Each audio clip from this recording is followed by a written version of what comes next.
In a world where magic exists, there are 4 continents, 20 nations, and many different species. In Hondil, after the Age of Myths and Swords, the current era is known as the Age of Magic, having developed magic extensively. Despite this advanced magical civilization, the political system remains feudal, with kings and nobles, so class divisions still prevail. The current era of magic is also called the Golden Age of Hondil. On December 29, 1999 of the magical century, one day before the new century began, the will of a supreme mage named Manuel Lucas was revealed, turning the world upside down. The old mage announced that he had hidden his power, knowledge, and wealth somewhere in the world, and that anyone who wished could claim his ownerless destiny. Manuel Lucas, the supreme mage who had ushered Hondel into its golden age of magic and who was also an archduke of the Briamp Empire, held the title of the sole Ninth Circle Lord Mage. Upon hearing this message, citizens of all backgrounds set out to find his legacy. Some said Lucas's destiny lay in the Dragon Wastes. Others claimed his treasures were hidden in the allied nation of Elysia, known as a tax haven, and there were even rumors of Manuel Lucas's sky fortress at the center of the world. Regardless for science, nationality, species, or social status, everyone sought the Archmage's destiny. Yet for 20 years, despite countless expeditions, no one found a single clue, and the mystery endured. One day, a man broke into a sweat when the system before him confirmed that he had acquired Manuel Lucas's destiny, and he was ecstatic at this revelation. It was the magical century year 2007, at Lawrence Castle. The steward, Mordamo, asked young Master Adrian if he intended to resume his studies. Adrian said yes, but Mordamo insisted he didn't have to. The boy replied that he had a book he liked and would go find it later. Adrian Lawrence, the second son of Viscount Lawrence, believes himself to be a reincarnated soul remembering his past life, though nothing especially remarkable happened then. In his final moments, he died in an accident when his military truck overturned, just 1 month before his discharge. Yet when he opened his eyes, he was in the Republic of Korea no more. He had been transported to the kingdom of Hade, reborn as Adrian Lawrence of a common noble family. Confused at first, Adrian soon realized that his past experiences gave him a great advantage. He loved learning and excelled much earlier than his peers. His instructors praised him as exceptional. He gained recognition from those around him and met his father's expectations all at once. But such success also bred jealousy, and Adrian realized that despite Hondel's advanced civilization far beyond 20th century Earth, his earthly knowledge was of limited use. The only thing he could do was continually improve his own value, so he kept up his genius act. But life isn't easy enough to navigate by effort alone. Adrian remembered the day he was eating with his mother and suddenly fell from his chair. He'd been poisoned. He was only 7, and the doctor said he was lucky. If treatment had been delayed even a little, he would have died. People wondered who was responsible, but Adrian knew the culprit immediately. When he was ill, someone entered his room and asked him anxiously if he realized how worried she was. Frightened, he looked up and saw that woman, Anna Lawrence, his father's legal wife. The high lineage of the Lawrence family made Adrian's humble origin and the fact that he was not the first wife's son uncomfortable for her, especially since he had caught the attention of the family's patriarch. After recovering from the poisoning, Adrian was filled with rage. Despite how advanced this world was, the political system was still extremely backward. Condemning Anna without concrete evidence was impossible. What frustrated him the most was that his father didn't react at all. It was clear Anna was the prime suspect. That's when Adrian understood his father was turning a blind eye and pretending not to know the truth, all in order to preserve the family's reputation. From that moment on, Adrian stopped acting like a genius. About 10 years later, on May 1, 2019, Adrian was now 20 years old. He went to the same cafe he always visited. The staff asked each other if they recognized him and commented that he was the second son of the Lawrence family. Although he didn't look like a noble, he looked like a regular person. One of the staff told them to shut up and asked if she could help him. Adrian asked why he couldn't find any Chronicle Online point cards. The attendant said the store policy had changed and now point cards could only be purchased at the counter. She asked how many he wanted, and he replied, "All of them." After he left, the 2 employees thanked him for the purchase. The supervisor scolded the worker and reminded him that losing the favor of a noble could result in punishment. The male attendant, still puzzled, asked why someone like Adrian would come to the store personally when he could just send a servant. The woman replied that she didn't know either and was also surprised the first time he came in. The man asked how often he visited, and she said 2 or 3 times a month. Judging by that, he must really be a fan of the game. Adrian thought to himself that he had just spent 5 million WS1 on game point cards, about 5 million Korean won. Back at home, one of the guards informed Adrian that they had received a call saying young Master Cedric was visiting the residence, which annoyed Adrian greatly. At home, Adrian's mother, Sylvia Lawrence, asked where he had gone, but before he could answer, someone interrupted, asking if he was wandering the estate on foot and if he'd lost his mind. That person was Cedric Lawrence, Adrian's older half-brother, 23 years old, 3 years older than him. Adrian thought Cedric was incredibly annoying. Cedric started berating him, saying that, as the son of a noble, he should care about the family's reputation and not act like a commoner. But Adrian thought to himself that he didn't care about reputation. Cedric was only respected because of his noble status. Otherwise, he wouldn't even be able to take care of himself. Adrian stayed quiet, knowing that if he argued back, it would drag on. Instead, he simply said that he had acted carelessly and would be more mindful next time. Cedric, still arrogant, said being a half-blood commoner was nothing to be proud of. Adrian asked what he was doing there. Cedric replied that their father wanted him to take over a business, specifically a FARS distribution enterprise, something Adrian had likely heard about. Adrian thought that noble families in Hondel, by Earth standards, were a powerful mix of conglomerates and politicians involved in many industries. The FARS distribution business was a key source of income tied to the mining sector, one of the industries managed by the Lawrence family. He understood now why Cedric had suddenly appeared. Adrian said he understood, but he would refuse the offer. Cedric, mocking him, said that Adrian understood quickly. Adrian then told him that if his business was done, he could leave now, because he had just spent a lot of money on his games. Cedric was shocked, laughed, and told him that it was better for someone like him to be a nobody. Adrian's mother, worried, asked if he would be okay. He said yes, staying out of family matters was safer. He thought back to how, ever since the poisoning incident, he had abandoned his genius image and isolated himself, minimizing contact even with his vassals. Maybe it was because his father had no interest in a concubine's son who no longer acted like a prodigy. Thanks to this attitude, Adrian hadn't faced any more life-threatening situations. For 10 years he had lived in the shadows, keeping a low profile. People in the mansion called him a game addict. There were even rumors that he had once been a genius, but now spent all his time gaming. Most of the servants under his authority were under the influence of the official wife, Anna, allowing her to speak freely in the household. Back in his room, Adrian picked up a VR headset. As he put it on, he thought to himself that everyone believed he was you and wanted to monitor him. They'd have to do it in the virtual world too, because Chronicle Online's abilities reflected directly into reality. He remembered that 10 years ago, while attending the Royal Academy, he had researched Manuel Lucas for a class assignment. That's when he stumbled upon something unexpected, a clue related to Lucas's family that, no matter how he looked at it, strongly resembled a certain word, Brazil.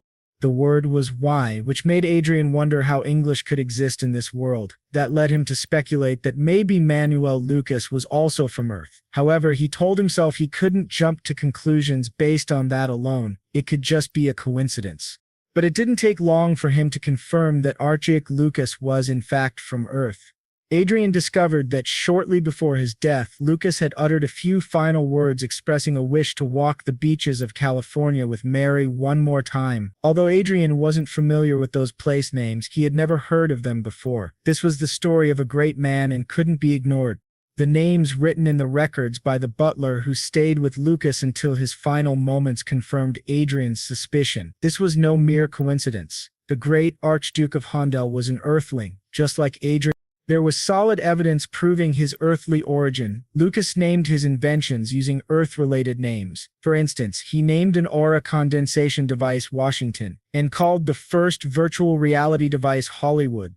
So Adrian used the knowledge from his past life on Earth to search for the destiny Lucas had left behind. He spent years searching and, in the end, finally found Manuel Lucas's destiny. Excited, Adrian exclaimed that he had finally done it. Now from this point on, he could walk a path of flowers. But to his surprise, obtaining that destiny was far from easy. He had to fight numerous monsters, and since the virtual reality world was linked to his physical body, he felt real pain. He realized that after obtaining Lucas's destiny, his true suffering had only just begun. He wondered whether he could truly fight without fear, since the destiny of Archduke Lucas had been hidden in an unexpected location within the online world, in other words, within the virtual world Adrian called his own. Even though the virtual world was created to be as detailed as reality, a game was still a game. Usually he couldn't fully feel it because it was filtered, but in his case he felt real pain and struggled every time he fought. This was a seemingly impossible story to acquire Manuel Lucas's destiny. He had to synchronize the game with real life. Who would ever believe him if he told them that? At that moment, a goblin appeared and attacked him. Adrian managed to dodge, counterattacked, and defeated it. That was how he reached level 10. Now he could change his class and had officially completed the first stage of the Destiny quest. He was then transported to a secret space by the main god Ariel. After receiving several notifications, Adrian thought to himself that he had finally reached level 10 and completed stage 1. Basically, the abilities from Chronicle Online were now reflecting into real life. Everything he earned in the game would transfer to reality. Suddenly, a door appeared behind him, and a prompt asked if he wanted to go to the second floor of Manuel Lucas's magic tower. Adrian replied, "Of course," and opened the door. Inside was a gigantic library, very different from the empty first floor. There were many bookshelves filled with books. In the corner, he saw a treasure chest. When he opened it, he received 5 billion lote and was prompted to input his account number to receive the deposit. Adrian thought that finally, a prize that felt like a real reward had appeared. But even though he couldn't claim all that money in reality, the true value of the destiny wasn't the wealth, it was the magic circle he obtained.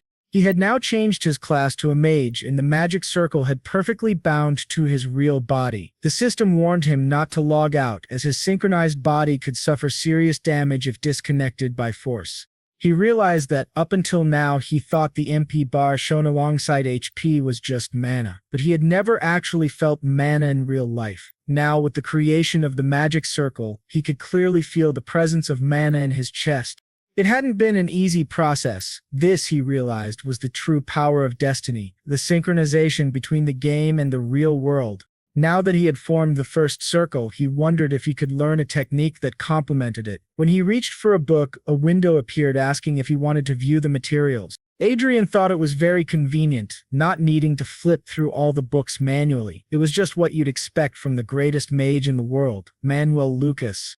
After a while, however, he began suffering from a splitting headache. While learning skills in magic just by touching books was convenient in games, the process of embedding those principles into his mind was extremely painful and uncomfortable. At last, he reached the final book, the Magic Circle Concealment Manual, which allowed him to hide the mana circle he now possessed. Adrian thought this skill was exactly what he needed most right now, and it was as if Manuel Lucas had known his situation. He acquired the skill but collapsed to the ground from the pain. He thought that honestly he hadn't had high expectations when it came to the destiny of Manuel Lucas. All he really wanted was to live a peaceful life with his mother, free of complications, and he would do whatever it took to achieve that. The next day, during a training session on the mansion grounds, a knight commented, "He's got more stamina than usual." Adrian asked, "You really think so?" The knight named Vice said that honestly he was surprised when Adrian said he wanted to train in swordsmanship. Adrian replied that his body had been feeling heavier lately and thought to himself truthfully, he thought that training his body in real life might help him in the game. But setting that aside, he could now feel the mana circle and his stamina improving. It seemed that improvements in his in-game stats were also having an effect in the real world.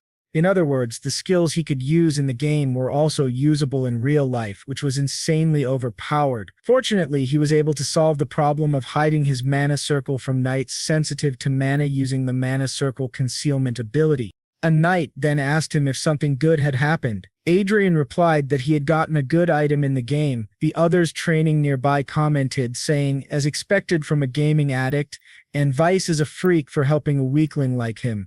Vice got angry and told them they were being too rude. Adrian simply asked him not to worry about it and thought to himself how grateful he was that Vice got mad on his behalf. But in truth, it was all an act. He needed to avoid the pathetic looks from Anna and Cedric. Being ignored as a useless bastard was actually the best-case scenario for him now.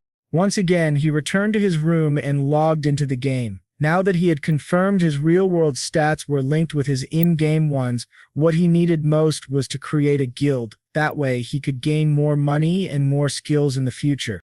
He remembered someone once told him that the most important power in this game was the power of your wallet. So he began purchasing various items, potions, stat boosts, blessings of the goddess protection, increased XP, and many other buffs. Then a new window popped up, saying he could now summon a supporter. He wondered, what do they mean by supporter, and guessed that it must be due to his low stamina. Having a support character would help him grow. To summon a supporter, he needed to use XP points, the same ones required for leveling up. But since he planned to play in a team, it wasn't a waste. He decided to select a high-tier warrior as his tank. He didn't care about the cost. When he clicked to summon, several supporter characters appeared. He thought it was very similar to the strange Korean games he had seen. He spent 30 million WS but didn't find any character he liked. Then he was surprised to see one of the supporters, Archia, the Steel Celestial. She was a defense-specialized support character with a protective shield ability called God's Shield. He wondered if this was the first time he'd seen a support like that. Maybe she was an undiscovered character. Her class was Unique Angel, and she had excellent skills. He was then asked whether he would like to register Archia, the Steel Celestial, as his supporter. He said yes. Emma explained to him that once the character was registered, no changes could be made, and asked him to confirm again. He confirmed and registered Archia. A grand visual effect displayed her character, and she appeared right before his eyes, a tanker with a massive shield named Archia, the Steel Celestial. Adrian commented that her facial expression looked like that of a golem in a human body. He then headed straight to the battlefield with Archia and tested her skills. She was incredibly effective at defense, while he just kept casting the magic missile spell.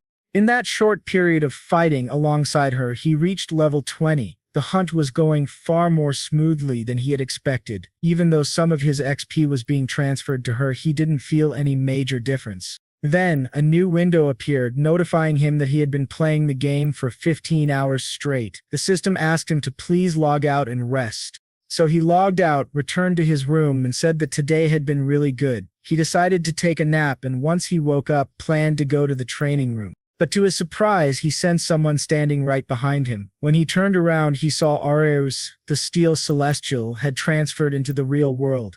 Startled, he asked, "What the hell are you doing here?" She replied, "I am my master's support." But he said that wasn't what he meant. What he really wanted to know was how she had left the game. She said, "Ah, I understand now. You must be curious about how I can maintain my presence in reality." He answered, "Yes," and thought to himself that, judging by how she could distinguish between the game and the real world, she clearly understood his situation. She then explained that she was a homunculus, essentially an android, and her creator was Sir Manuel Lucas. Her appearance and combat characteristics were predetermined by her master based on the concept of the Steel Celestial. Adrian thought to himself, so in other words, she's one of Sir Lucas's legacies. She confirmed that. He cursed in his head, thinking, "Damn it! If I had known this would happen, I would have chosen a better support, someone more versatile than her." He asked if her stats were the same as in the game.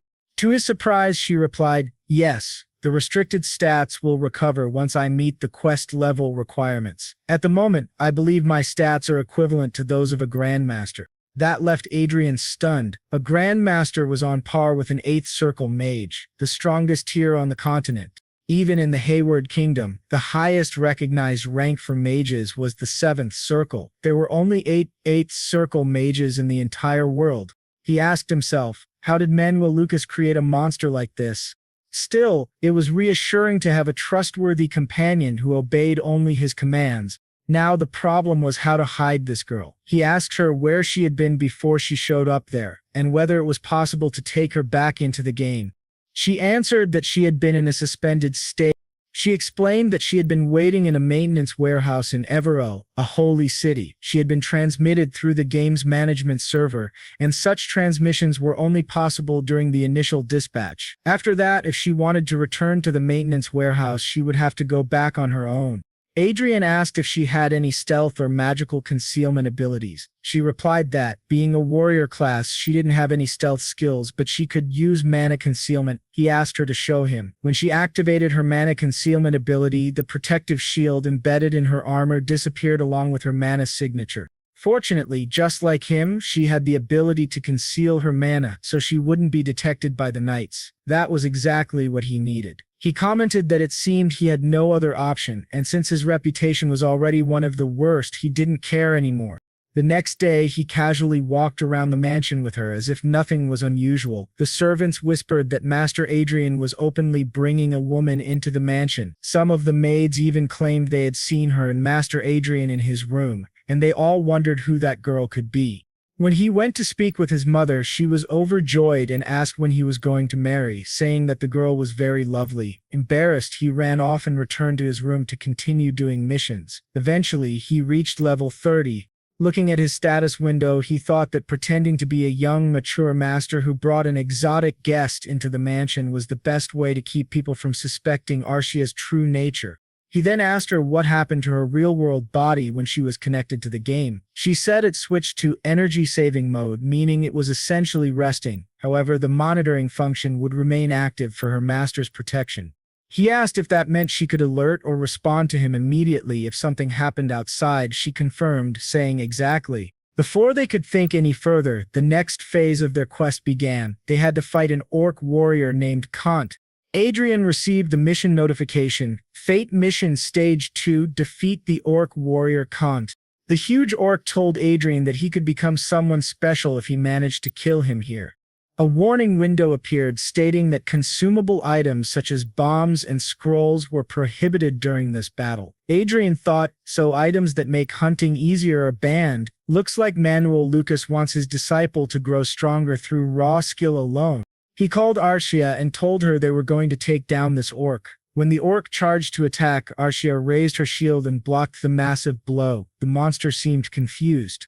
While the orc was distracted, Adrian activated Magic Missile and launched it straight into the orc's eyes, scoring a critical hit. He thought to himself that thanks to his improved physical condition and high-quality equipment, the power of his Magic Missile surpassed that of a basic First Circle spell. If this orc was a monster of the same level, it should be easy to defeat him. But to his surprise, the orc drew a sword and tried to finish him off. Archie managed to defend in time. Adrian shouted, "This is crazy." The orc, even blinded, kept charging at him without hesitation. He realized that the orc's HP bar hadn't even dropped to half yet.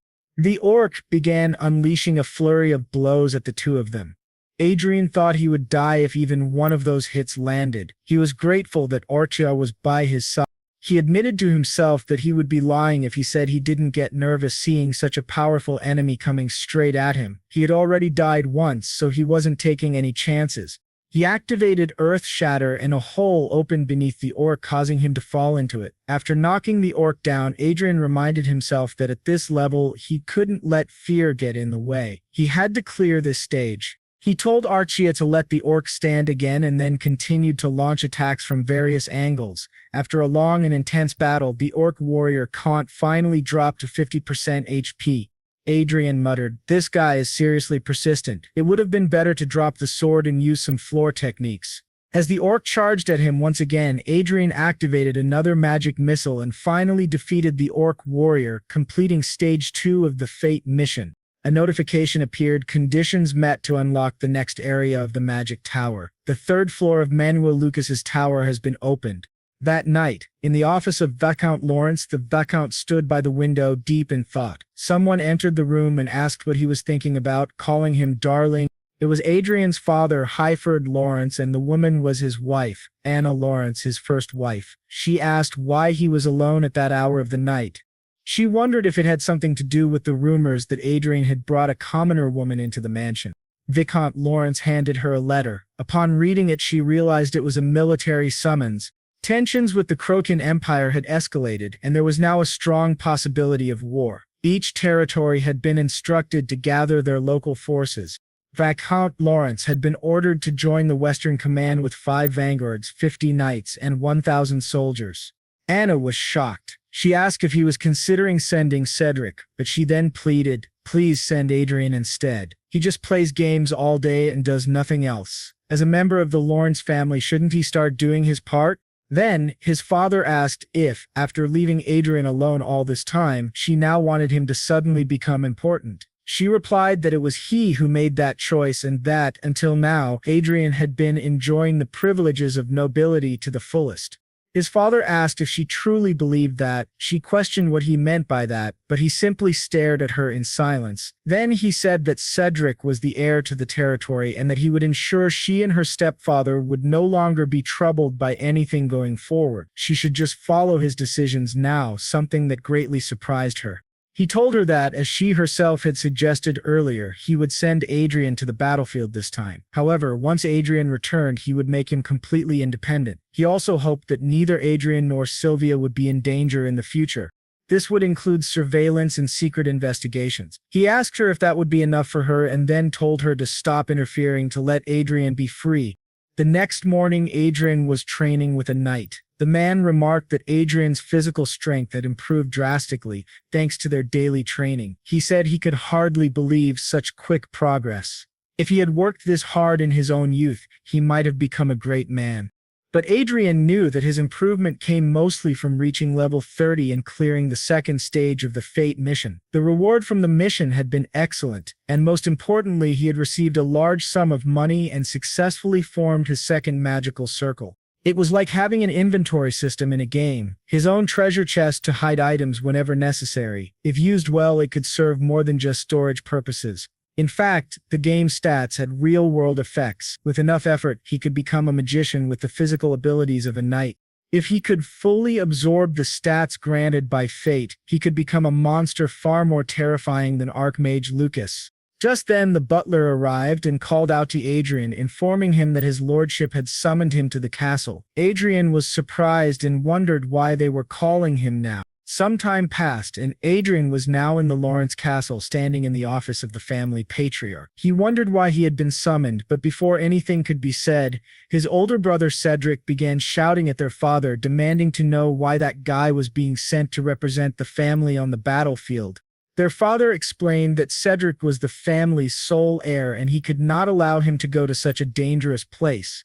Adrian's mother then asked the father if he was saying that Adrian was less precious than the other son. Was the patriarch admitting there was a difference in value between them? Adrian realized he had been summoned just to hear this, which made him incredibly angry. Still, it wasn't entirely bad for him. He thought that anyone could enter the game as long as they had a headset, and since he was merely a stand-in for the heir, no one would dare mess with him. The most important thing now was to leave as quickly as possible to escape Anna's constant surveillance.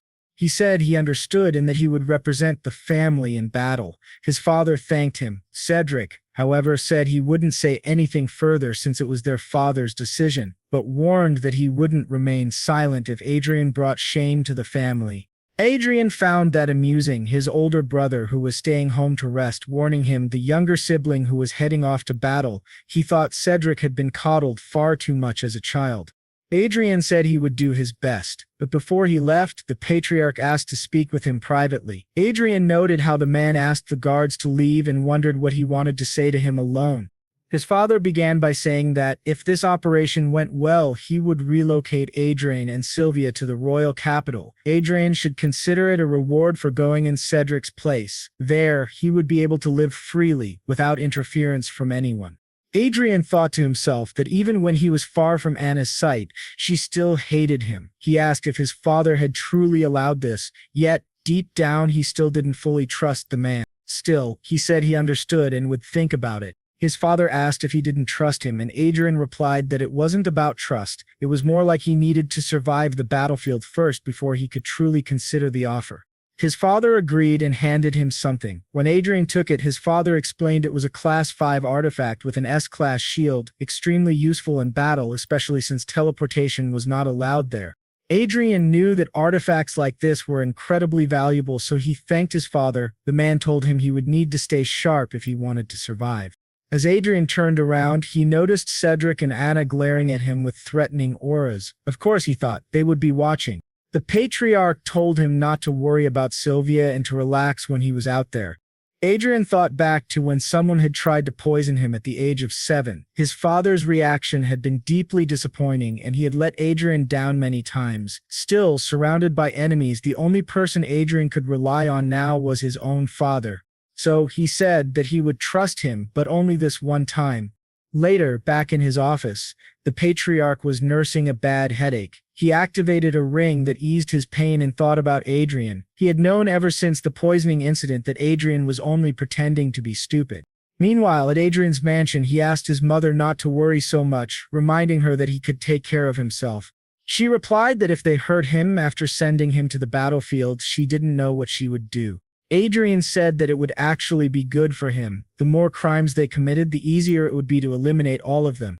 This shocked his mother, and she asked what he meant by that and how he could speak that way. If anyone overheard them, they'd be punished. But Adrian replied that Arcia was standing guard outside the door.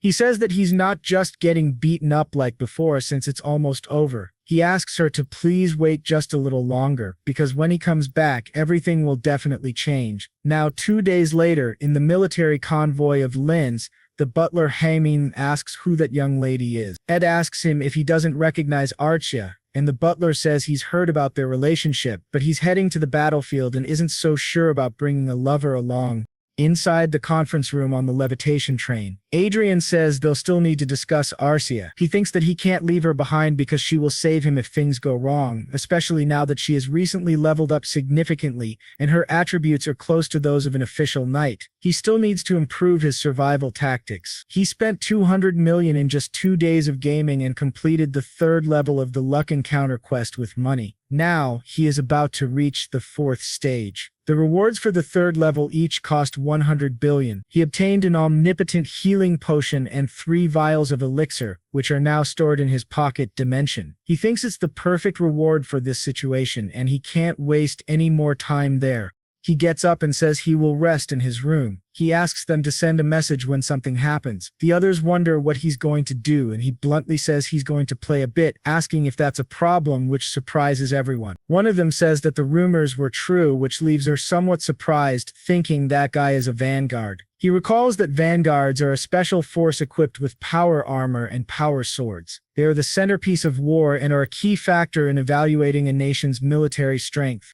That man asks Adrian if he's sure about what he's doing, warning that he'll be seen as an incompetent commander if he continues, especially since his reputation isn't great. He even brought a girl to war and now says he's just going to play games. He understands bringing the girl since she's quite beautiful, but someone interrupts and addresses him as Mr. Dalton, telling him to be careful with his words, which scares Dalton. This man then turns to Adrian and says that his subordinate has crossed the line and apologizes. He is another vanguard, the vice leader of the Knights, Bilon. He says that a long journey like this is meant to pass the time. Adrian thinks that his expression doesn't seem like someone who truly wishes to apologize.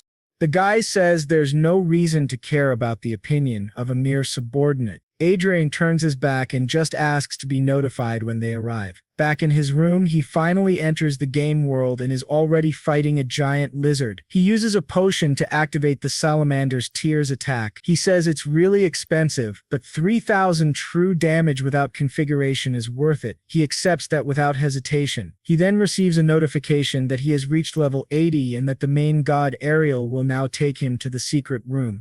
Upon arrival, he realizes that this is the mission for the 4th level Demleet. The Demleet, in Earzy, has 32,000 HP and is a monstrous elite. He welcomes Adrian as his prey. Adrian thinks that he must complete the 4th level before they reach the western headquarters, in order to unlock the 5th floor of the Tower of Manuel Lucas. He reads the monster's name and realizes it is the Demleet.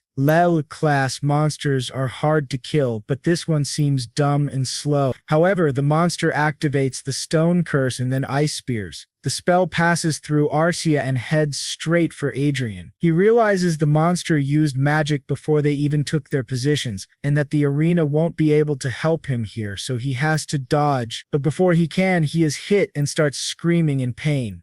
The elite starts laughing, saying he can hear Adrian's bones being crushed and his flesh being ripped apart. Adrian thinks this is a nightmare and regrets not dodging. He can't think straight from the pain. The monster's laughter is also incredibly annoying. It reminds him his older brother's laugh. As Adrian tries to get up, the leader tells him to stay down and activates a fireball, but both Adrian and Asya dodge it and charge at him. To the elite's surprise, Adrian uses a healing ability and tells Asya not to let him cast another spell. He thinks the best way to fight elite without a priest is to use equipment with holy attributes. The lit starts screaming as Adrian confirms that holy attributes are the best strategy to beat him up. The elite asks how he's dealing so much damage with just one wand. Then the lit activates a wall of fire and a massive wall appears in front of him. But to his shock, Adrian passes right through it, and with his wand of holy power strikes him in the face, telling him to die, calling him a filthy monster who looks too much like Cedric. After finally defeating the lit,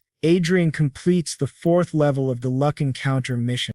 He starts screaming in pain again. Adrian remembers that during a fight, adrenaline keeps you from feeling pain, but once it wears off, the pain is unbearable. Arshia quickly pulls a potion from her inventory and heals him. Adrian is surprised. A servant accessing their master's inventory on their own shows how truly special she is. He thanks her and says he feels better now. The system then announces that the requirements to unlock the next floor of the tower have been met, and the 5th floor is now unlocked.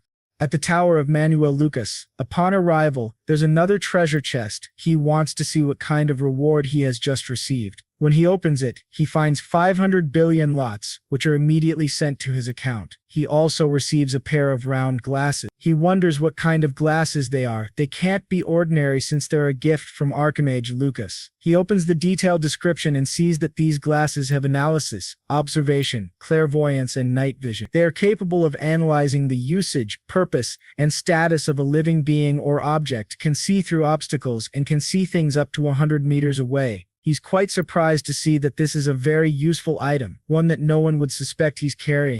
With the mission now complete, the 4th circle is generated. They finally arrive at the Western headquarters, and people around them realize that the 2nd son of the Lawrence family has finally arrived. They had assumed that the older son would be chosen by the Lawrence family. He thinks his name was Cedric or something like that, since he had caught everyone's attention early on due to his talent. So perhaps the one chosen now is the younger son, not Cedric. He heard that Cedric turned into an idiot after ingesting poison. The protagonist confirms that it's true. He's the little boy who was poisoned. The two men say they can't see him as an idiot and that the rumors must be false. They both say it's a pleasure to meet him. The man on the left is Viscount Evans, the head of the local team of this headquarters, and the other is Viscount Miller, the assistant to the team leader.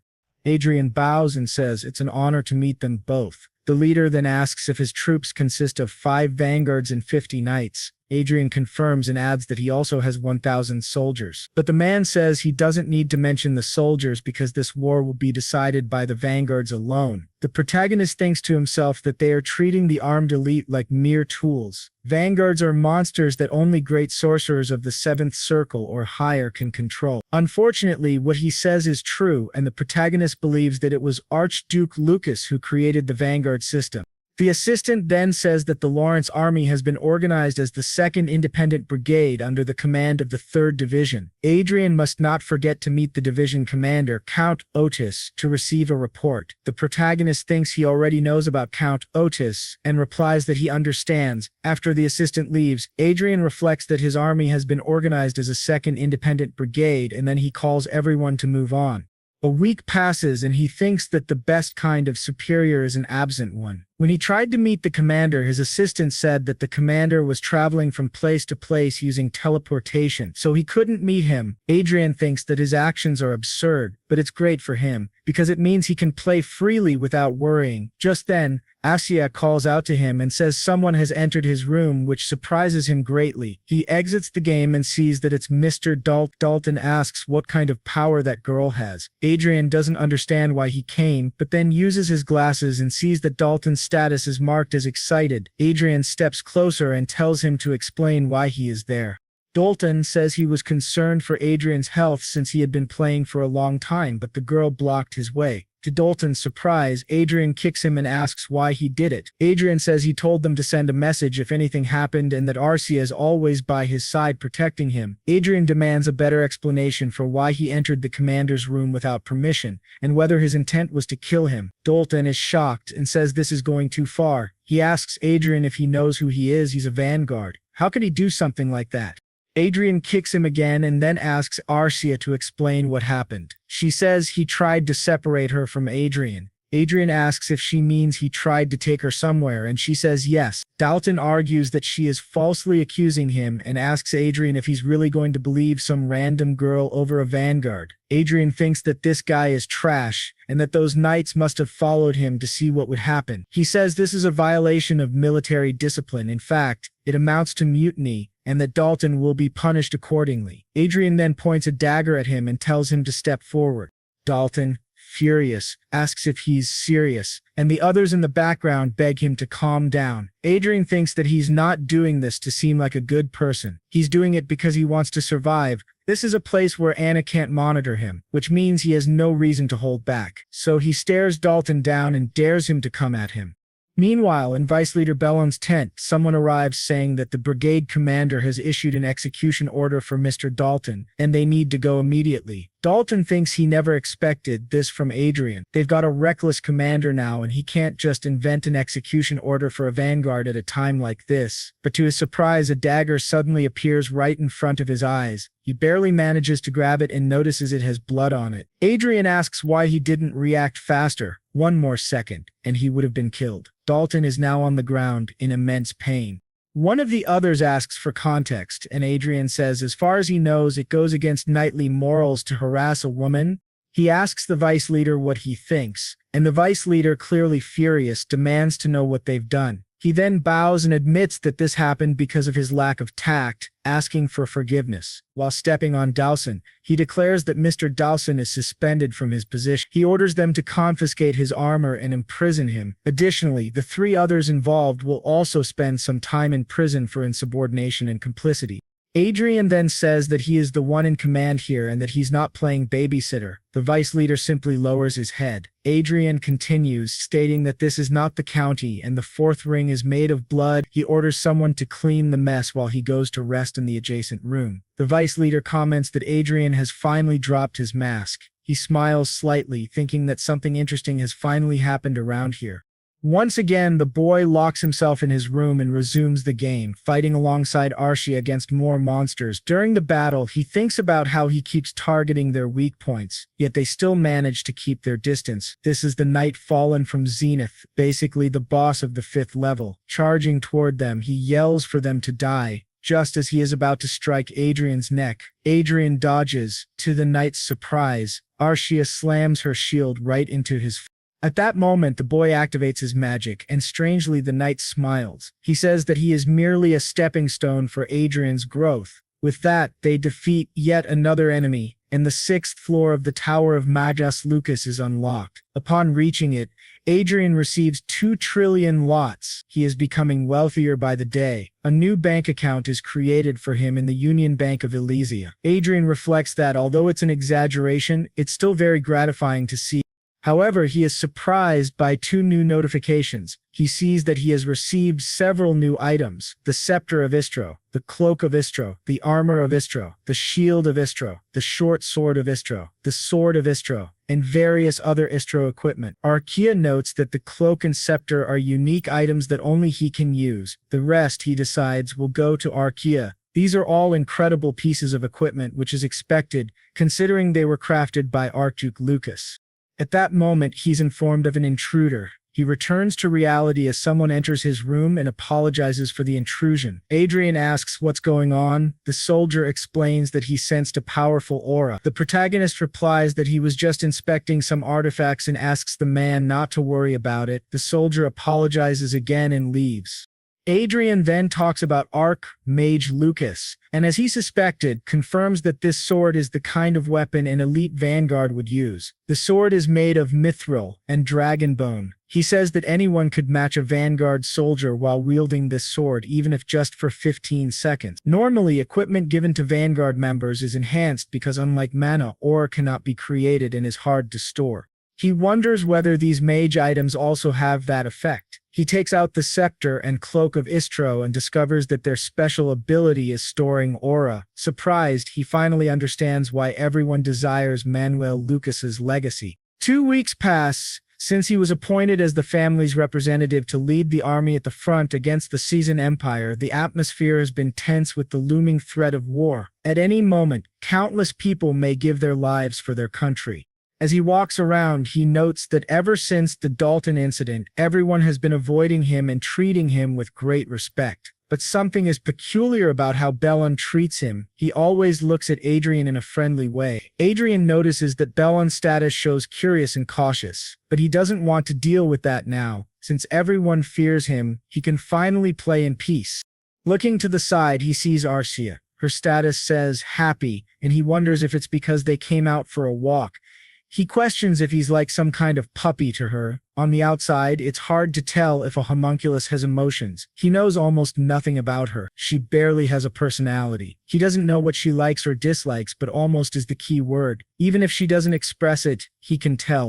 As he looks at her closely, her status changes to very happy. Later, when they return to the mansion, he tells her he's going out for a bit. She says she understands, but to his surprise, a soldier is staring at him. Adrian asks what the problem is. The soldier asks if they can have a drink together, if he doesn't mind, which surprises Adrian even more. He sees the soldier's status embarrassed and uncomfortable, and he thinks he understands what's going on. Wider asks if it was those guys who sent him to do this.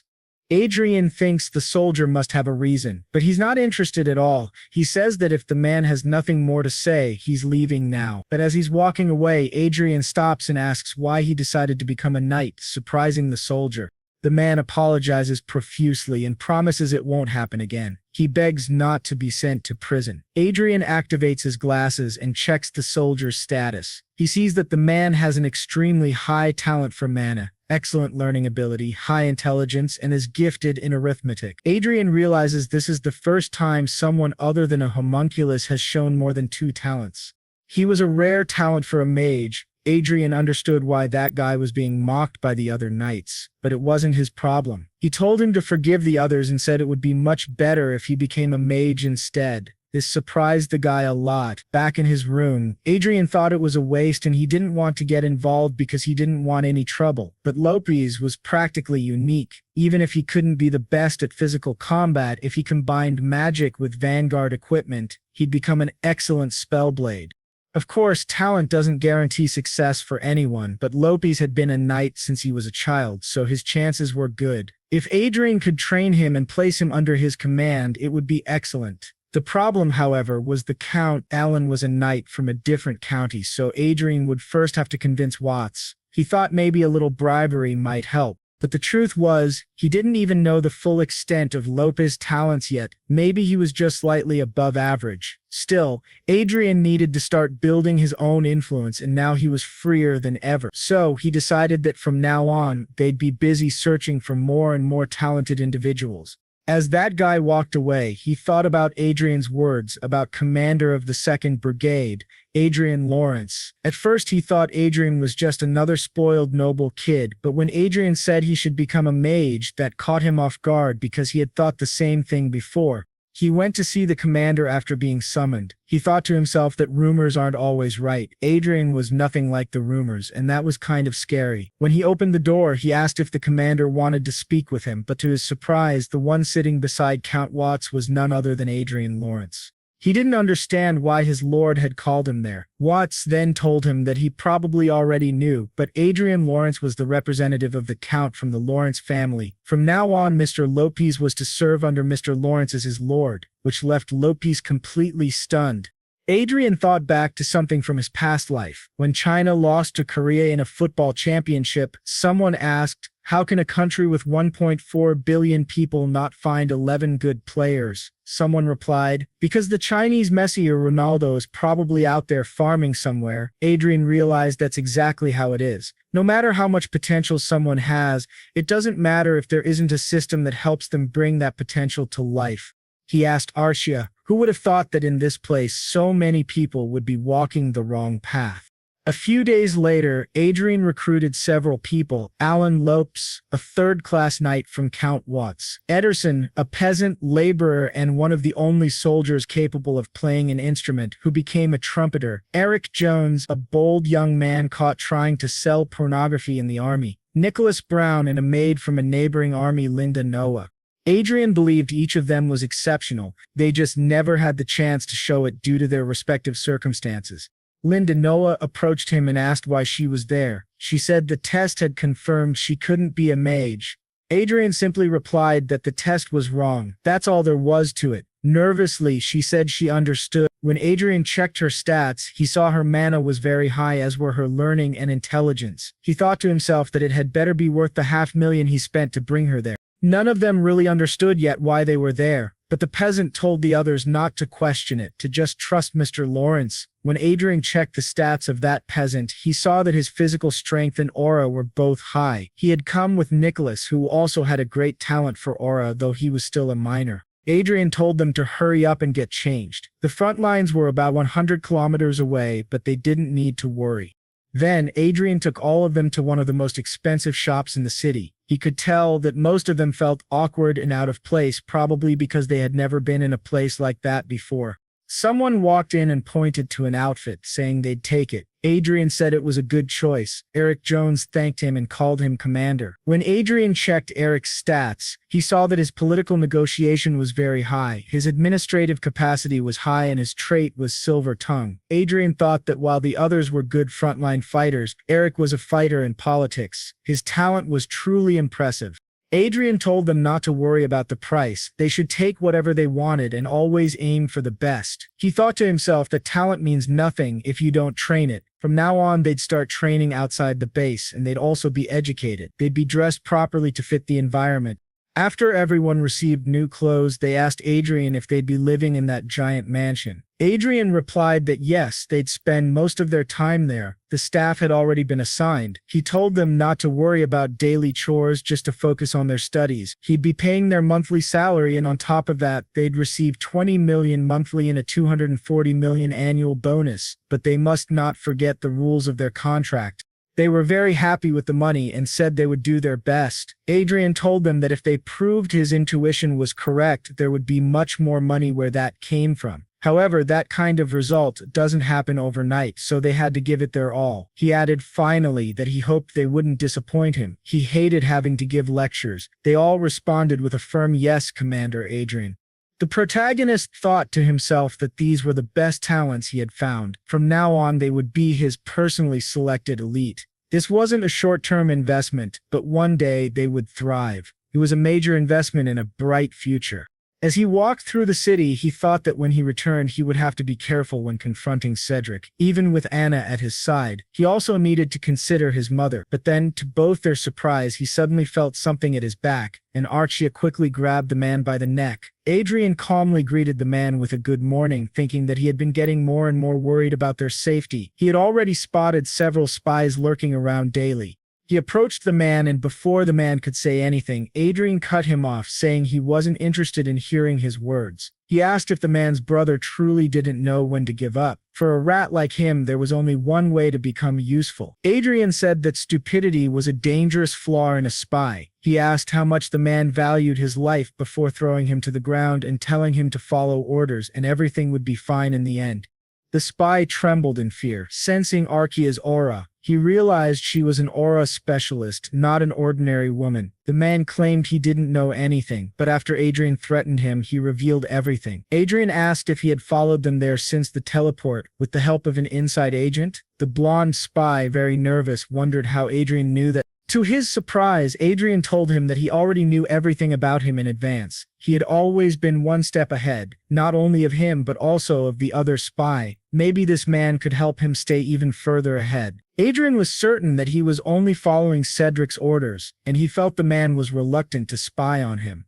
The man looked at Archia, visibly nervous. He asked Adrian if he was really planning to go against Master Cedric. Adrian gave him a sly smile, and the man said he couldn't do that. But at that moment, Adrian pointed a dagger at him and told him to save his words. If he feared death, then he must obey Adrian. If he wanted to live, the man responded, "Yes, young master." Adrian smiled and said that's what he liked to hear. Then he asked the man what he thought about working for him instead. He told him not to worry. He would never put him in danger. He always considered himself a merciful man. All he wanted was for him to write false reports. His little friend would be arrested in his place. Adrian asked if he accepted, and the spy said yes. Back in Cedric's office, Cedric wondered how Meltz had been caught. The spy giving his false report said Meltz had been caught trying to enter the commander's quarters. This made Cedric more cautious. He muttered that this was a mess, thinking it happened because he ignored his father's advice not to send spies after Adrian. His father had already scolded him for not being chosen for the army, and now it was too late. Cedric told the spy to keep watching and report everything. The spy, now deceiving young Master Cedric, said he would report everything to him later. Adrian thought that now that he had dealt with another spy, things would get much easier with this man's help. The others were progressing very well. He had recruited another 20 people with some form of talent. Eric and Alexia had proven to be very capable of leading the school. Everyone was giving their best, and Adrian knew he couldn't fall behind either. He finally reached level 59 and thought that just one more level and he would become a 6th circle mage, but to his surprise, a message appeared, declaring a state of emergency. He exited the game and asked his subordinate for a report. The subordinate informed him that Imperial combat ships had entered their airspace. They had received orders to remain on standby. War was about to begin. Adrian thought this truly marked the end of the calm before the storm. In the meeting room, they discussed the Imperial Cassing army moving toward them. Count Watts announced that local forces had been ordered to remain still. The troops would be gathered onto the train where they would be dispatched at any moment. All rest and meals would take place on the train. From that point on, spatial coordinate interference would begin. The entire front line bordering the Kayan Empire was almost out of signal. They weren't even to consider using teleportation. It would be suicide. From now on, all personal communication among the troops would be cut off, except for the colonel and higher ranks. Only radio communication would be allowed, and this applied directly to Adrian as well. Watts warned him not to stay in a room without a radio.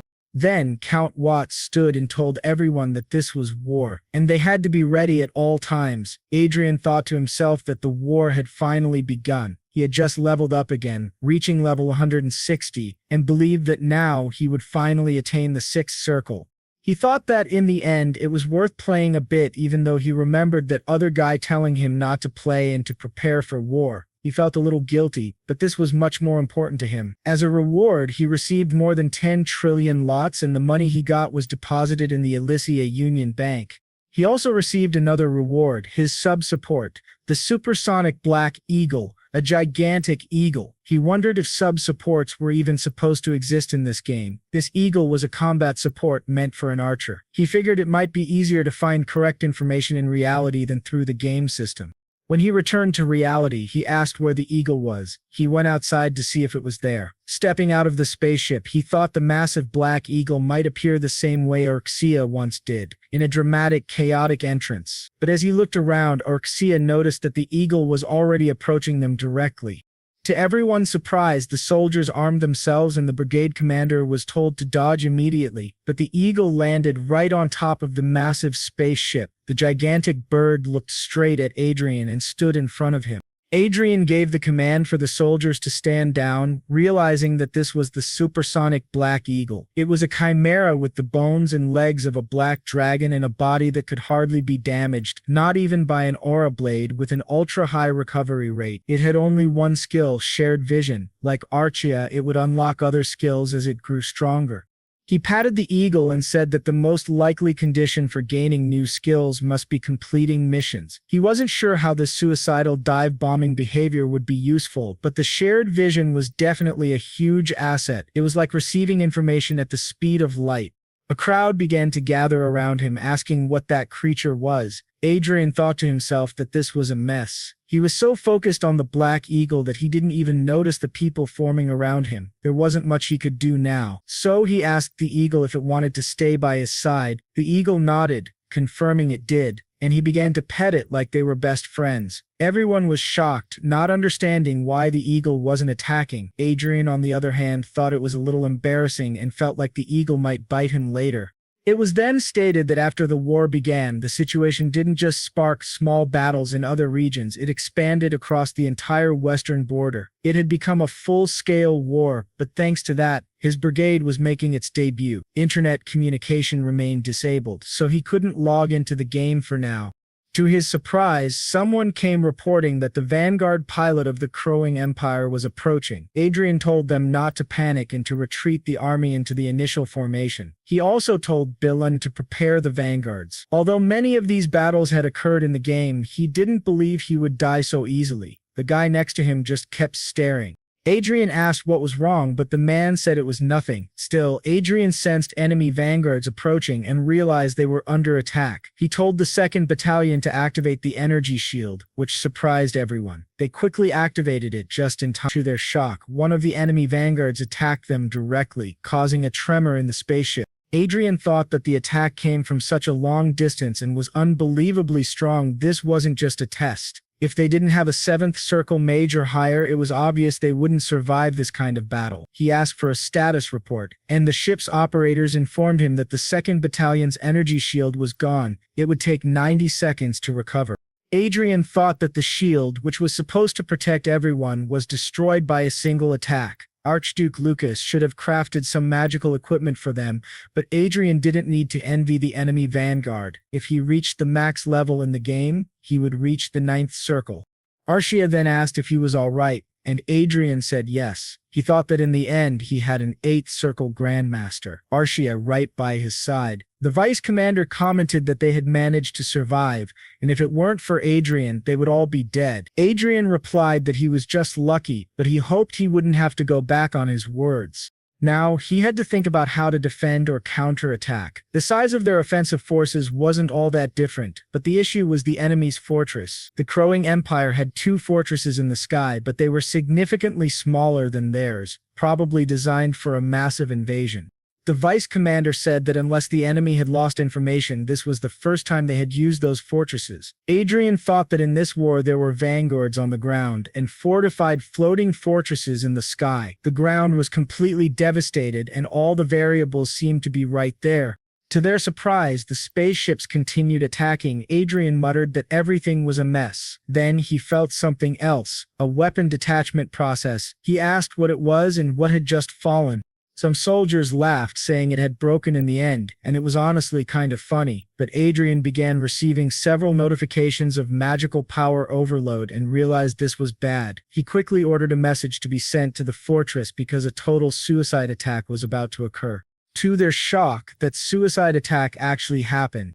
A massive explosion took over the sky. Now, in the Sky Fortress, they received the message and realized it was a suicide attack. The commander orders an immediate evacuation and commands them to use anti-aircraft bullets, personal firearms, or anything else they have. Use everything. Meanwhile, the protagonist thinks he's going to break, so he activates the Great Shield on his ring, which covers his entire spaceship. In this way, they manage to protect themselves from the Great Explosion, but he thinks it was a close call. If he hadn't used the artifact his father gave him, they all would have died. He wonders about the Sky Fortress, but when he looks, he feels relieved. They didn't fall as they quickly retreated. If the Sky Fortress and their allied forces had fallen, the enemy forces would have massacred everyone. He then requests them to check the status of the vanguards and the wounded soldiers. After the incident, Kondietz is smiling a lot and thanking the boy for his hard work. His performance was excellent. If he hadn't noticed the enemy's suicide attack in advance, the damage would have been colossal. The enemies attempted suicide attacks on 3 battlefields simultaneously, but his unit was the only one to detect the anomaly early and successfully protected the fortress. He told the local commander that today's victory was thanks to him, and he's sure the boy will receive a great reward. The protagonist responds saying that's great. Then, Condidiat says that it's up to a good leader to ensure his subordinates are rewarded when they contribute. The protagonist thinks that despite many people worshipping their superiors excessively, Condidiat is reasonably decent. That Count mentions that there are some strange rumors circulating about him. Adder asks what kind of rumors, and they heard that the brigade commander Lawrence tamed a mysterious giant eagle along with his companion. They say the way he communicates with the eagle is truly mysterious. Edra asks if that's true, saying he didn't know, but then thinks to himself that he actually did. That guy continues, saying that once they are domesticated, they never betray their masters and don't hesitate to risk their lives to protect them. Edra feels happy that the Archmage Lucas based this on real-life species. If he had given him a flashy support creature without reason, people would have been irritated, asking what that thing was. It would have been hard to deal with. Condiats, very happy, says that it's no different from a dog and can be called an eagle dog. Then Laterace asks if now that the enemy has retreated, he can use the internet. When he is told yes, he takes that as his reward. The boy is very happy, thinking he'll finally be able to play again. Now 2 weeks have passed since the beginning of the war. Speaking with Mr. Billy, someone tells him not to expose himself too much while descending the mountains, as it could be a trap. They are told not to get too close and to try fighting from a distance. They agree, and the boy thinks that no one would have listened to Brigade Commander Lawrence in the past, but now they all follow his orders. Billen instructs them not to blindly trust the radar signal and to follow Commander Lawrence's instructions. Berlin reflects that everyone has changed in just 2 weeks, and to their surprise, it really was a trap. Berlin orders them to retreat. He had thought they would come from beneath the terrain, as it was the only blind spot, and he's happy he listened to Commander Lawrence's warning. Otherwise, they would have been caught off guard. He thinks they avoided total annihilation by luck, but the situation still doesn't look good. They have to hold the vanguard attacks at bay while they wait for support. However, they're heavily outnumbered, and it will take at least 5 minutes for reinforcements to arrive. It's impossible to wait without taking any damage. To his surprise, Adre orders him to advance. As he realizes what's happening, others arrive to assist 10 vanguards directly under the command of Commander Condit's division. Billy notices that they are indeed reinforcements, but he doesn't understand how they got there so fast. Audra speaks to him over the communicator, saying the enemies have their backs to the mountain. William thinks, that soft voice again. He really doesn't know who came out on patrol, because it certainly wasn't Adrian Lawrence. They are told to eliminate at least 5 enemy vanguard units while they have the chance. The people in the strategy room ask if they heard the order from Brigade Commander Lawrence to take out 5 enemy vanguards. They say he's truly incredible. Not only did he foresee the surprise attack, but he also turned a crisis into an opportunity. Furthermore, while other units were struggling at post-focus, Commander Lawrence's team was handling things calmly. Condigits thinks he initially believed it was just a coincidence, but with how things are turning out, it doesn't seem like it anymore. Wasn't it said that the prodigy of Viscount Lawrence turned into an idiot after being poisoned, but now it feels like a dragon hiding its power while it sleeps? He asks the others if Lawrence is about the same age. Michelle, if her family allows it, he would like to bring her there, which surprises everyone. Why would he want to offer his daughter to Adrian Lawrence? They say he already has a girlfriend and they're very close. He even took her to the battlefield. But Watt says that's not a problem, and if Michelle wants, she can be his mistress. They say Adrian is addicted to games, but Kodos defends him, asking if it's not better to be addicted to that than to drugs, alcohol, or women. He thinks to himself that he has already chosen Adrian as his son-in-law and no one will make him change his mind. However, some of the others say that considering Miss Michelle's fiery personality, if she hears that, they'll be in trouble. She's a bit hot-headed. Condots interrupts and says, enough about his daughter, they must send the performance report to the command corps, and they must make sure to highlight Commander Lawrence's major contribution. As the boy and Arce are leaving, Billen asks to speak with him for a moment. Adrian agrees, asking if it's something important, and tells him to be quick. He notices that Billen's emotional condition has changed from curious and watchful to favorable and anxious. He wonders if it's because he saved him during the battle.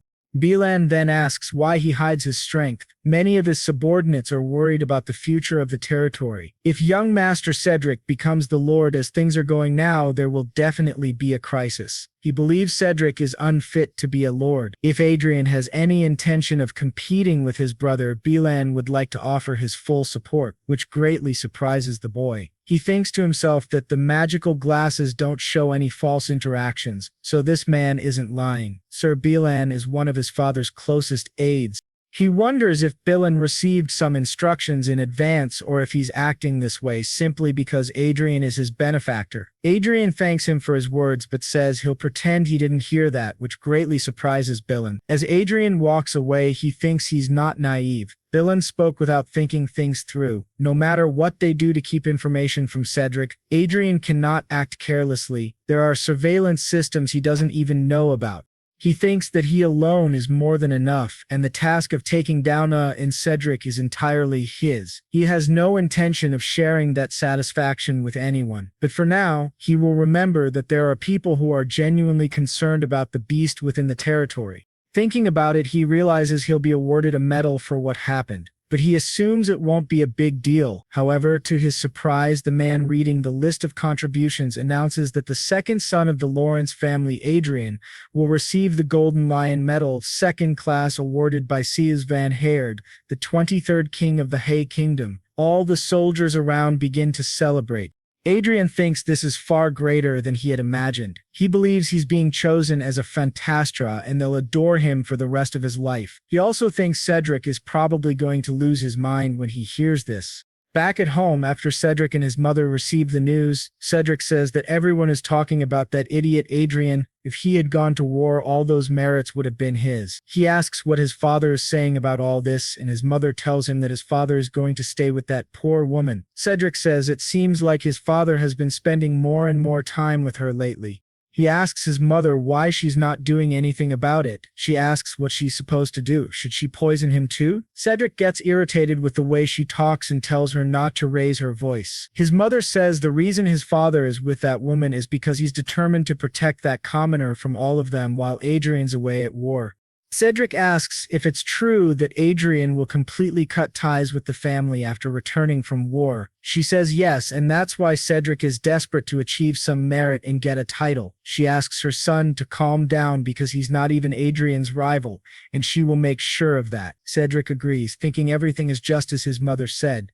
Behind them is his maternal grandfather. Most of the viscounty is under his mother's control, and his father is only a proxy, temporarily governing the land until it's passed on to him. Cedric then wonders why that brat always thought he was better than him. Furious, Cedric thinks Adrian is incredibly annoying. He was supposed to be reduced to a worthless bastard after they tried to poison him. He doesn't understand why he still gets under his skin. He thinks Adrian definitely has to die. Now, in the 7th week, 48 days after the war began, Adre is in a good mood and asks the vanguards to please drink an energy drink before heading out. He hands out drinks to everyone, listening to them say they feel increasingly refreshed after drinking it. The protagonist thinks that considering how precious it is, of course they would. What they're drinking is actually diluted elixir containing just a single drop of that legendary medicine, but they surely don't know that. He thinks it's honestly a waste, but he has to do this so that the war can end quickly. Then Bilan says that now they're going out on patrol. The protagonist asks the vanguards to be careful, but to his surprise, he learns that the division commander is looking for him. He asks what that means. As he heads toward the division commander, he feeds Crow the name he gave to the Black Eagle. He remarks that Condotes has been calling him more frequently lately. The guy driving him says that it means Condotes really trusts him and asks if that isn't a good thing.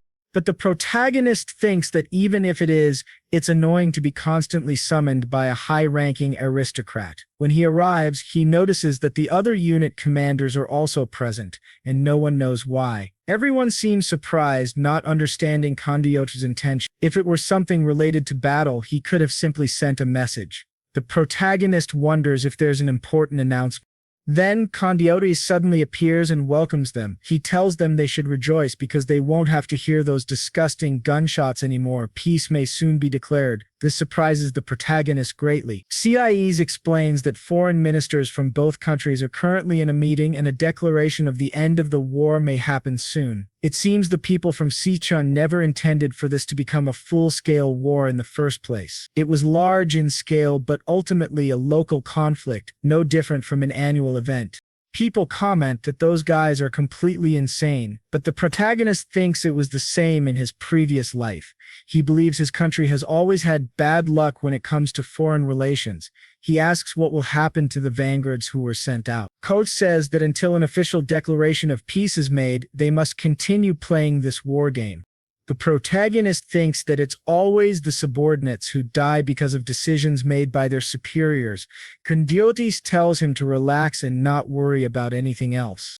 Billen says that he thinks this is a good thing. He asks what would have happened if his country and the cruising empire had gone into full-scale war. Without celestial fortresses, tens of thousands of vanguards would have been annihilated. It would have been an unimaginable catastrophe.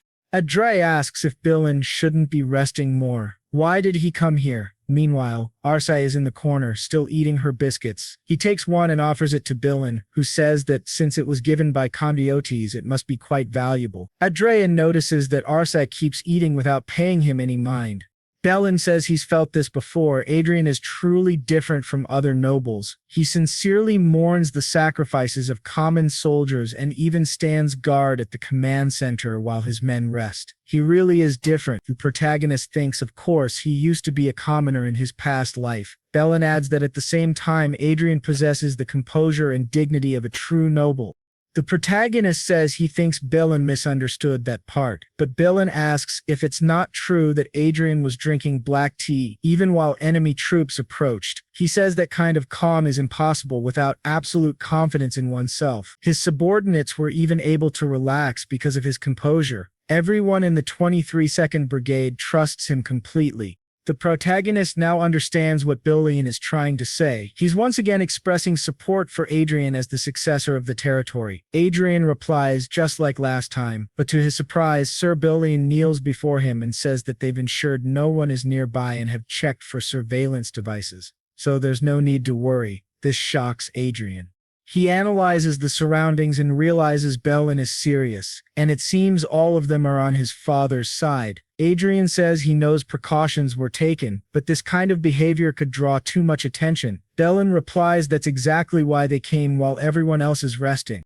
Then, the humble servant Gilbert Billen declares that he would like to serve Adrian Lawrence, the second young master of the Lawrence family, as his lord from now on. The protagonist asks if the other knights outside feel the same. Billen confirms they do, which surprises Adrian even more.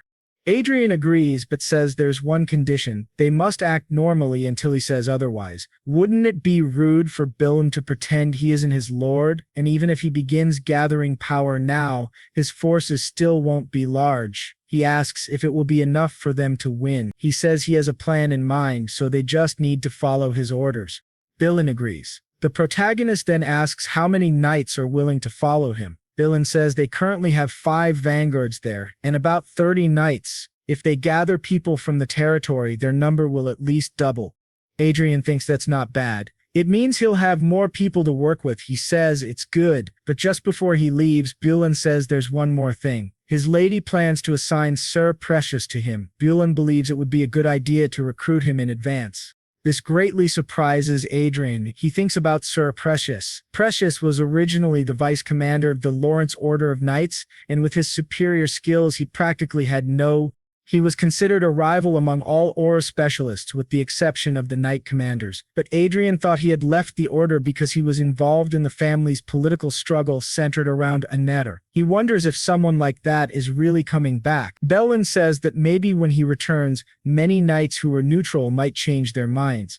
Adrian thinks that Sir Precious was a typical warrior and a very popular knight. In other words, there is room to expand his power through him that might be enough to compete with Anna's and Cedric's forces. He realizes that recruiting Sir Precious isn't a bad idea, especially since he's a valuable talent outside of his immediate family. So he says that he needs to find him as soon as possible. He asks if Billen could arrange a meeting between them. Discreetly, of course. Billen says yes, he'll take care of it for him. Adrian thinks that soon he will have power, and that is certainly a good thing. However, his top priority isn't building his own power. His top priority is completing the next mission of the Lucky Encounter event, progressing in the game, and finally reaching the 7th circle today. But to everyone's surprise, the protagonist dies along with Archia, and even his new eagle dies too. The system announces that he was killed by a mysterious being. Then, the scene flashes back to a few minutes earlier, when they were still fighting that man. Adrian thought that even after hunting level 200 enemies, he had never experienced death before. He avoided dying in the game by overcoming difficulties, but if he were to die there, the pain would be beyond his imagination. He notices that Archia is being pushed back, something that had never happened before. She had always prioritized her safety in a fight. Then, as the eagle dives at the enemy, the man quickly defends against both and prepares to finish Adrian with his sword. His name is Death Knight Pasquiel. Facing him, Adrian realizes that he is not just an aura master, but also has a mission boss buff and an abnormally strong body. He is clearly on a completely different level. As a result, Adrian dies and respawns in a nearby village. Sitting on a bench in the village, he thinks the system is garbage. It shares all his senses. He can't even complain about the pain properly because there are too many people around. When he summons his support, Arkasha, she starts apologizing to Adrian, asks if she's okay, and if she feels pain, she replies that she does, but her senses in the game are far less intense than his. He thinks it's a relief, and reflects that he recruited her only because of her tank stats. The more he thinks about it, the more ashamed he feels for hiding his small body behind hers. That's why he wants to change his combat style. Fighting the Death Knight showed him the clear limits of his current fighting strategy. Archia blocks movement, the eagle blocks vision, and then he attacks by surprise. As a mage, he deals a lot of damage. It worked before, since they had many weapons, but this has a limit when facing someone like the Death Knight who's on the same level as Archia. That means the only way to keep enemies away during his casting time is by using the Black Eagle in combat. But he thinks about Archia's defense against the Death Knight and how, if he had more consistent damage output to support her while he casts spells, that would be the ideal combat style. He comes up with 3 possible solutions. Use lower-level magic circles. That would reduce casting time, though at the cost of power, but the casting rate would be higher. 2. Use the Black Eagle as a warrior instead of a support unit. 3. Archia should stop relying solely on her shield for defense and start using offensive tactics. However, the first option basically nerfs him, so the second and third are better. He tells Archia it won't be easy. Then they go into a second battle against the Death Knight, but die miserably again. The eagle didn't do much damage, but its distraction was helpful, so he wonders if he should equip it with a chest plate. He thinks he must do everything he can to complete this trial and reach the 7th circle. Now, they enter the 3rd battle and die again. Adrian, furious, says this is terrible. Then he tells Archia that they've started to recognize the Death Knight's pattern and they must try new things to regain their edge. By the 5th battle, the Death Knight asks if he's fighting a bunch of acrobats. He clearly sees Adrian as very talented and asks why he doesn't just change classes. Adrian replies that he must be confused, but then asks if he's ever heard of a human bombarder and fires magic at him. Adrian tells him to die, but the Death Knight blocks it with his sword. Quickly, Archie attacks from below and Adrian says, "Perfect." But to his surprise, the Black Eagle can no longer lift him, and simply lands, dropping him to the ground. The Death Knight says it's good to see him down there. Adrian looks up at him, completely unsettled, and his head is cut off again. They tried many strategies to defeat the Death Knight, but failed every time. However, Adrian notices that the damage dealt increased in the last fight. He continues casting spells while dodging attacks, which remains his biggest challenge. Now he wants to try using better items. He focused on his reflexes instead of concentrating on casting spells. Once again, he was defeated. On the next attempt, he was already dodging much better, able to avoid the enemy's strike and cast 2 spells in his direction. Archia also attacked from the other side, but that guy still managed to finish them both. However, the protagonist gave a small smile, thinking that this battle confirmed something for him. He had tried to be an aggressive mage, which reduced his overall damage, but allowed him to survive longer on his own. The result was a 62-minute battle in which he dealt 84% of the damage to the Death Knight. He believes that if he keeps trying, he'll definitely succeed. He logs out and returns to his room, realizing that he's exceeded the connection time. He tells Arshia that he thought they'd hit level 200 by now, but instead they're stuck in an unexpected place. While stretching, he notices that the world seems to be moving more slowly. Arshia explains that experiencing death countless times has side effects, so it's normal to feel some changes.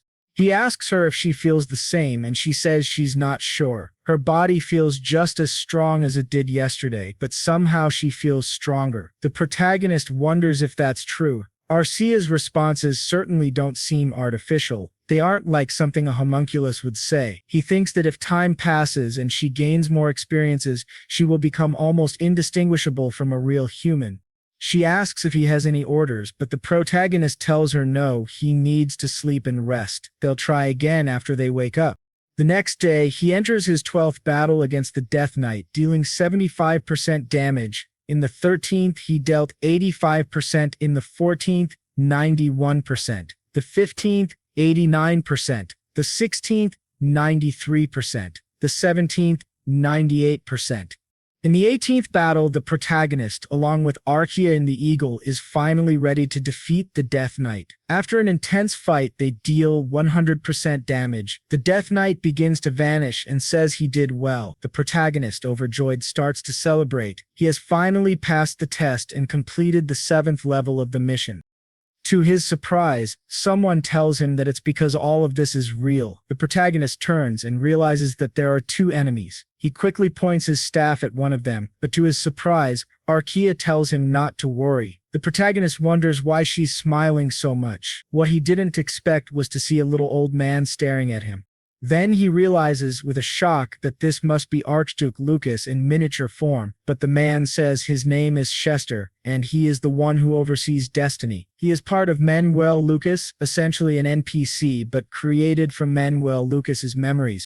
The protagonist thinks that even though Chester was created from those memories, that doesn't guarantee he'll help them. Still, he would undoubtedly be a huge help if he's on their side, but if not, it'll be trouble. Chester tells him there's no reason to be apprehensive. Adrian says that he doesn't seem like an NPC, he's too different from the others and feels truly alive. Chester replies that of course he does. He might not have a soul, but he was made to act a certain way based on the memories of someone who lived.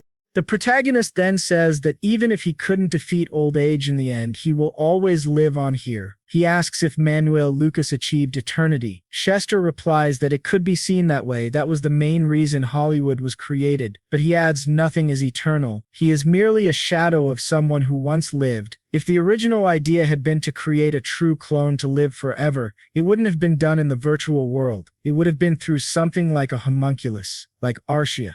Adrian thinks he once suspected that Manuel Lucas might try to possess him to be reborn, but thankfully that's not the case. He then asks Chester what his role is there and mentions how frustrating the last floor was due to its difficulty. He wonders if he'll now stop fighting and focus on other areas.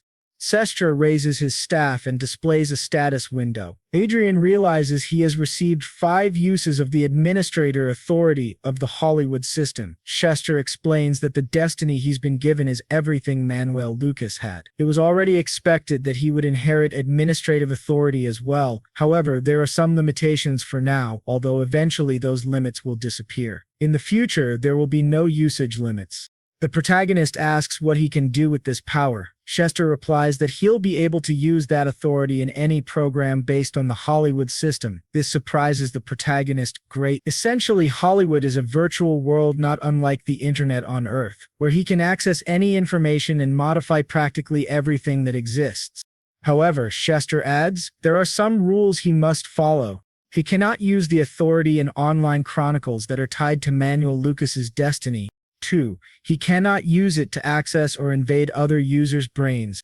3. He cannot use it to steal other people's property. 4. He cannot use it to harm the world, either directly or indirectly. The protagonist thinks it's a bit concerning, but it makes sense. He then jokingly asks if he can use this authority to launder money. Chester replies that it's not hard and even recommends a few methods personally, but Adrian asks if it isn't too risky. Couldn't someone audit the documents? And then the little guy says that the chance of them noticing this is low since it's not just the current reports, it would basically mean manipulating the entire market. With that, our protagonist says that he'd like to use one of his administrator permissions. Sester then tells him that his current wealth is 12.625 trillion lots and asks if he'd like to organize the lots and equipment he'll receive from this floor. The protagonist agrees. Then Chester asks if there's anything else. The protagonist says that Arkia needs a registration and it would be good to make her origin the holy city of Everil. Chester replies that of course, and that he will register her as someone whose family has passed away, marking her current status as orphan. When the protagonist asks Chester if he would help him with the administrator authority, Chester says yes, but then a woman asks why he's gone so far for people he didn't even know. Chester responds that this is his way of showing affection and care for the world he left behind, so that the life of his successor wouldn't be as difficult as his own. This leaves Adrian quite confused, as those don't seem like the words of someone remembered as a legendary mage. If it weren't for this world, if not for someone from Earth like him, and if he hadn't created a legacy for future generations, his life would have been pathetic. He couldn't have dreamed of becoming who he is now, so he kneels down and thanks his master. But Chester says that he is not Manhwa Lucas, though the protagonist notices a small smile at the corner of his mouth. Thus, he acquires another 50 trillion lots, and also receives the sky fortress of Icarus. His 7th circle is now complete. Meanwhile, in the city of Nichian, the former captain of the Order of Knights, Perseus, asks who Arian is. The knight says he believes that the young Master Arian might be able to take control of the territory and develop it even further. He asks Perseus if he intends to support young Master Arian alongside him. But Perseus wonders what kind of nonsense that is. He thought he was called for a meeting about the Lord, and if he had known it was to talk privately about an immature child, he never would have agreed to come. But the knight says that young Master Adrian is a prodigy.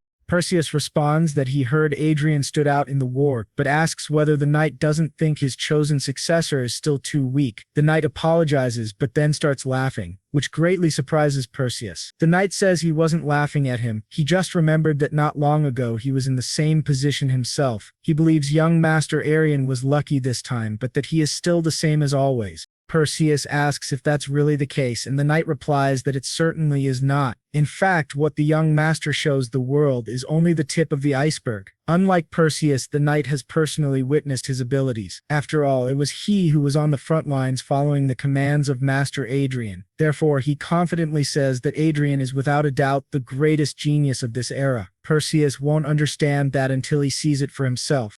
Perseus remarks that the knight seems completely devoted to the young master. He reflects on the story of a prodigy who became mediocre at the age of 7, a mask used to become someone great and survive from a young age. Considering Adrian's intelligence and the knight's words, Perseus has to admit that Adrian deserves his attention. He then asks the knight Berlin what he wants to do. Berlin says Perseus should use his connections to convince the vassals to support young Master Adrian. Perseus says that it's a bit complicated, but still interesting. Berlin says he made a great decision, but Perseus responds that he hasn't decided anything yet. Before making any decisions, he should at least meet Adrian. So Balian says that young Master Adrian would be delighted to visit him soon and that he'll call him to share the news. While speaking with Adrian through communication magic, Perseus thinks to himself that Adrian is someone who spent over a decade hiding his power, waiting for the right moment for revenge. That's truly something. He hopes Balian's words are true. But to both their surprise, Adrian simply ends the call. Belen says that Adrian must be very busy to answer right now. But then, to their shock, something appears right behind them. They sense a mana presence, and it must be at least at the 7th circle. They wonder who in the world it could be. After finishing, she announces that the 5 assassins have been killed. The protagonist comments that maybe he had too high expectations. He had heard these 2 were the most powerful in the continent, yet they allowed themselves to be surrounded by assassins. The 2 men wonder what kind of attitude that is, and who this monster in front of them really is. Ilan asks what happened. The protagonist says he spent 13 years preparing for this moment and asks if they really thought he'd be unprepared. Of course, he would have an aura master at his side. This surprises both men greatly. Perseus thinks that initially he wanted to test Adrian's worth, but now realizes it's he who must prove himself useful. That's the kind of person standing before him. While still stunned, the protagonist looks at Perseus, sees his status window, and thinks to himself that he's not bad at all. Will then asks whether the lady of the house sent them, and Adrian responds that obviously they must have a lot of questions. Then he snaps his fingers and casts reparo, or restoration magic, repairing the entire house. Billion comments that the stains, the blood and bodies vanished. It was truly incredible, but our boy simply asked them not to think too much about it, and said they needed to go somewhere else. He then activated another spell, shocking both of them as they realized it was a 7th circle spell called teleportation.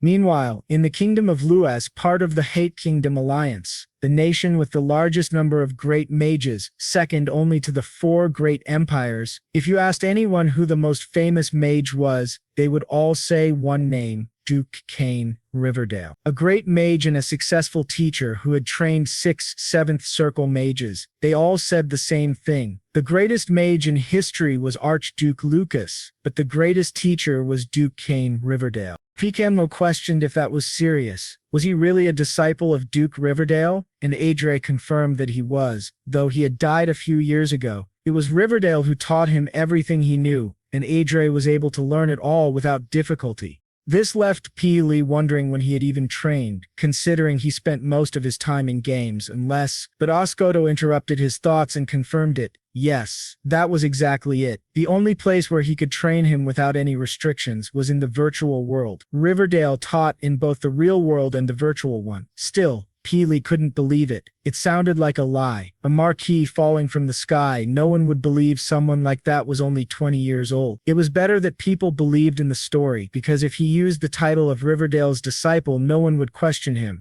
Pacius commented that Edre was certainly an eccentric man. To their surprise, the boy had even prepared fake evidence to support his story, proof that he was indeed a disciple of Duke Riverdale. He had asked Administrator Chester to create it as an alibi, and now he held various artifacts with Riverdale's aura, as well as a record claiming he had been a secret disciple that no one else knew about. That way, even the Riverdale family or his known disciples could trust him if they ever crossed paths.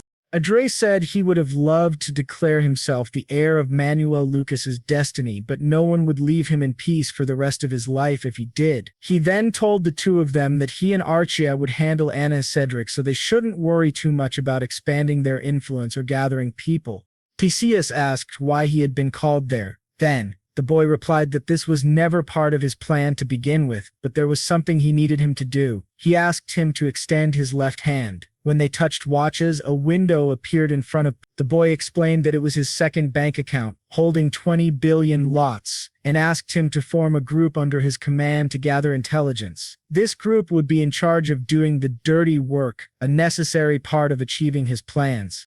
It was curious that he asked a knight for that kind of task, but Patrius acknowledged that considering they would be facing Marquis Haven, it might be necessary. Still, he asked if he was sure. That amount of money must have been hard, maybe even impossible to accumulate. But the boy asked him not to worry. He had acquired it very easily, thanks to his great talent for investing. In fact, he thought Patrius might faint if he knew he actually had 3,000 times that amount. Then he extended his hand again to Pacius and declared that he would remove Cedric from his position as heir to the family and would gain a level of power no one in the nation could disrespect. He asked Pacius if he would stand with him. Pacius knelt and pledged his loyalty. Back at Adrian's home, his stepmother was furious, saying that 5 expert assassins had vanished without leaving a trace. The butler confirmed this. She shouted that he had promised they could kill anyone, even a master of aura or a great mage. The butler agreed, but she angrily threw a wineglass at his head. After calming down a little, she asked where Pacius and Billion were. The butler said that Mr. Billion had returned to his unit, but Pacius had completely disappeared. She realized he must still be alive. Billion would have reported it if he were dead. She suspected those two were conspiring against her and couldn't ignore it. She remembered that her husband had told her to monitor Adrian and Sylvia closely. She felt she had no choice but to obey, because opposing Viscount Lawrence would be even worse. Still, if Billion and Pacius joined forces, they'd be unstoppable. She couldn't let them act freely because Cedric couldn't afford to have a rival. Time was running out. The butler asked if she wanted to deal with the Assassin's Guild again, since they had guaranteed they would finish the job. She questioned whether they should just kill Adrian, shocking the butler. In her sly way, she asked if he was afraid. "This is the easiest path," she said. "Yes, it's the only way. don't even think about another option. The butler warned that if she went through with it, there would be no going back with Viscount Lawrence. Besides, young Master Adrian was now very famous. But she, seething with rage, asked how long he had worked for her. Trembling, the butler replied that it had been 30 years. She reminded him that he should know by now that she hates being contradicted. She poured wine over his head and asked if he thought she didn't know what he was up to. There was no other way, she claimed. "Do you think you're smarter than me?" she hissed. The butler thought he had tried to help only because of a spark of remorse for the young master. He knelt and begged for forgiveness, but she said, "Forgiveness? No, I'm going to frame you." That left the poor man utterly stunned. The viscount is dying, and someone needs to take responsibility for it. All this time, he had shown loyalty to her, so it would be easier this time. She asks him what's wrong and if he isn't loyal to her. Trembling, he replies that he understands and will prove his loyalty. She says that's the perfect answer and orders him to make sure they don't fail again, or else everyone will be killed.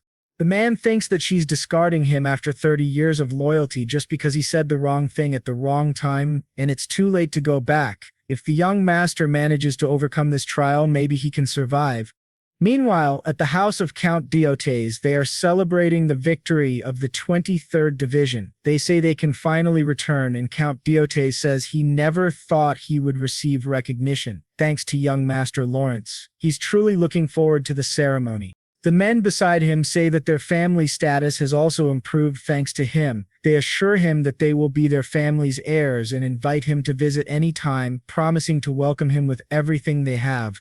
Our protagonist thinks they're taking credit for what he did, but he understands this is normal. It all happened because His Excellency trusted him and supported him with his great wisdom. However, Count Diotes says it would have been better if the war had lasted a bit longer, which surprises our protagonist. He asks what he means, and Walton explains that if the war had continued, he would have received more recognition and possibly become a lord. But with the current situation, the compensation will be limited to him only. Our protagonist realizes there's a big difference between inheriting a title and earning one on your own. No matter how much he rises in rank, without a county of his own, he can't pass on his title. Seeing Count Diotes looking a bit down, he says he didn't fight expecting anything in return. Diotes replies that it's a real shame. He has so much potential but lacks an environment where he can truly shine. That makes him sad.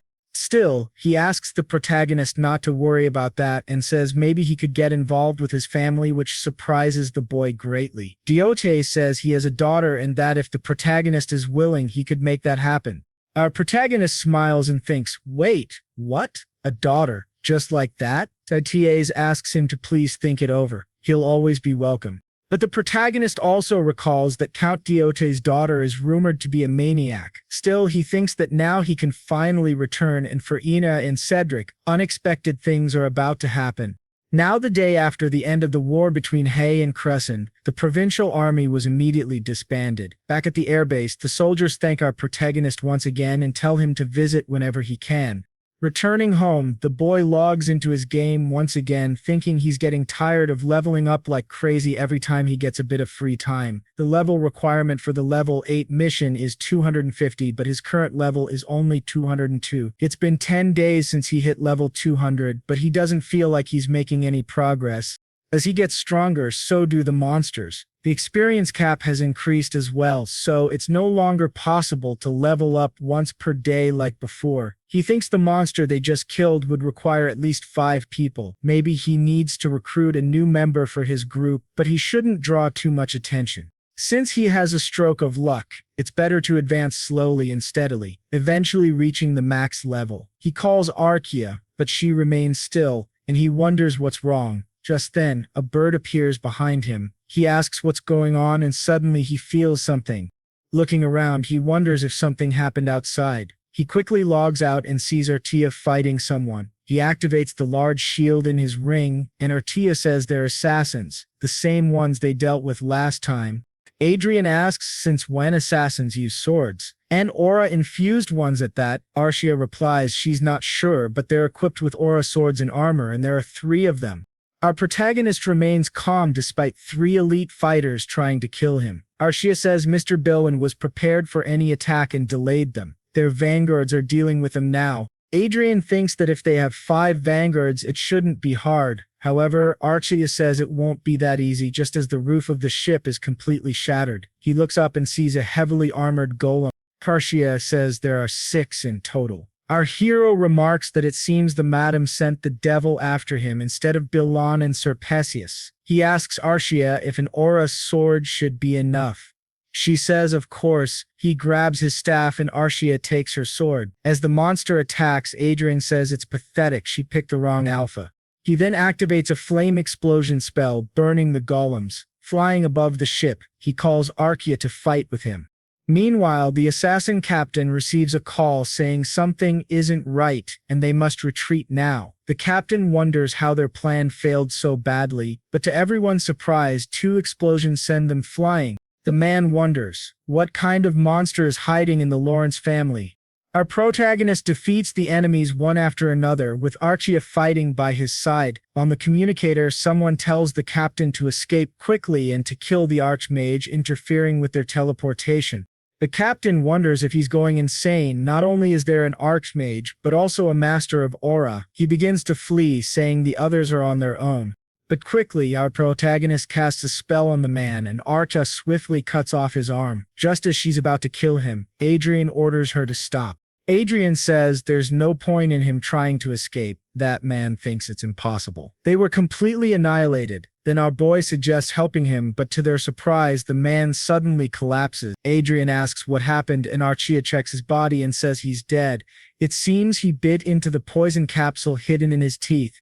Adrian realizes he doesn't have much experience dealing with assassins and underestimated their determination. Meanwhile, the vanguards question whether young Master Lawrence is truly that strong and if the vice commander knew about it. Dayan responds that young Master Adrian is a disciple of Duke Verdile, which greatly surprises them. Bilan adds that not only they, but the entire family underestimated him. Everyone knows how incredible Duke Verdile is, but he believes young Master Adrian became this powerful because he's something special. He was making plans for the future while acting humbly and deceiving everyone around him just to survive. But now the tides have turned and surely they should reconsider and join him. Adrian thinks to himself that Bilan is definitely skilled at influencing people. Back at home, Adrian's worried mother runs to him and asks if he's okay and if he got hurt anywhere. His father, right behind her, tells him he worked hard. Observing this, Adrian thinks it's completely normal to hold a parade to celebrate after receiving a battlefield medal,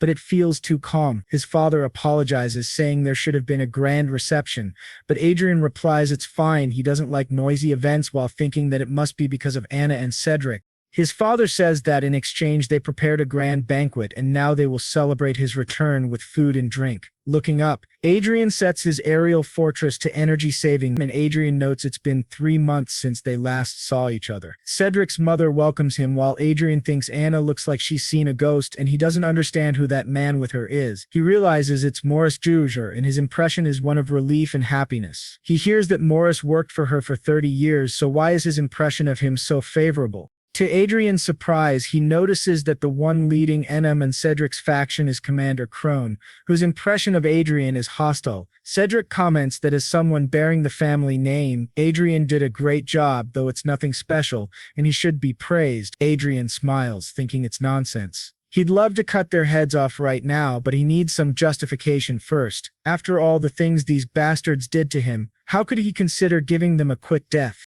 Cedric calls him a rude bastard and asks if he enjoys being praised. Adrian laughs and says he really thinks Cedric believes he'd be happy hearing compliments. He acts as if he's capable of anything, which surprises everyone, while Adrian thinks that what he truly wants is to create a scene and use it as justification so they'll deserve to die.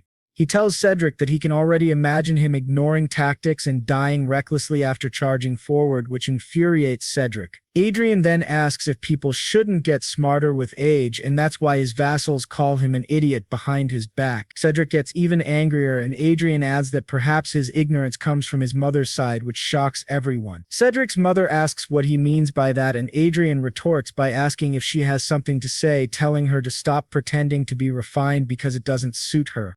Cedric laughs and says this brat got even more insolent after returning from the battlefield. He draws his sword, saying Adrian doesn't even know what fear is anymore. Adrian's mother behind him tells Cedric to stop. Adrian is tired after coming from the battlefield and asks him to put the sword away. His father demands to know what he thinks he's doing, but Adrian calmly tells them to stay back and just watch. Cedric approaches and says Adrian is playing tough now. He understands the sudden attitude. It must be because of the investigation into that rebel. He asks how Adrian dares to try and bring down their family and if Bolin has gone mad. This confuses both parents. Cedric accuses Bolin of persuading Adrian to try to destroy their family. His mother says this is absurd and asks if it's really true. Cedric orders them to capture the rebel immediately. To his surprise, no one responds. He shouts, demanding to know what the hell they're doing and why they aren't following his orders. A knight in the back says that if he wants to capture Vice Commander Bolin, he should do it himself. Cedric, furious, charges at Adrian with his sword, but to everyone's shock, Arkia grabs his arm while still chewing on a giant pork leg. Cedric yells, asking what the hell she's doing and why she's so strong. He demands that she let go, but to his surprise, she throws the pork leg right at his head, knocking him unconscious, stunning the commander, Cedric's mother, and everyone else in the room. As Cedric falls to the floor, everyone is left speechless. Adrian just smiles, looking down at the completely disoriented Cedric. But then from the back, their commander tells her to stop. If she crosses the line again, she'll answer to him. Adrian then asks if it's not him who's been crossing the line all this time, after everything he's done, so many things that he probably doesn't even remember. Cedric exclaimed that those bastards dared to hurt him and that they deserved to die. The commander agreed, stating that they indeed deserved death. However, as a vassal, he couldn't harm the second young master, a member of the Lord's family. Cedric questioned what he meant, and the commander clarified that the situation was different for the woman. He had no obligation to consider a commoner who laid hands on a noble. Pointing his sword at her, he questioned whether she thought she was a noble just because she was a noble's lover, and prepared to attack her. To his surprise, others defended her, prompting him to question their actions and demand they retreat immediately. Bolin intervened, stating he wouldn't have drawn his sword if he intended to retreat, and ordered the commander to step away from the Law of Alice. The commander, puzzled, wondered what the Law of Alice meant. He found it strange that even members of Cedric's faction sided with them. Noting that most of these individuals prioritized profit over loyalty, something felt amiss. Looking back, our protagonist noticed reinforcements had arrived. Cedric began to laugh, claiming it was too late for regrets, and that including Bolin, they would all be punished for their crimes.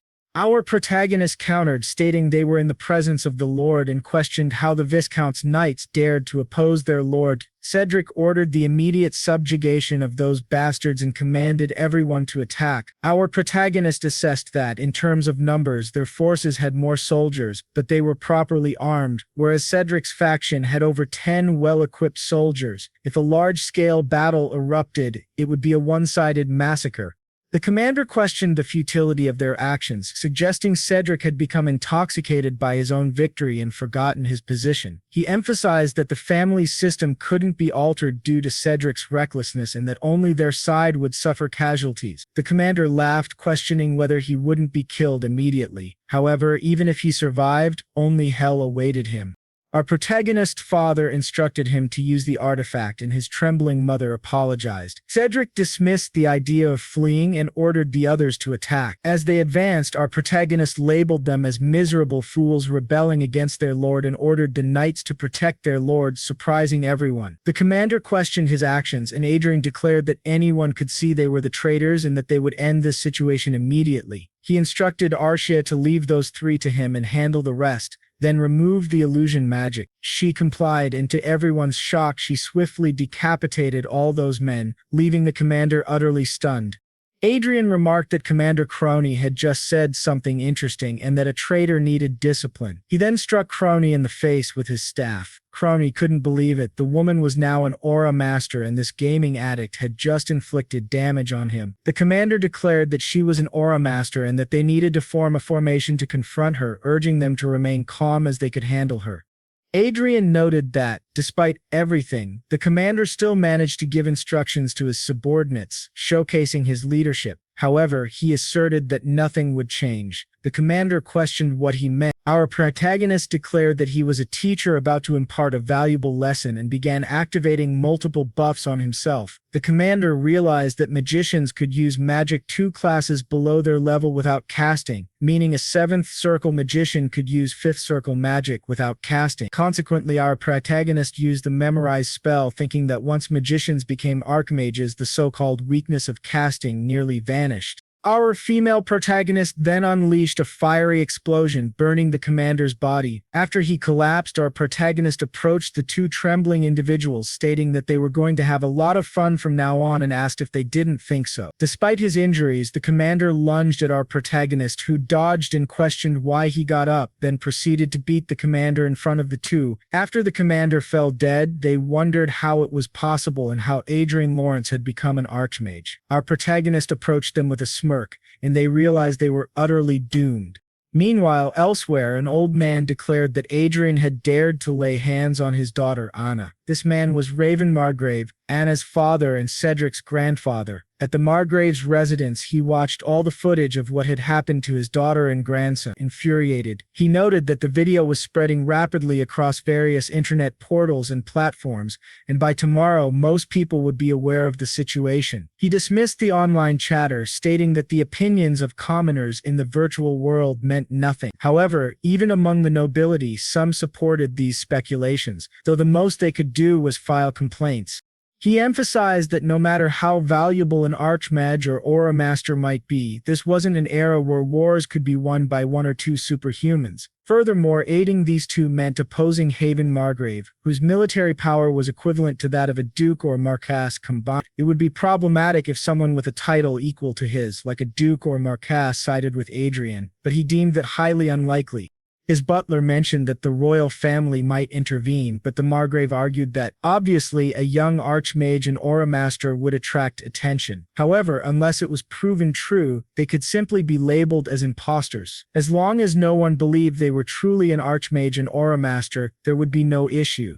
In this era, there is no guarantee that a video can't be artificially created, so they must announce that the video was fabricated. Through this video, they aim to expose that he is the one behind Anna and Cedric. Those foolish commoners are acting exactly as expected, merely trying to find justification, which is what they truly want.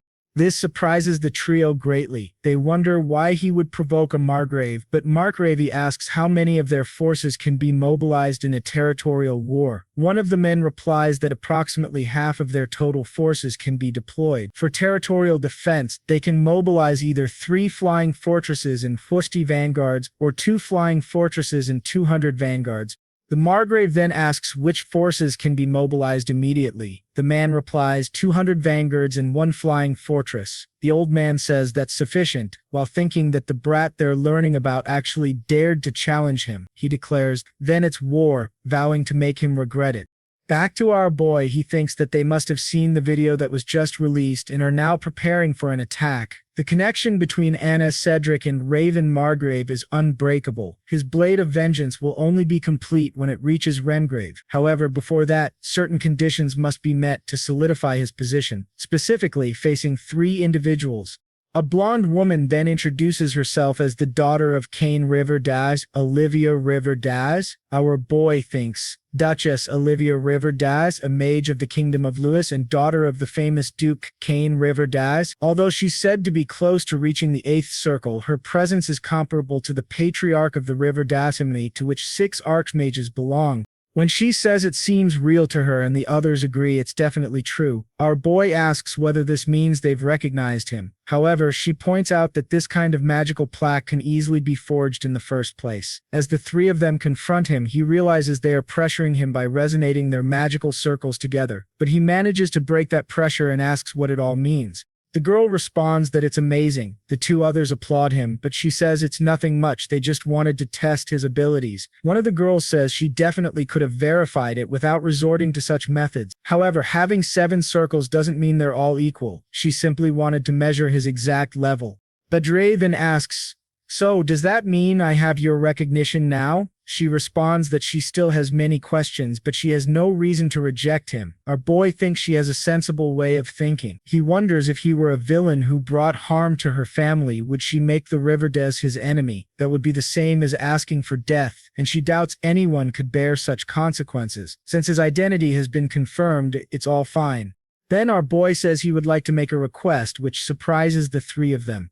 The next day, Markgrave asks how much longer it will take to mobilize their troops and orders them to hurry up. Just then, someone behind him asks him to take a look at a video. He asks, "What is it this time?" In the video, Olivia announces that officially, the young master Adrian Lawrence, disciple of the former Duke Riverdale, her father, has become a 7th Circle Archmage at the age of 20. This infuriates Markgrave. She says Adrian is a rare magical genius, a talent expected to reach the 8th circle, and the Riverdale family will do their best to help him and will spare no effort in supporting his growth. Anna's father realizes Adrian was one step ahead, as if he were reading his mind. She continues, saying that if anyone tries to harm Adrian, the Riverdale family will consider it an act of hostility against them. Markgrave immediately shatters the video, extremely angry, and says that they will still proceed with the plan, shocking everyone around him. He asks if they didn't hear him, they will proceed as planned. When someone asks about the royal family, he says he doesn't care. As long as they achieve their goal, they can overcome anything. Karin, standing behind him, warns him that Riverdale is backing Adrian Lawrence and that they should cancel the expedition, but the old man, still furious, says he doesn't care. They're foreigners anyway, which shocks the three. He adds that he's sure Adrian will feel relieved they won't be able to attack him, which will make the surprise attack even more effective. They must complete preparations and mobilize the troops as soon as possible. To his surprise, Adrian's eagle is silently watching them, relaying everything to Adrian. It flashes back a few moments earlier, with Olivia asking if he really wants to hold a press conference and whether that's what he's requesting. Adrian confirms, and she says she now understands the situation he's in. If he wants, she can offer him more support as a fellow disciple. But Adre replies no, she only needs to reveal that he is a disciple of the former Duke Riverdale and a 7th Circle Archmage. He doesn't need anything more, which leaves her slightly doubtful. Smiling, our boy tells Archia that it's time to go. He thinks that, when it comes to his vengeance, he doesn't want to depend on anyone. He wonders, isn't revenge something one pursues for personal satisfaction? Everything must go according to his plan, under his leadership. We return again to that moment, with her asking why and Adrian answering, "They are my prey, and I don't want to share the joy of hunting them with anyone else." In the dungeons, they manage to break free and begin to flee. In Anna's hand is a key. As they run for their lives, she says that living like this is the same as being dead, and her father will never leave them alone. Cedric asks if they're really going to do this, but she replies, "What else can we do? We can't live like this." Cedric agrees, and she tells him to shut up and keep running. Now on the roof, she looks at the sky and clicks the key. A message appears and she is transported to the airborne fortress. Upon arrival, they remove their cloaks and she says that the peasant is truly something, but she'll make sure he dies. If he really thinks she's going to stand by, he's wrong. With that flying fortress, she can destroy both him and the viscount. With her key, she activates the fortress. The system asks who she is and she responds, "Anna Lawrence, her identity is verified." When asked if she is trying to activate the fortress under threat, she says no. The activation is then completed. Anna orders the main cannon Firestorm to be prepared, aimed at Viscount Lawrence and fired on her command. But to her surprise, our boy tells her to shut up, saying she acted exactly as he predicted. He thanks her for unlocking the fortress's security. She wonders when he got inside, but to her shock, Archia has already defeated everyone and is holding Cedric. Our hero says that trying to shoot the Viscount with a flying fortress only adds to her list of crimes, and the Marquis Raven's troops are almost here. She and her brother will have to protect this land with their own bodies. This stuns her. Our boy says, "That's what I wanted to see. If you're guilty, then you should be nervous. Do you really think your crime should make you so proud?" He then throws her to the ground and says the fortress had many layers of security, but she kindly unlocked them all for him. Anna tells Adrian she's not sure what he's trying to do, but suggests they calm down and talk, as emotions are running high. But our hero isn't someone who tried to blow up a viscount just to talk. Then Archia starts beating Cedric. Our hero simply tells her to bring him over and she throws him beside his mother. Cedric asks why Adrian is doing this, since they're brothers. But our hero says that even brothers had a great shield above them. Arshia then asks what they should do with the knights, who begin begging for forgiveness. Our hero suspects they're from Marquis Raven. He plans to send them back, but to their surprise, he simply opens the door and throws them out of the ship. He tells Arkia he forgot to upload the video and asks her to edit and upload it for him. Meanwhile, the other two are banging on the barrier, begging to be released. With that, our boy says he will use media platforms politically. He posts the video of Anna aiming the fortress's main cannon at Viscount Lawrence's house. Upon seeing the video, Mark asks if he can just kill all the commoners making those stupid comments. Mardo says it's possible, but not easy. The site is under the jurisdiction of the Union of Elia, which doesn't release users' personal information unless it's a serious crime. The Marquess says those damned Elia people are truly stubborn. One of the men behind him says a flying fortress is fully operational with 200 vanguards and everyone is ready. The Marquess orders them not to fail and to depart now. The mages activate teleportation magic. As the ship vanishes, the Marquess watches and wonders if he should have gone in person. Meanwhile, his daughter, still inside the barrier, screams for her father not to come. Suddenly, above the airborne fortress, the Marques's army appears in the sky. Our boy says, they've arrived. Inside the fortress, the mono wave begins, shocking the two inside. They start screaming Adrian's name, apologizing, promising never to do anything again. But our hero says what he's doing now is something he learned in war. It's called a suicide bomb. With the Marques's army right above the flying fortress, the two scream in terror. Our boy raises his glass and waves goodbye to Madame Anna and Cedric, who watches from the sky as the fortress explodes with both of them inside. As he laughs, he thinks, some may say revenge is meaningless, but he strongly disagrees. He asks Arcade if she wants to make a wish. She replies, "What do you mean?" He explains that they should make wishes while watching fireworks. He thinks alcohol has never tasted so good. It's the era of magic. August 15, 2019. He has erased Anna and Cedric and caused great disruption in this world. But now he has achieved his absolute freedom, simply watching those fortresses and ships explode beautifully. Back in Marquess Margrave's office, he asks why the hell there's no communication. The operation should have ended by now. He wonders if the communication system failed. Still anxious, he then asks about the spies they sent. One of the men replies that they've lost contact with all of them. Marco Lev asks, "Are they playing with me?" One of the other men suggests that perhaps this entire situation was planned in advance. This infuriates the Marquess even more. He wonders how long this has been happening. If it's true, it means he's been in the palm of that boy's hand all along, a boy young enough to be his grandson. But then, to everyone's surprise, someone enters the room calling out to His Grace and says he was searching for online articles related to the Lawrence territory. This article was posted 3 minutes ago, and Marquez asks what it is. This scene shifts back to Viscounty Lawrence. After that explosion happens, the vanguards below are protecting the territory and hearing more and more explosions, with debris falling to the ground. Watching everything unfold is none other than Marquess Margrave. The butler says that, according to the video, an evacuation warning was issued an hour ago and all the residents of the Viscounty of Lawrence had already evacuated. The article says that while communication was completely cut off, a large explosion suddenly occurred in the sky, and they have just confirmed that communication has been restored. Along with it, there was an announcement made by the Lord's castle. Filled with rage, the Marquis slams his desk, shocking those around him. He begins to destroy his entire office and asks how many troops they can deploy right now. One of them responds that they can either send 65 vanguards or 25 vanguards in one aerial fortress.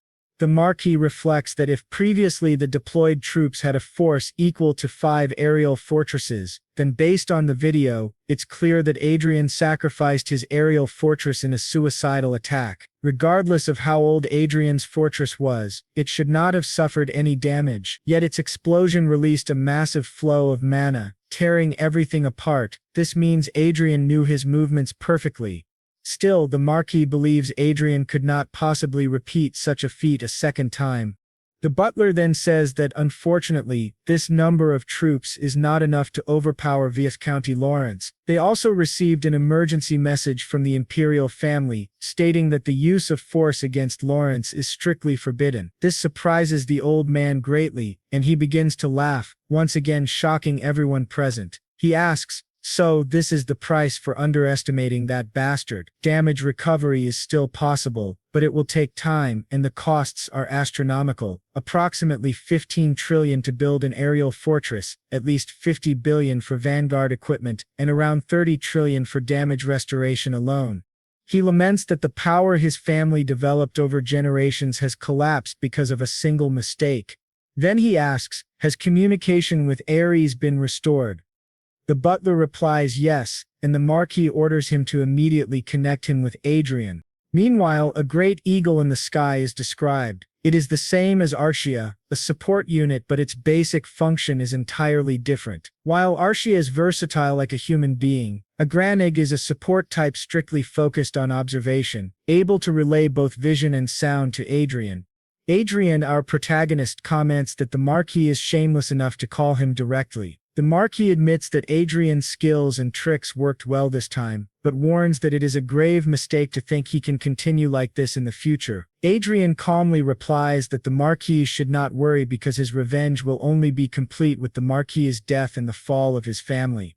The Marquis asks if he just said revenge.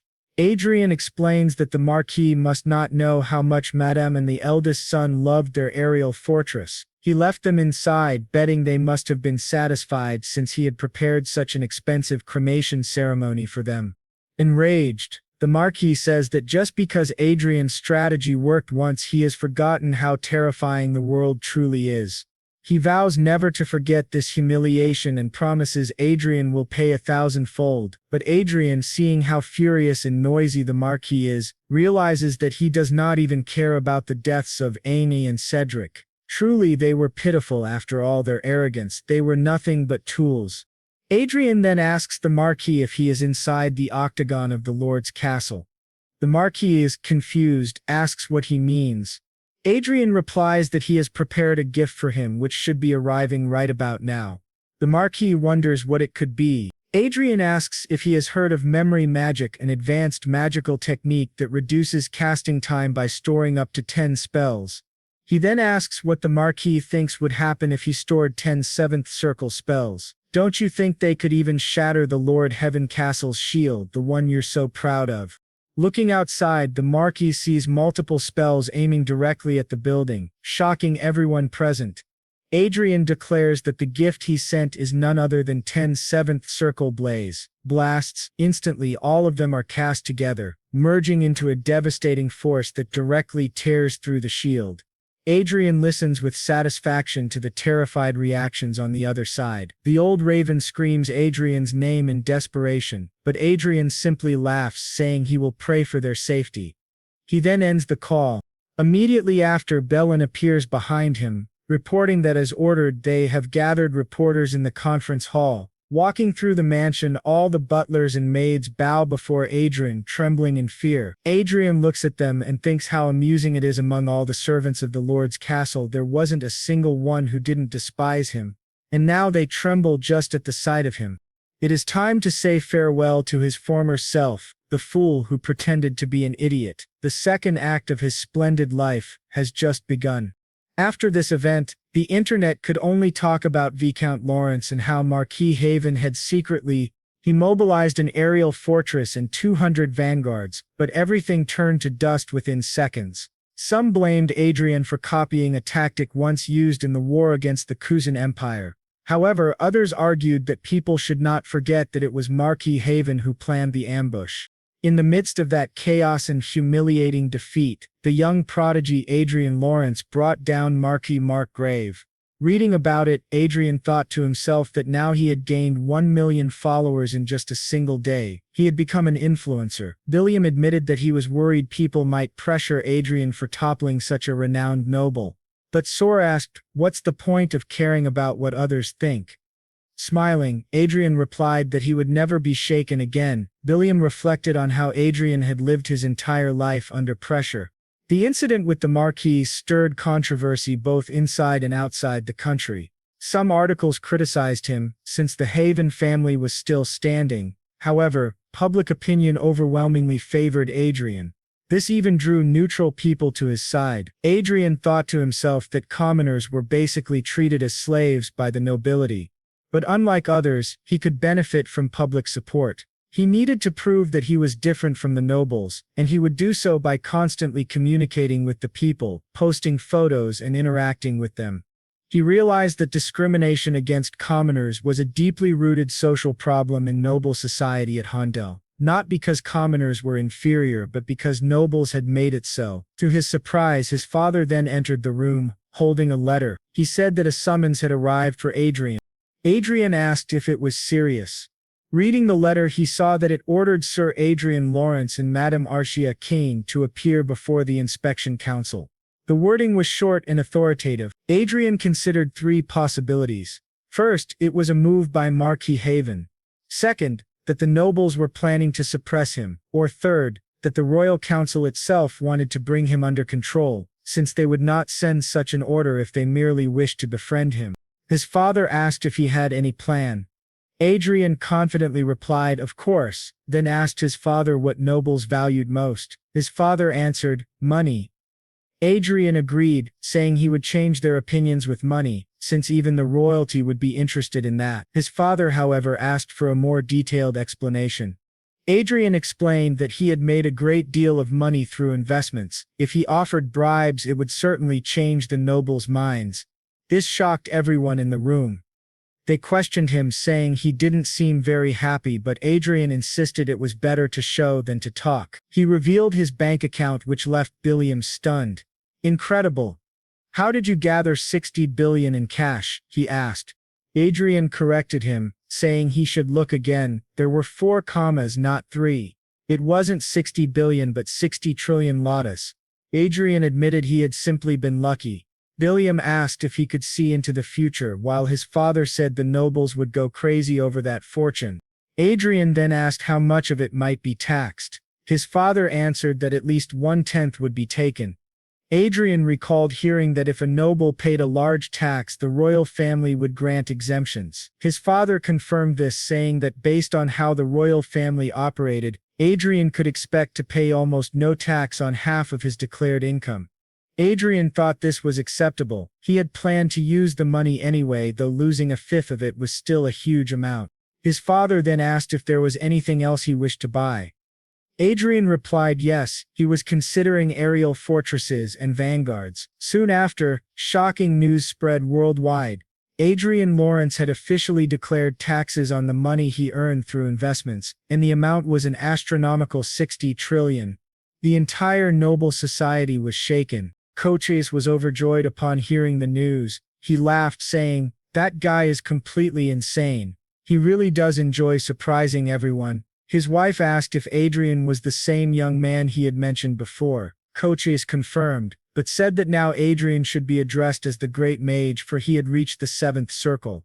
He even said he wished Michelle could meet Adrian, but in just a few days the boy had become far too influential.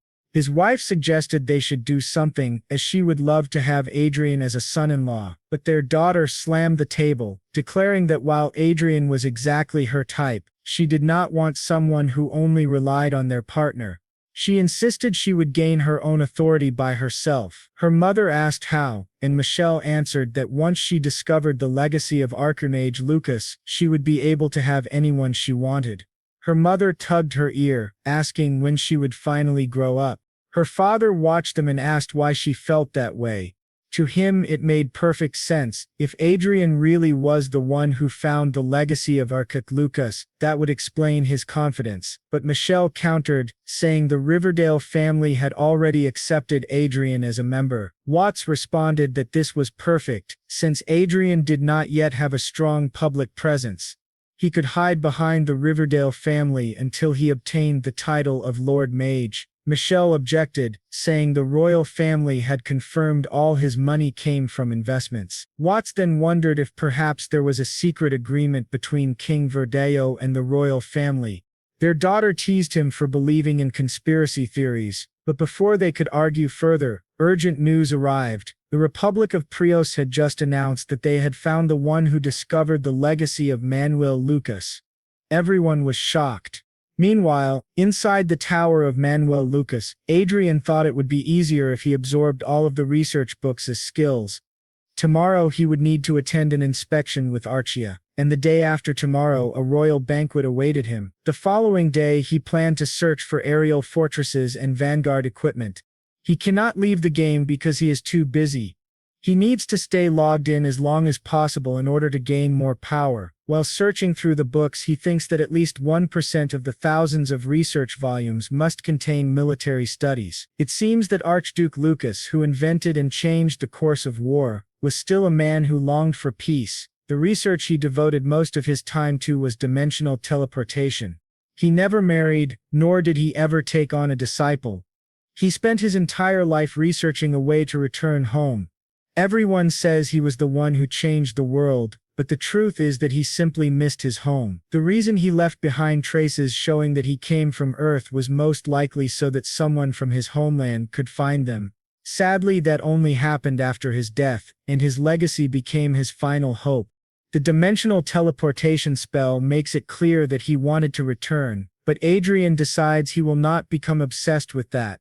He thinks it would be wonderful if he could go back and forth freely between the two worlds. Perhaps what Manuel Lucas truly wanted was someone who would finish his resorts. If that is the case, Adrian resolves to do his best. Yet the humble Archduke Lucas seems to tell him that he himself is being too modest. With that, Adrian says he has something to ask. He wonders if they will try to catch him while he is laundering money. Karen replies that there is only a small chance of that happening. If investigators were to track every single investor in the world and combine all the transactions, they would see there is more money than exchanges actually recorded. Adrian thinks to himself that indeed, no one would ever go to such lengths. Covering up the incident with the Marquis using money was a good idea, but now there is far too much attention on him. After all, he is a great mage of the seventh circle, and he also has Archia, a master of aura, by his side. If anyone were to discover that he was the one who inherited the legacy of Manuel Lucas, there is a chance he could lose everything he has. Therefore, he must be absolutely certain to keep this secret. That is why he came up with the plan of the false lucky heir. He asks, how is the operation of the false heir going? And what operation is that? Well, you will have to find out in the next video of this series, so of course don't forget to like this video. So he must be certain to keep his secret safe. That is why he devised a plan, the plan of the false lucky heir.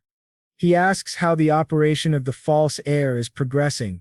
The scene then shifts to the Empire of Prius, where a grand parade is taking place, with everyone celebrating and shouting, "Long live Louis Falmont." The young man at the center of the parade smiles, thinking this is exactly what he wanted, for them to continue celebrating him as their savior. This young man is the false heir of luck. At 29 years old, he is an intelligent agent of the Republic of Prius, and the son of President Siar Shane. Yet behind the scenes, he is nothing more than a spoiled second-generation rich kid, constantly stirring trouble by using his father's name. Without even realizing it, he has become a pawn in Adrian's plan, the false lucky heir operation. Its purpose is simple: make someone else appear to be the heir of Manuel Lucas's legacy, drawing the world's attention away from Adrian and buying him precious time until he reaches the ninth circle. Back in the library, Adrian admits that although he doesn't feel guilty about handing a bomb like this into that man's hands, it still bothers him to let Manuel Lucas's name be tied to someone like him. But the little one tells him there's nothing to be done. Adrian isn't strong enough yet to protect the legacy on his own. Adrian reflects on the Republic of Prius, considered one of the four greatest empires of Honda. It is practically the only nation that accepts democracy and elects its president. But in reality, corruption and backroom deals between politicians and businessmen are its foundation. The legislature and the media are nothing more than the government's lapdogs. In truth, it is no different from a dictatorship, as the president has held power for 14 years. Deidre comments that this scheme might help increase the president's approval rating. Herod agrees, though he adds that the country's situation would not change with or without this news. Adrian quietly hopes that no one else will become a victim because of this incident. Meanwhile, Manuel Lucas's spirit remarks that once the truth about the false lucky heir is exposed, it will be difficult for Luis and the president to remain unscathed. In the long run, their actions will bring about major changes in the corrupt regime of Prius. Adrian asks that innocent victims be identified so that he can prevent further suffering. The little master says he would prefer to refuse, but agrees to his request this time, admitting that the reason they've come this far is due to Adrian's lack of consideration. Still, he finds it unexpected that Adrian would care so much for the lives of others. He asks him, "Didn't you kill Cedric and Marquis Haven's forces without hesitation?" Adrian answers firmly, "Because they were my enemies. That's different." The little master agrees, saying that it is the right mentality to show no mercy to enemies while doing everything possible to protect innocents. In those moments, Adrian almost seems more human than an artificial being. He wonders if once he reaches the ninth circle he would be able to create beings like Arcia and Chester. His little master then asks if he still does not want to use his last administrator's privilege. Adrian shakes his head, "Not yet. He will save it for the very last resort. For now his level is 205 and it will take time before he reaches level 250, the first condition to begin the 8th legacy mission." The three of them then pass through a door, but the scene shifts to a mansion. Inside, the servants whisper among themselves. They say they've heard that Lord Lawrence is planning to buy 5 aerial fortresses. Some wonder if it's even possible, since the maximum number of fortresses a baron or viscount is allowed is 1. Others say he is even planning to gather the maximum number of vanguard forces. Some of the maids ask if it is truly safe for one family to hold so much military strength. Dioclus replies that of course it is. After all, titles are granted based on merit, and if talents like Adrian were treated carelessly, they might defect to another nation. He is not only a great noble in name, but also someone who will be granted the military power fitting of his station. In other words, there is a new rising power within the Hayward Kingdom. The maids continue chatting, but one of them warns they should stop. When asked why, she explains that Lady Arcia has just summoned her and she must hurry. Immediately the three of them begin fighting over who should go in her place, since they take turns serving. Eventually one of them wins the argument and heads off. She thinks about how ever since most of Lord Adrian's servants had sided with Anana, who is now dead, they all feel as though they are walking on eggshells every day. Even though the Lawrence family members do not wish to face their young master because of the sins they committed against him in the past, none of them want to lose such a good job with its fine working conditions and secure future. When the maid enters Adrian's room with his snacks, he thanks her politely. She reflects that the reason they argued earlier was to decide who would serve Lady Arcia instead, since she is much easier to attend to. As she delivers Arcia's breakfast, she notices that Arcia is the complete opposite of her intimidating title, Aura Master. The lady has a gentle personality and often shows a kind smile. Blushing, the maid thinks about how amazing it is that someone from such a common background just like her could rise all the way to the rank of countess purely by her own power. Staring at her, the maid is lost in thought until Arcia asks softly if she wishes to say something. The maid hesitates, then asks if she might pose a question. Arcia smiles and nods. The maid gathers her courage and asks, "Will the young Lord Adrian?" The maid nervously asked if Lord Adrian planned to dismiss the castle's workers. Arcia reassured her, saying that Adrian was a good person who absolutely hated making others suffer on his behalf. But then her expression turned serious. She added that while Adrian was kind, he was also cold toward his enemies. Fixing her aura's pressure on the maid, she asked if by chance she was Adrian's enemy. Trembling in fear, the maid quickly answered, "Of course not." Arcia smiled softly and said, "Then everything is fine." Terrified, the maid bolted from the room, almost bumping into Adrian on the way out. She kept apologizing as she ran off. From that day forward, a rumor spread throughout the estate. Adrian never forgot either kindness or betrayal, while Lady Arcia was merciless toward anyone who dared trouble the man she loved. Later, one of Adrian's new recruits nervously asked if he could really follow them inside the royal castle. Adrian replied yes, and asked what he meant. The boy explained that he and Surak were still weak compared to others. Adrian thought back to the war against the Cry Empire when he had been preparing something besides building strength, identifying talents with great potential using his magical glasses.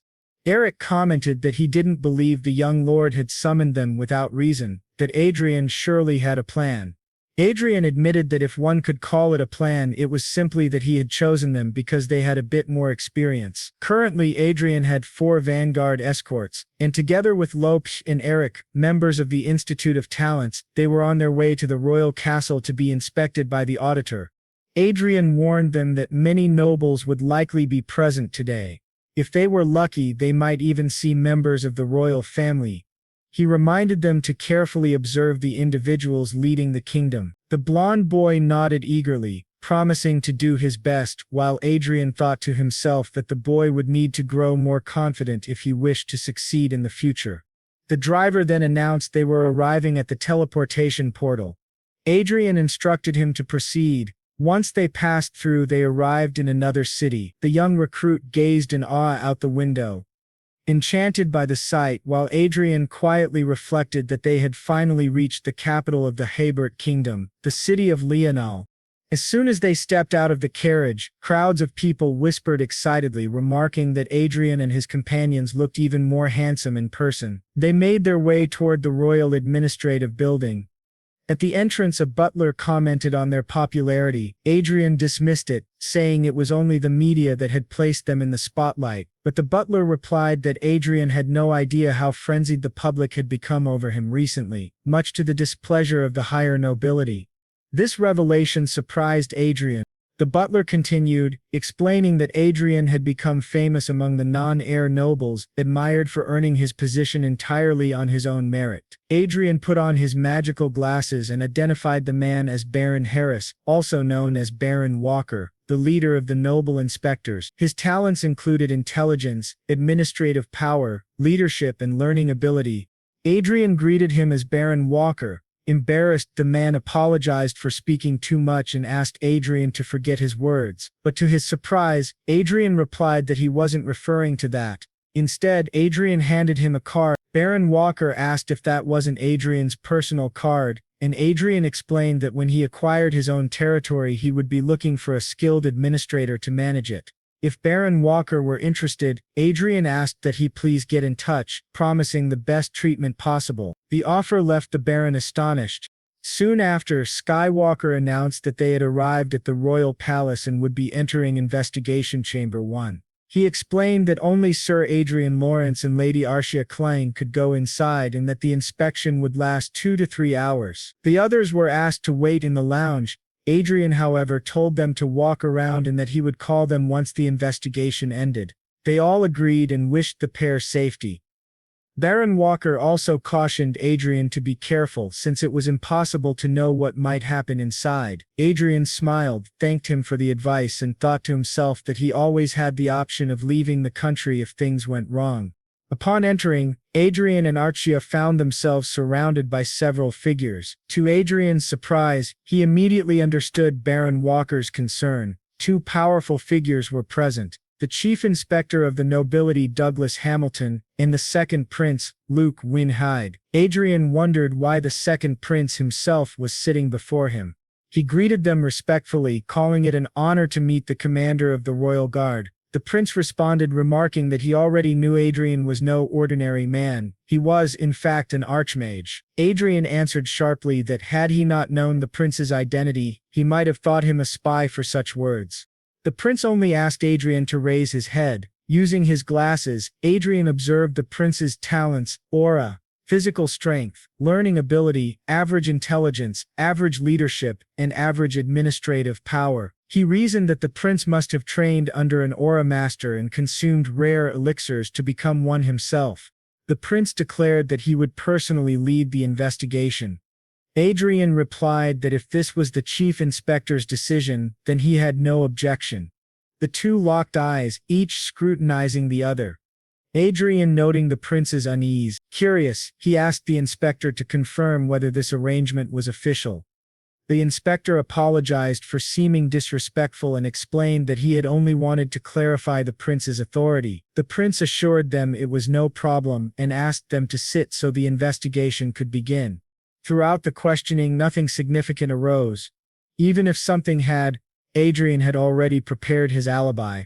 But during their conversation, the elderly man beside the prince suddenly asked why Adrian had caused such one-sided damage to Marquis Haven. The prince corrected him, saying he made it sound like an ambush, when in truth it had been a territorial dispute. The three men debated the matter while Adrian silently considered his next move. He was worried that his relationship with him might be one of hostility, but he seemed to be a fair person. Then the prince said there was no reason to continue the investigation, as there was nothing to look into. However, the elder beside him argued that Marquis Revan was a considerable force on their side. Our boy thought to himself that he could hear everything being said, and he realized that including Hamilton, most of the noble inspectors were aligned with the prince. Some were also on Marquis Revan's side. Perhaps Prince Luke had developed some hostility toward him due to the influence of others and not by his own will. The prince then said that he was basically asking him to be rational and they would end it for now. He called Sir Lawrence and stated that he did not like stalling, preferring to go straight to the main point. He was competing with his brother for the crown, and until recently the competition was fair. However, things changed when Adrian appeared, especially regarding Marquis Raven, one of his main influential forces, who was defeated by him. Our boy apologized, but the prince said he did not blame him, as the incident was entirely Raven's fault. Still, if Adrian had sided with his brother, it would have been even worse for him. That was why he wanted to ask him directly before his brother did. Adrian then understood, this was the real reason the prince had joined the investigation. The first prince was already the crown prince, but there was opposition because the second prince had become an aura master, balancing the scales. The second prince had gone this far even while knowing that the first prince had the right of inheritance and higher status, which meant things were in his favor. Although Marquis Raven's forces had been dissolved, it was not enough to cause a major impact. The real issue was Adrian and Arcia, who had suddenly appeared. They not only had individual abilities but also financial backing. They were a heavy weight that could disrupt the balance. Still, Adrian thought there was no real benefit for him to get involved in political struggles.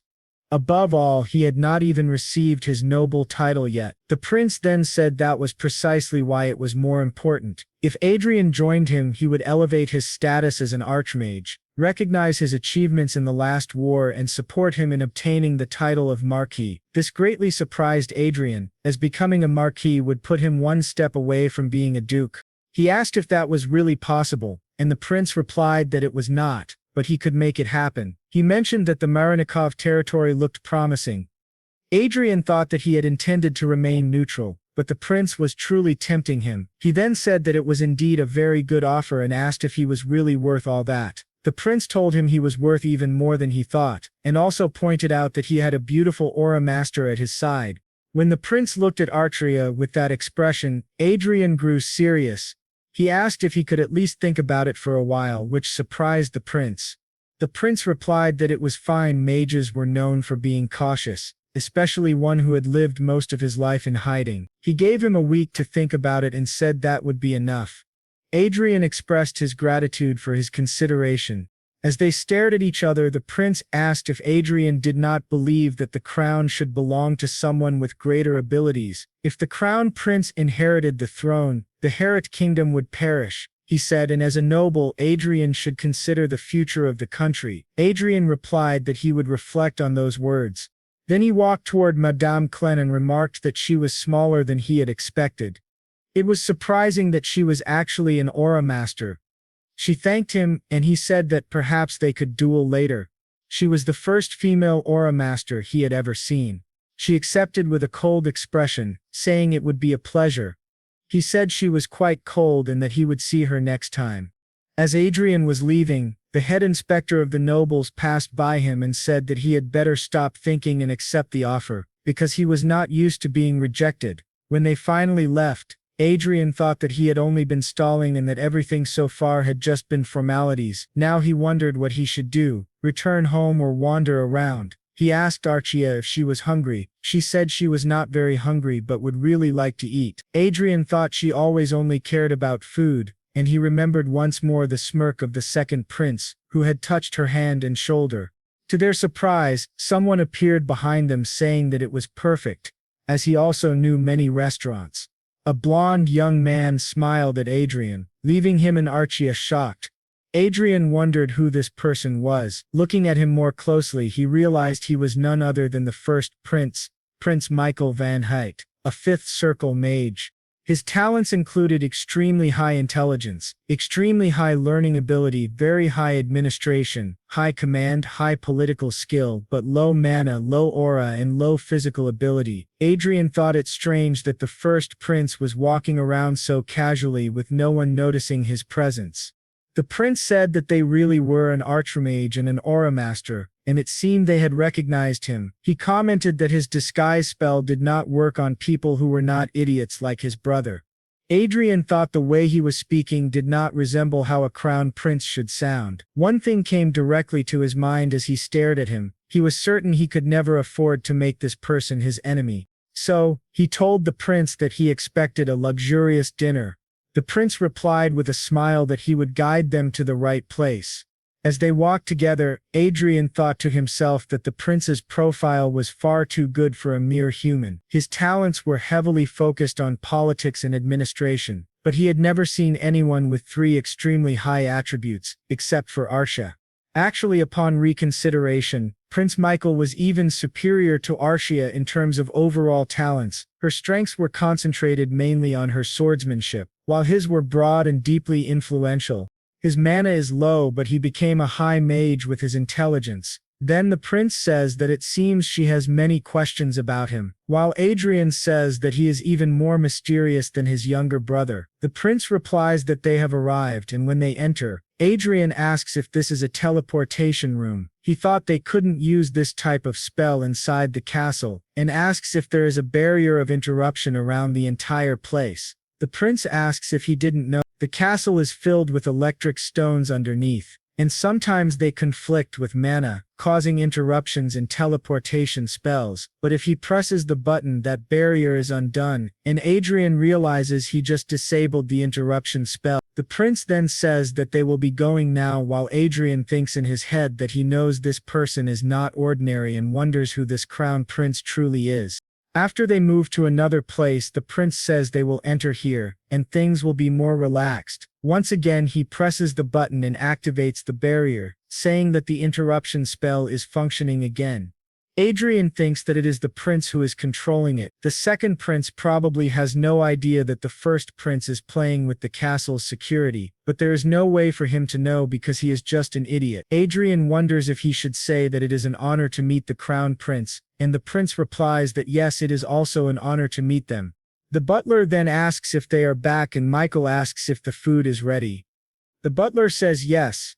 Adrian asks if this is the crown prince's palace, and the blonde prince confirms that it is exactly so. The head chef of this palace was personally hired, and he can guarantee he is one of the best in the country.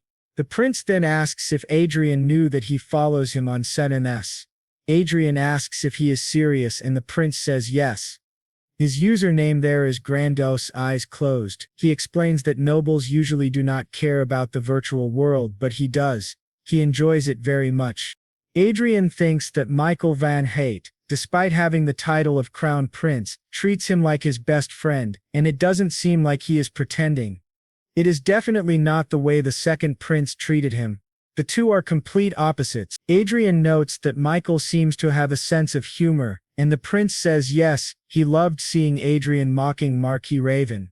He thought his appearance was more important to achieving that number of followers. Adrian replies that yes, it was very important. While the butler serves food to Archia, she immediately starts drooling. Adrian says that he saw the prince's fan club greeting him at the castle entrance. The prince agrees, and in the middle of the meal, Adrian asks why he invited them there. The prince asks if he doesn't already know, and Adrian says maybe he is recruiting him. The blonde prince confirms, and Adrian asks what he expects them to offer, but Michael says that unfortunately he cannot offer anything for now. Then Adrian asks if he will promise benefits if he ascends the throne. The prince says yes, but he will not stop Adrian from receiving the title of viscount, which surprises Adrian greatly. Michael explains that a viscount title is not something easily given, and even more difficult now that power is divided. It seems that Prince Luke promised Adrian the title thinking he had the power and influence to make it happen, but if the people on his side disagree, they can prevent him from getting it. Adrian thinks that this really makes sense.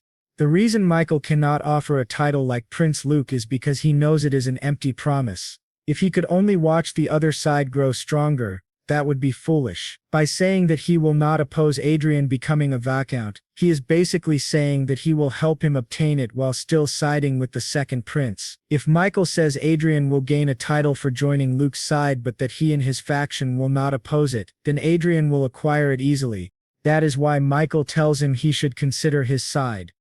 Adrian thinks that this is not bad. He is the decisive card in this game, and whichever side he joins will gain an advantage. If he accepts Michael's offer, he can obtain the title and support the crown prince. But if he refuses, his title will vanish, and he will be forced to join the second prince.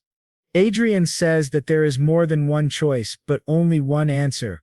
The prince asks what it is, and Adrian says yes, he will do as he says. Prince Michael asks if he is sure and if he doesn't need time to think. But Adrian says yes, he deserves the throne more than the second prince. The prince tells him he cannot say all this and then side with Luke after receiving the title. Adrian replies that he cannot betray one who supports him, while Arsha listens silently and continues eating.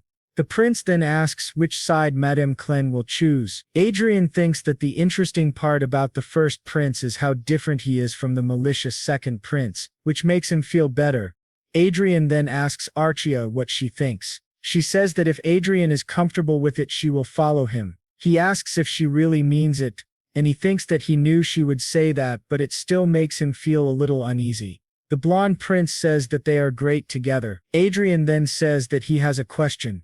He agrees to join Prince Luke's side to obtain the title, but he asks if Michael does not think it would be suspicious if he didn't react. The prince says yes, and that is why he will pretend to oppose him and then withdraw later. Adrian thinks that yes, it is a clean move to avoid suspicion, but still not enough. He suggests that instead of simply doing that, Michael should take something from Luke to allow Adrian to secure the title. This surprises Prince Michael, who asks what he means. Adrian thinks that there is no reason to just give up without gaining something in return. He explains that Marquis Raven suffered a great loss by crossing him, losing Raven in order to give him the title of Viscount, and our boy replied that he thought it was a fair deal. It would cause great damage to Luke's side by demoting Marquis Raven to a count. Michael then said that it sounded personal, and Adrian admitted he wouldn't deny it, while thinking that he always feels happy whenever he can hurt his enemy. He imagined it as having a knife pointed at someone there was no way he wouldn't stab. The prince asked, and what if Luke refuses? But Adrian suggested that promoting some of his own followers to Marquis would also be a good move. Since he was earning the title of Viscount for his war merits, it would also make sense to promote one of the counts who had also contributed during the war. He thought that there was a big difference between a newly appointed Viscount from the second prince's side and a count of the first prince becoming a Marquis. He could become a viscount who was also an archmage. If the plan went well, he would be able to maximize his gains through betrayal. He then realized that the prince felt both suspicious and allied with him, mixed with confusion and interest. When Adrian asked his opinion, the prince apologized, saying that he was just a little surprised. He then asked Sir Lawrence to tell him whom Adrian had met from the second prince's side before him while looking very serious. Our boy wanted what he meant, and Sir Lawrence listed Baron Walker Ruggio, Prince Luke, Viscount Hamilton, and 6 other inspectors who had interrogated him. That made a total of 9 people. They asked if perhaps he had done something wrong, and the prince seemed quite surprised. Meanwhile, Adrian noticed that his own status showed curious, confused ally and admiration. Then he said that now he understood they had both thought the same thing. The prince agreed and asked if Adrian could read people's minds, because he had quickly grasped part of his betrayal plan. Adrian thought to himself that he couldn't read minds directly, but he could guess through the information on his glasses. The prince called him incredible, saying he had also been considering those two as part of his plan. Adrian replied that suggesting a plan which the prince had already thought of was even more impressive. But the prince added that it showed how amazing Adrian's decision-making was, and that reaching the seventh circle at his age was no small feat. He truly didn't want to make him an enemy, they should be friends. Our boy thought the same. Then the prince handed him a phone. When Adrian asked what it was, the prince explained that it was a secure phone impossible to trace. He would call him when there was something important to discuss. He added that today's meal had been both fun and productive, and that they should now return using the teleportation circle. He waved goodbye to the two of them, and Adrian replied that they would see each other around. After returning, Adrian asked where they were, and Arcia told him they were in the warehouse near the entrance. As they walked away, Adrian thought to himself that the first prince was indeed a very cautious person. But turning the corner, he noticed the two of them carrying bags full of shopping, and they were startled upon seeing him. He asked what they were hiding, but Arcia nudged him. When he looked closer, he realized they had bought decorations and gifts with their own faces printed on them. Even their clothes were being sold. Adrian wondered why such things were being sold in the souvenir shops of the castle. Arcia glanced at their bags and said that they were otakos.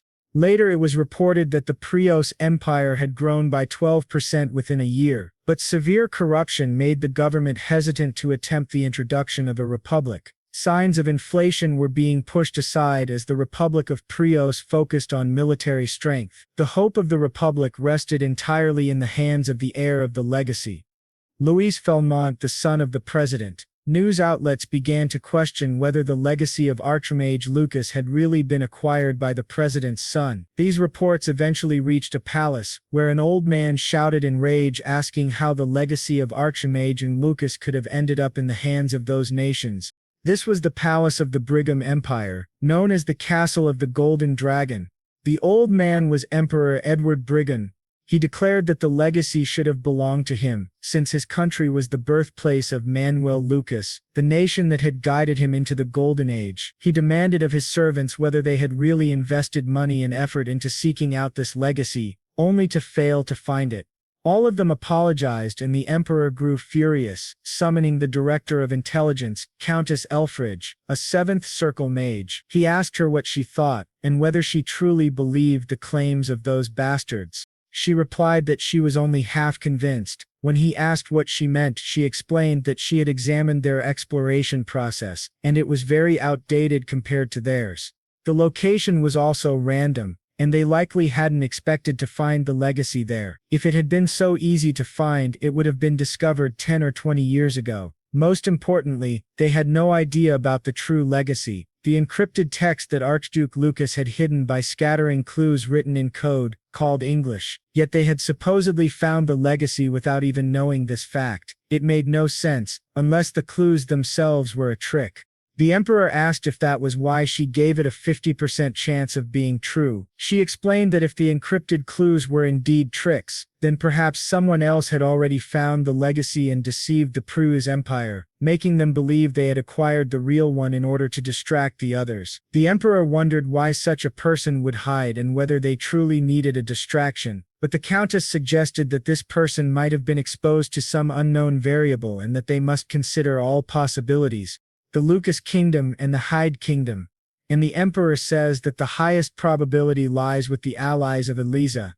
He also noticed that the Hyde Kingdom is moving as well. She replies that yes, a young mage reached the seventh circle at the age of 20, and since his appearance his father has been in chaos. He also earned 60 trillion through investments. The emperor says that this is unusual, and he is far too talented. But he cannot possibly have the power to do all of this, especially since the Lucas Kingdom accepted him as one of their own. Many investors testified that there was nothing wrong with the investments, and there is no evidence that he owns the legacy.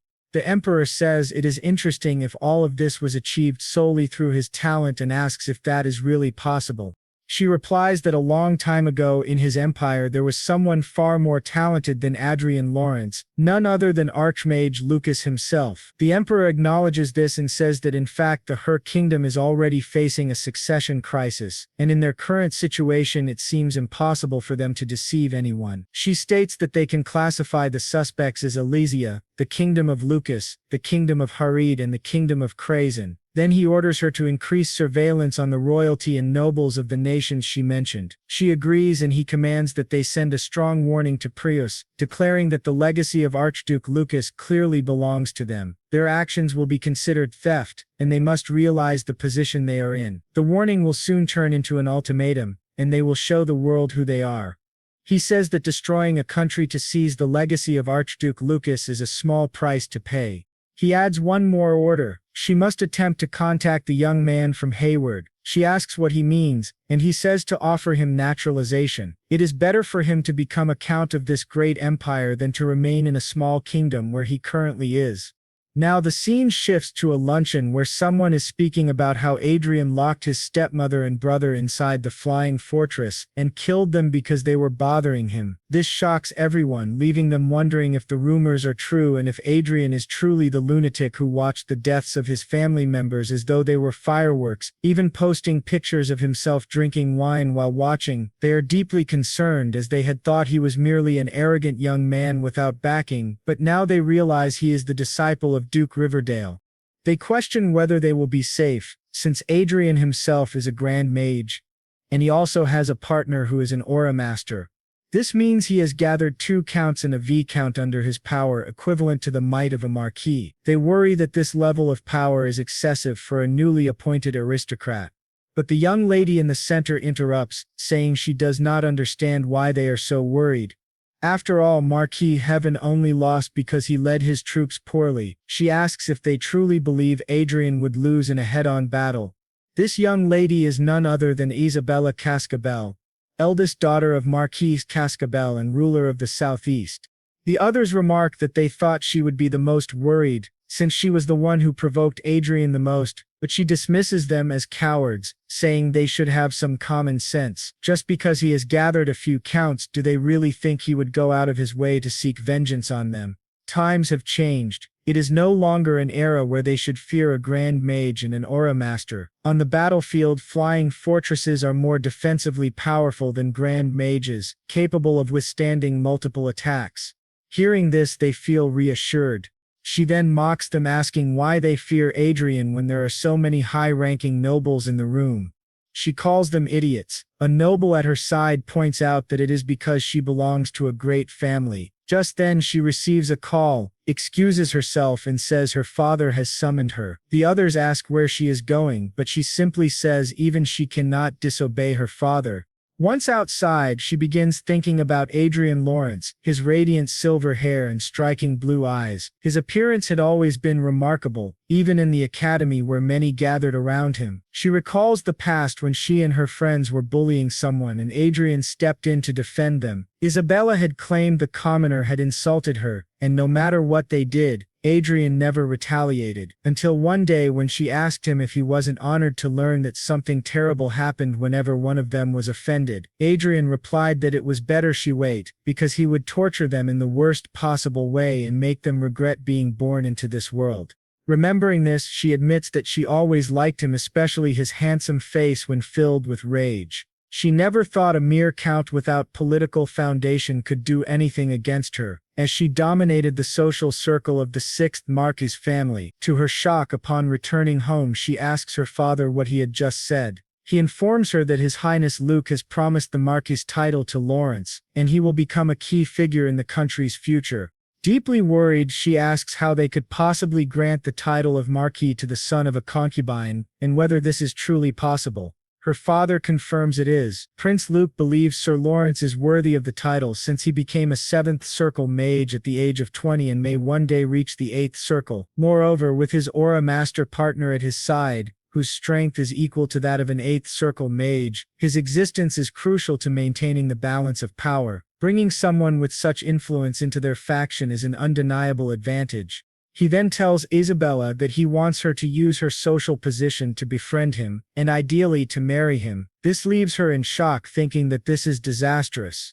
If Adrian truly becomes a Marquis of Haybert, it will cause great upheaval. Even though Marquis is only one rank above Count, the political weight is in an entirely different league. When she opens the door and calls everyone, she realizes they are all drunk. At that moment she knows she is in serious trouble, because these idiots have no idea what is coming. They serve absolutely no purpose. And now back to the game. Our boy changed Archia's hair color. She asked if it looked good and he said yes, thinking that the first thing he did when he returned from the royal palace was log into Chronicle, since it would be problematic for someone to walk around looking exactly like the celebrity Archia. He had to give her a simple disguise. Back in his office, that young boy next to him asked if Sir Adrian was planning to enter the military industry, which made his father's hair stand on end, asking what kind of behavior that was in front of Sir Adrian. Our boy thought that he had 3 high skills and was exactly like his father. He then asked why he thought that way. That boy Grant said, steel manufacturing, iron level production, artifact crafting, zenith, magic tower, Konya. These are things that don't bring short-term profit and only consume money. Didn't Sir Adrian make trillions in investments? He thought that perhaps with the acquisition of these companies, it was an investment for the future. Our boy told him that he was right. Mining and distribution, which were the largest industries in his state, were not bad, but their potential was limited. Thinking about that, he believed that the military would be a good investment. The boy said it sounded like a suitable plan for a great mage, and then asked if he could know which items Adrian had in mind. Adrian asked why he was so curious, but Grant said it was necessary to keep in mind what to prioritize. Adrian, pleased, replied that they would start with Vanguard equipment, which surprised both of them, who pressed him asking if it was even possible. Adrian explained that they had the principle of the force system and a refined method of producing Vanguard equipment, so it was indeed possible, and his assistants understood him well.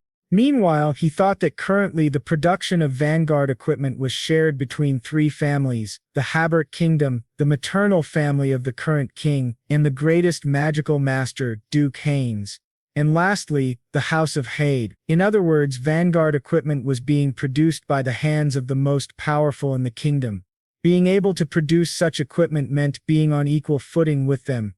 The boy then said that the current powers would not sit idly by, but Adrian said that wasn't a problem, since he had already thought about how to respond to them after his visit to the royal palace. Besides, the threats would not be so severe if they created something equal to or stronger than theirs in the first place. While thinking about it, he also knew that a 20-year-old great mage suddenly appearing out of nowhere and producing equipment would definitely attract public attention. He said, "For your information, I will not be satisfied only with Vanguard equipment. Let me know as soon as a good magic tower is available for sale." They were shocked, asking if this really meant they were going to build floating fortresses. Both were excited and admired him. Later, when he told his father was shocked, thinking that he really could be a marquis. Our boy confirmed it, and said he would accept the second prince's proposal because there was no reason to refuse. Pisk then wanted to tell him about the first prince, since a conspiracy of that level required great confidentiality. His father realized things were serious and thought that nothing had gone as expected since Adrian returned from the war. His mother, worried, asked if her son was really going to become a noble. Adrian told her that a count was also a noble title, just like a marquis. But she replied that they were on different levels. He thought that his mother, who had been the hostess of a viscount for a long time, was simply not used to this.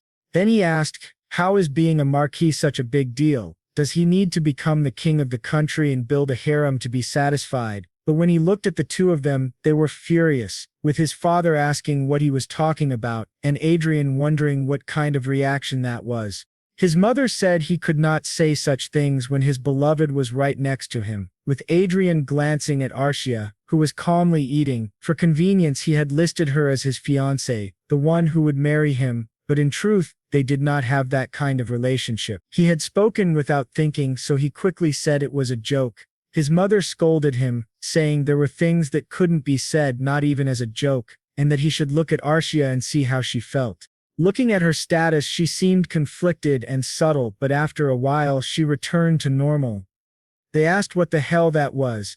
His mother, irritated, told him that he had to be kind to Archia and not do unnecessary things. Embarrassed, he said that, in any case, they had an important commission coming up soon.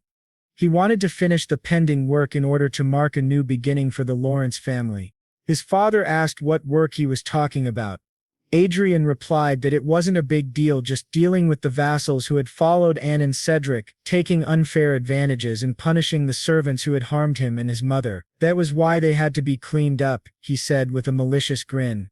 Now the scene shifted to a royal meeting where they were discussing how someone was not only a count but also a marquis, that was asking too much in the current situation of the country. Some argued against it, but others said that Lord Adrian was a rare genius who had become a grand mage at 20 years old and that this was a fair reward. They also pointed out that in addition to that, he had a fiancée who was a master of aura. Then Prince Luke said to his father, the king, that many countries were trying to approach Adrian after noticing his talent. Some even said that he would become the next archmage, Lucas, and treating him lightly would be like abandoning a competent young man who could one day lead their kingdom. However, Prince Michael countered, saying that, as far as he knew, for at least 200 years there had never been a case of someone being granted the title of Marquis all at once without holding previous titles. The second prince argued that since he had gained Sir Lawrence, he only wanted to strengthen him. The prince looked at him with his eyes half closed and asked if they really needed formalities between them. This made Luke furious, but the crown prince said that if he accepted his condition, they would accept his argument. Luke asked what he meant by that, and the prince replied that he should allow Marquis Raven to have his position as a marquis demoted, which greatly surprised the old man.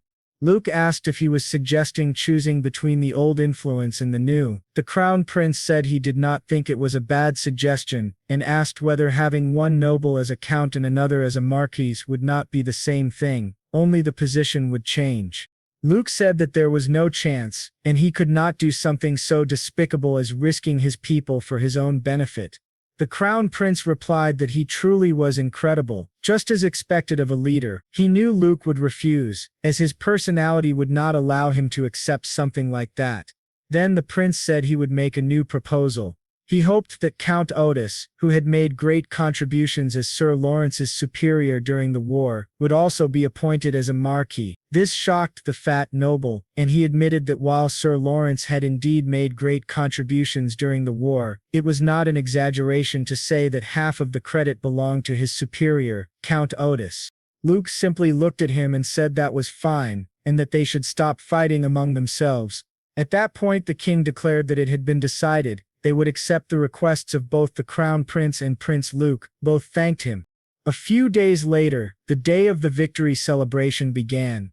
Adrian's mother was very happy and excited as she looked at the palace. She asked Adrian if she looked ugly, or if her dress looked tacky. He told her not to worry about that, since many sons of famous nobles would probably ask her to dance. Adrian's mother then said she thought Archia would look much prettier in a dress. But Archia replied that she really liked her own style. To Adrian's surprise, he saw 3 familiar figures who were shocked, asking if that was really Adrian. He realized that they were Viscount Dohart, Viscount Parma, Viscountess Karma, and Viscountess Ronnie, faces he had deeply missed. He commented that they were still together even after growing up. But Adrian ignored them and said that he would visit them when he had time and then they could talk as much as they wanted. Adrian's mother asked if they were his friends and he explained that they had been his colleagues at the academy. They were worried, however, thinking, "This is bad. Didn't you see that woman's look when we parted? It was like she wanted to kill us. It seems Adrian still hasn't forgotten about us." When Archia looked at them, she asked Adrian if she should kill them, but Adrian said no, at least not yet, because he had made a promise to them. Then the royal butler welcomed them, and showed them their seats. Adrian noticed that they were placed in the first row of the table. Everyone around started cheering for them, asking if they were not the Viscounts of Lawrence, calling them elegant, and surrounding them with questions. Adrian thought to himself that the high-ranking nobles must have already heard about his new title, which explained their behavior. But to his surprise, he noticed an old man, Marquis Raven, staring nervously at him. Adrian figured that the second prince must have scolded him, seeing how he was keeping his distance now. The victory celebration began, and the Central Kingdom declared that Count Otis would receive the Order of the Golden Lion, be granted a coastal city in Ort, and be appointed as Marquis on the border of Aegis.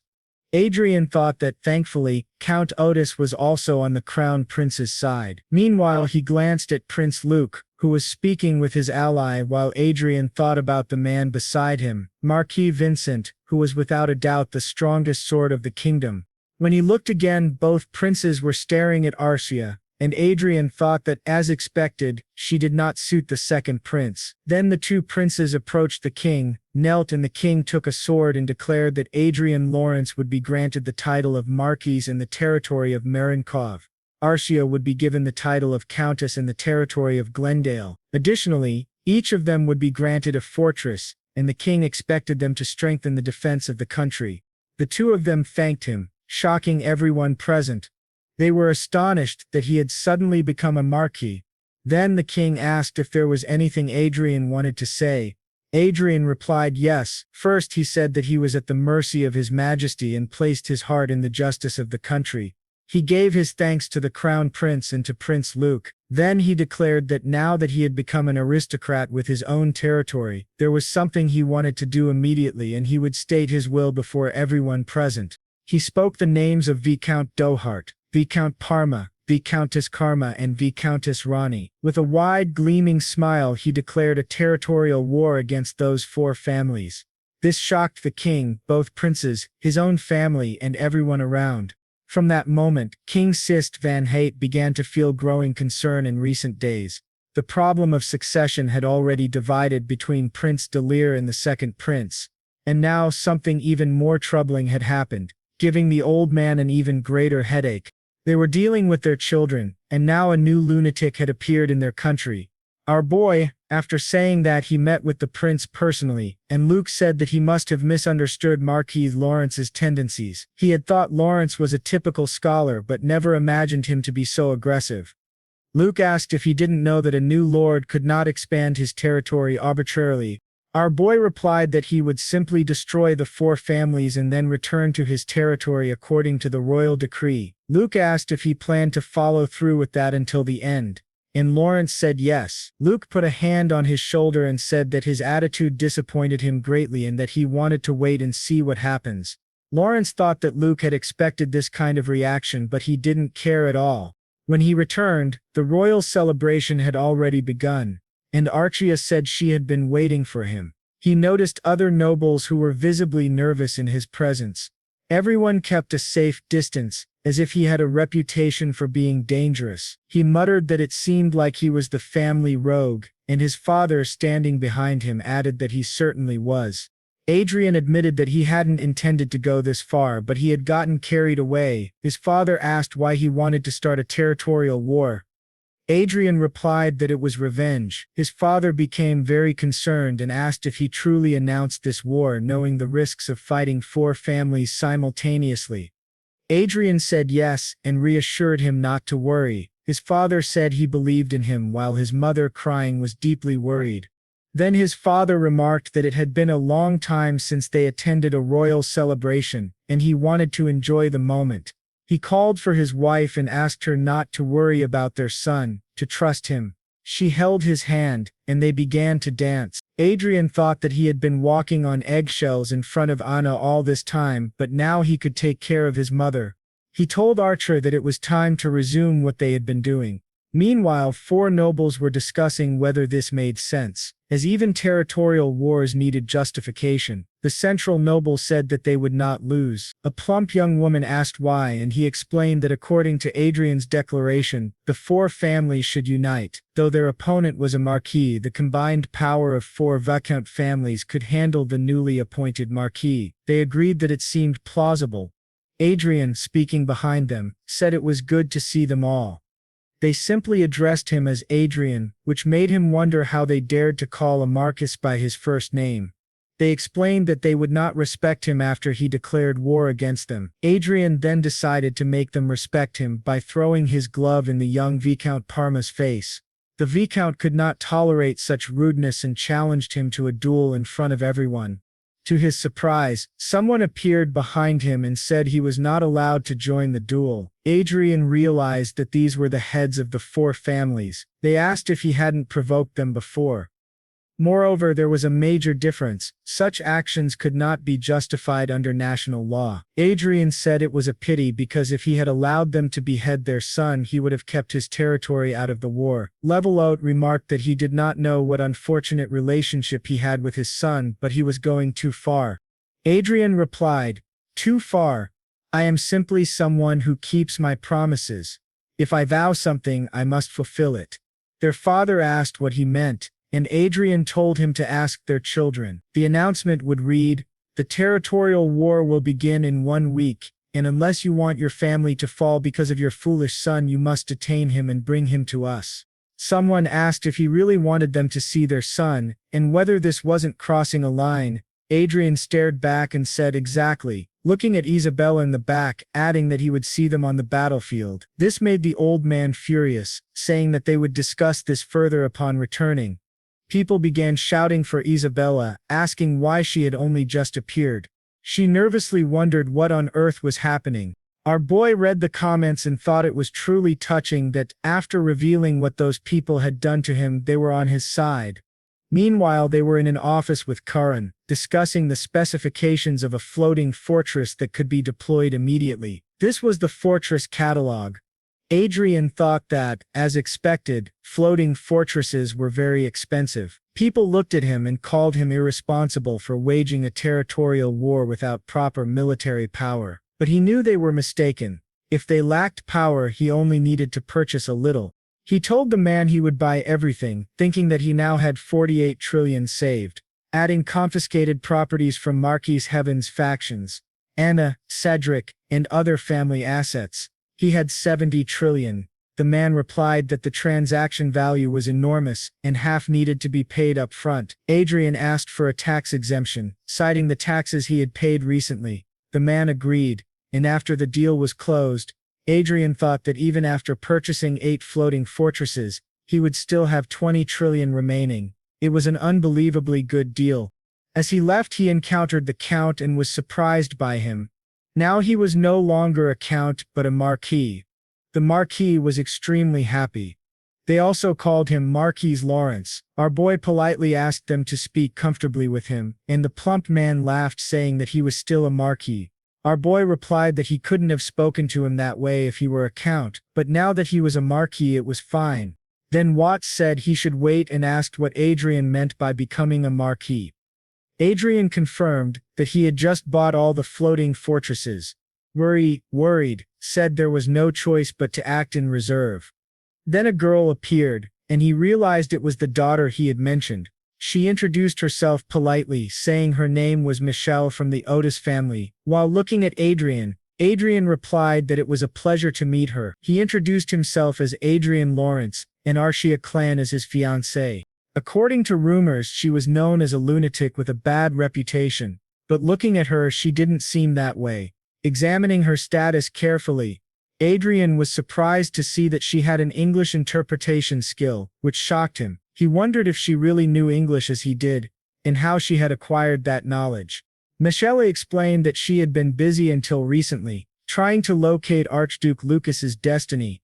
As he probably knew, he had appeared in the Republic of Prios, which caused her great distress. She insisted that the information in the Republic of Prios was false. Adrian asked if someone searching for Manuel Lucas's destiny would really have an English interpretation skill.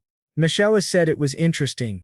Adrian asked what she meant by the destiny in the Republic being false. She replied that the destiny exists, but it is hidden in a secret place, not something that could be found in the Republic.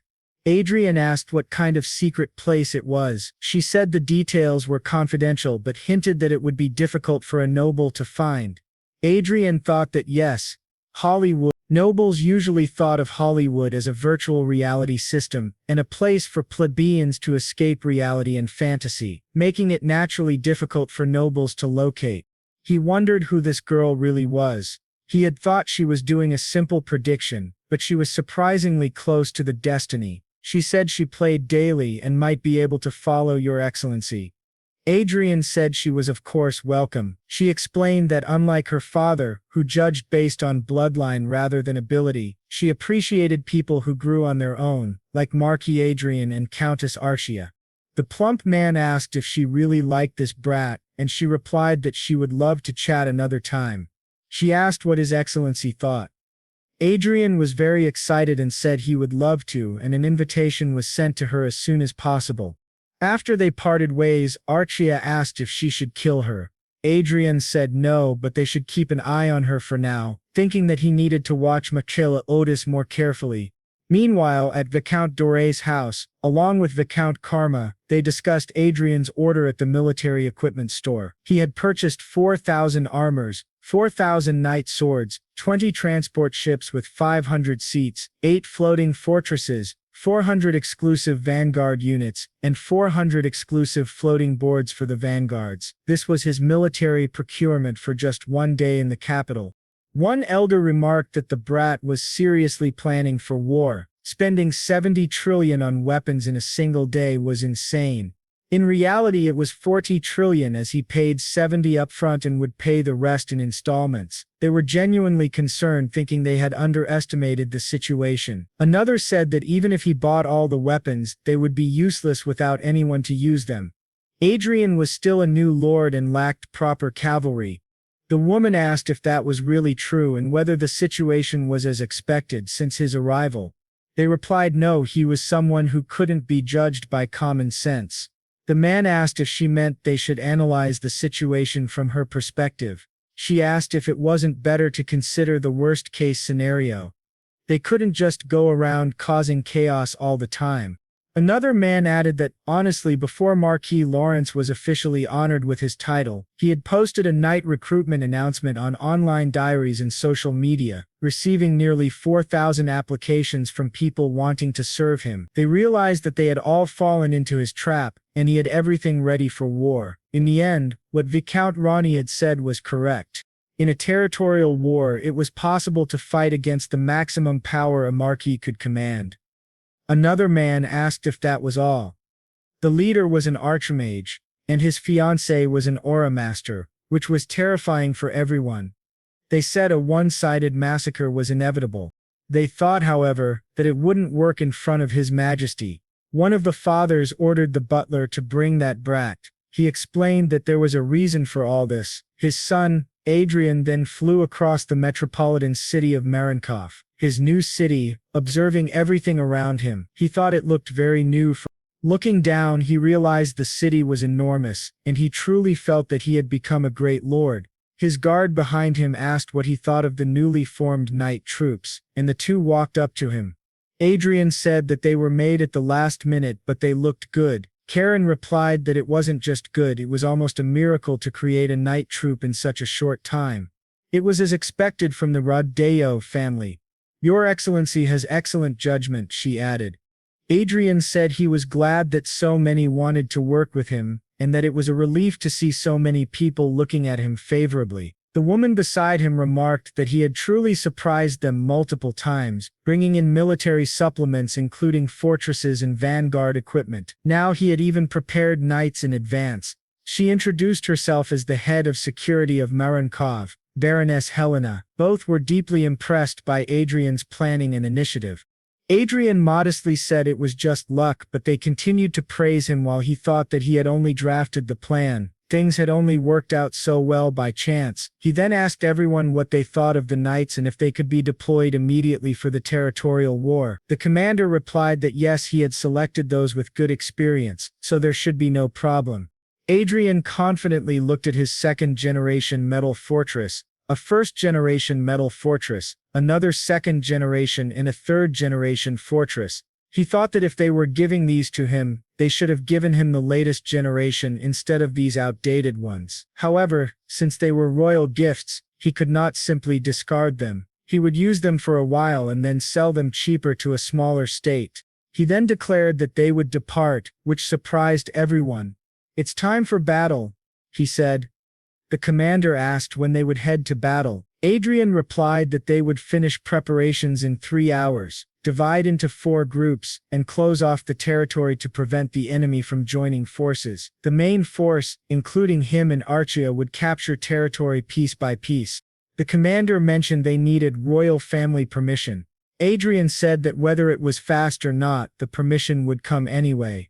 Until then they would call it training, a common excuse. He thought that at this moment he would not be commanding from a safe distance, but would go directly to the battlefield alongside Arcia, demonstrating his military power without hesitation.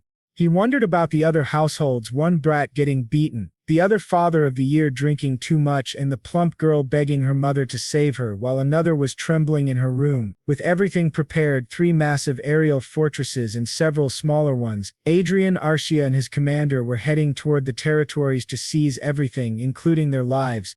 Meanwhile, in the Viscount Parma household, a girl was drinking juice, thinking this was troubling. She reflected that Adrian Lawrence had been granted his title, and His Majesty the Emperor had wanted to recruit him, but who would have expected such swift action? As soon as he received his title, he declared a territorial war against all 4 viscounties simultaneously. Soon they would know whether he was a lunatic without a plan or an eccentric with a strategy in mind.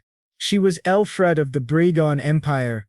To her surprise, someone appeared beside her, the Duchess Olivia Riverdale, and she recognized the voice. They exchanged no words amid the crowd. Back to Adrian. 3 men in front of him looked nervous, explaining that it seemed like permission for the territorial war had not been delivered, but Adrian had positioned his troops in front of the viscounted territory. They wondered if he was ignoring the law. Adrian told them they were mistaken. This is only training, he said.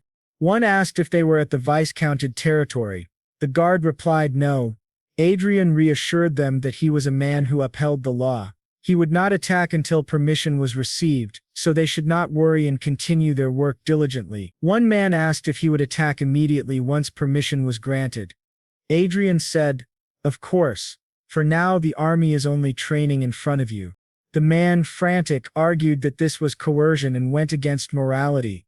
Adrian thought to himself that if using a young master to intimidate at school was moral, then this was similar. The man protested that permission for war had not even been granted, and starting a war over a school quarrel seemed implausible. One man pleaded with him not to act irrationally. Adrian told him to leave because from that moment the person he had to convince was the Viscount of Parma. The only way for the territory's army to survive was to surrender. There was no other way to prevent this war. He gestured to the elder and began the teleportation interference spell. The spell activated. The floating fortress and the vanguard troops began marching with the objective of taking the Viscount Parma territory. They started advancing toward the house. One asked if Adrian would return or really had so much free time. The man, terrified, began to flee, while Arcia, Adrian's companion, took his hand. Together, Adrian said, "From now on, Arcia and I will be directly on the front lines." During this he left command to Sir Perseus, which surprised Perseus greatly. He asked, "What do you mean? I can't go now." Adrian simply said he didn't care. However, Perseus gave the voice command to the warriors, instructing them that His Excellency Marquis Lawrence and His Excellency Arcia clan would personally be observing the battle, and they must protect them.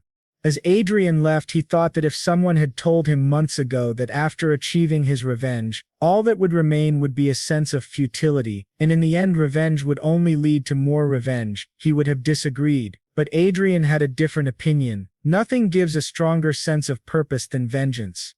Anne and Cedric, the villains of the Academy, had their eradication marked as the starting point of his new future. More than that, he found it satisfying to see his enemies shouting at their subordinates. In his room, the young master wondered what kind of explosion this was, thinking Adrian had truly gone mad and was teasing them. He asked the 3 vanguards about their chances of winning. The one in the center replied that Adrian's military strength alone was twice theirs. They had an aura master and an archmage. Honestly, their chances were nearly zero. This angered the young master even more. They argued that they should do something. They thought Adrian had hired them just to waste money, but Adrian simply stared at them silently.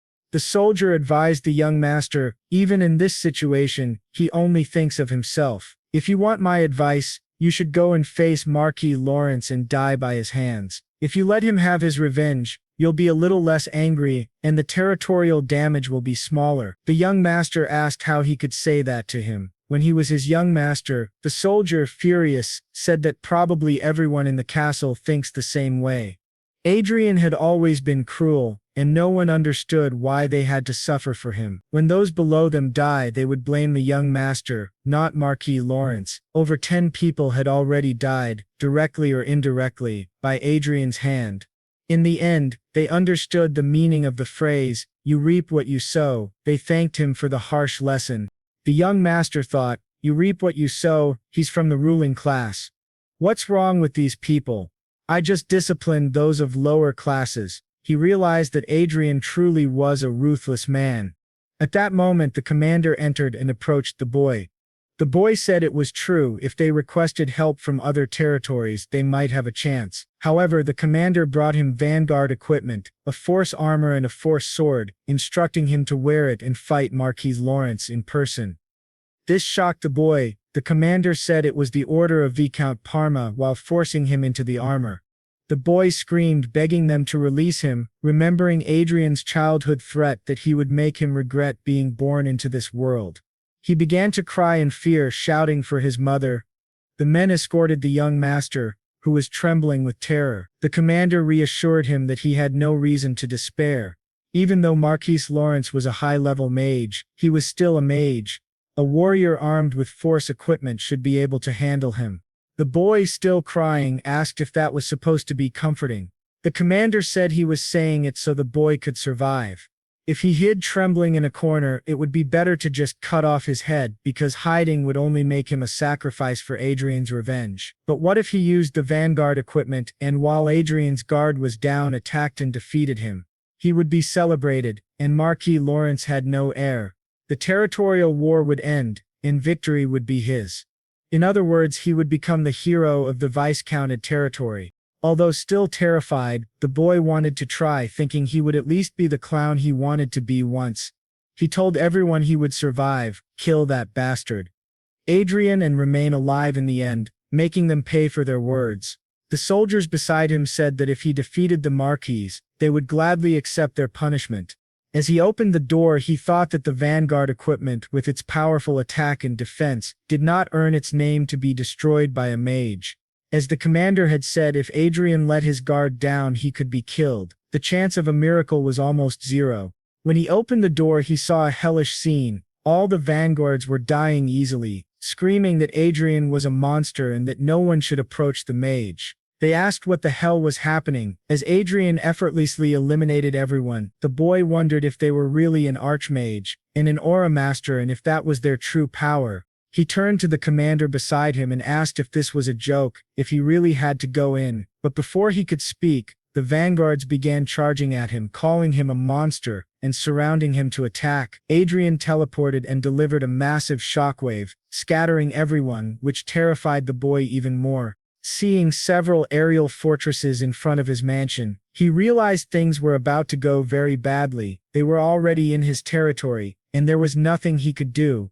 The fortresses surrounded him, emitting a deafening sound, and the pressure weighed down on them. The boy, crying in fear, stared directly at Adrian, who said, "You thought I would hide until now. That's really unexpected." The young Viscount Zenit Parma trembled as he walked toward him, with his soldiers pushing him from behind. He asked, "What the hell is this?" and faced Adrian, completely terrified. The boy realized that everything had gone terribly wrong. He summoned his courage and challenged Lawrence to a duel, which greatly surprised our boy. The young man said that if he were a noble who valued honor, he wouldn't ignore the challenge. Adrian snapped his fingers and cut the boy's arm, shocking him. The boy screamed in pain, asking, "What the hell is this?" Adrian said he spent 70 million on facilities to buy weapons this time. It felt as if he could pay for it in an instant. Trembling in pain, the boy glared at Adrian with immense anger. Adrian continued, pointing out that since vanguard equipment was scattered everywhere and a floating fortress stood in the yard, the boy should know which was best, especially considering his family's treasure. The boy, still screaming in pain, asked if that was truly his intention. Adrian replied that it was part of his revenge, and everything else was merely a consequence. He ordered his eagle to advance toward the boy. The boy, trembling with fear and crying, saw Adrian point out 2 broken ribs, a humerus and a bone in his back. He wondered what was happening. Adrian explained that these were the bones he had broken and he would have spared him if only a few had been broken. After all, Adrian was a very patient man and avoided revenge unless provoked mentally to the point of irritation. Arcia, furious, started shouting at him, but Adrian told her to stop, knowing that the boy wouldn't die peacefully and that he had the ability to heal him. Adrian said it wouldn't be fun if he died from blood loss, they needed to take care of him. When the boy begged for mercy, Adrian waved it off. The commander then asked if they should escort the boy to the Lord's office. Adrian, smiling, said it was kind of them. In this way, within 30 minutes, the war between Marquis Lawrence and Viscount Parma ended, a historic moment for the continent. Turning back to the girl, she thought that considering Marquis Lawrence was part of the Riverdale social circle, she wouldn't have come to help if he weren't. She wondered if she came in person just to see him, suspecting that he might not truly belong to the Riverdale family. However, she reminded herself not to interfere, as he genuinely was part of her social circle. She could claim she was only there to cheer for him as an excuse. Meanwhile, the chief of intelligence from the Britain Kingdom was present, and she considered whether she could remove him from the empire. The two women glared at each other with great anger. Riverio said she just wanted to maintain the status quo, and the other agreed. Even if they fought, they would only tire themselves out. To their surprise, the teleport interference spell was activated and the war officially began. They watched Adrian's battle, completely shocked by how the mage fought at such close range.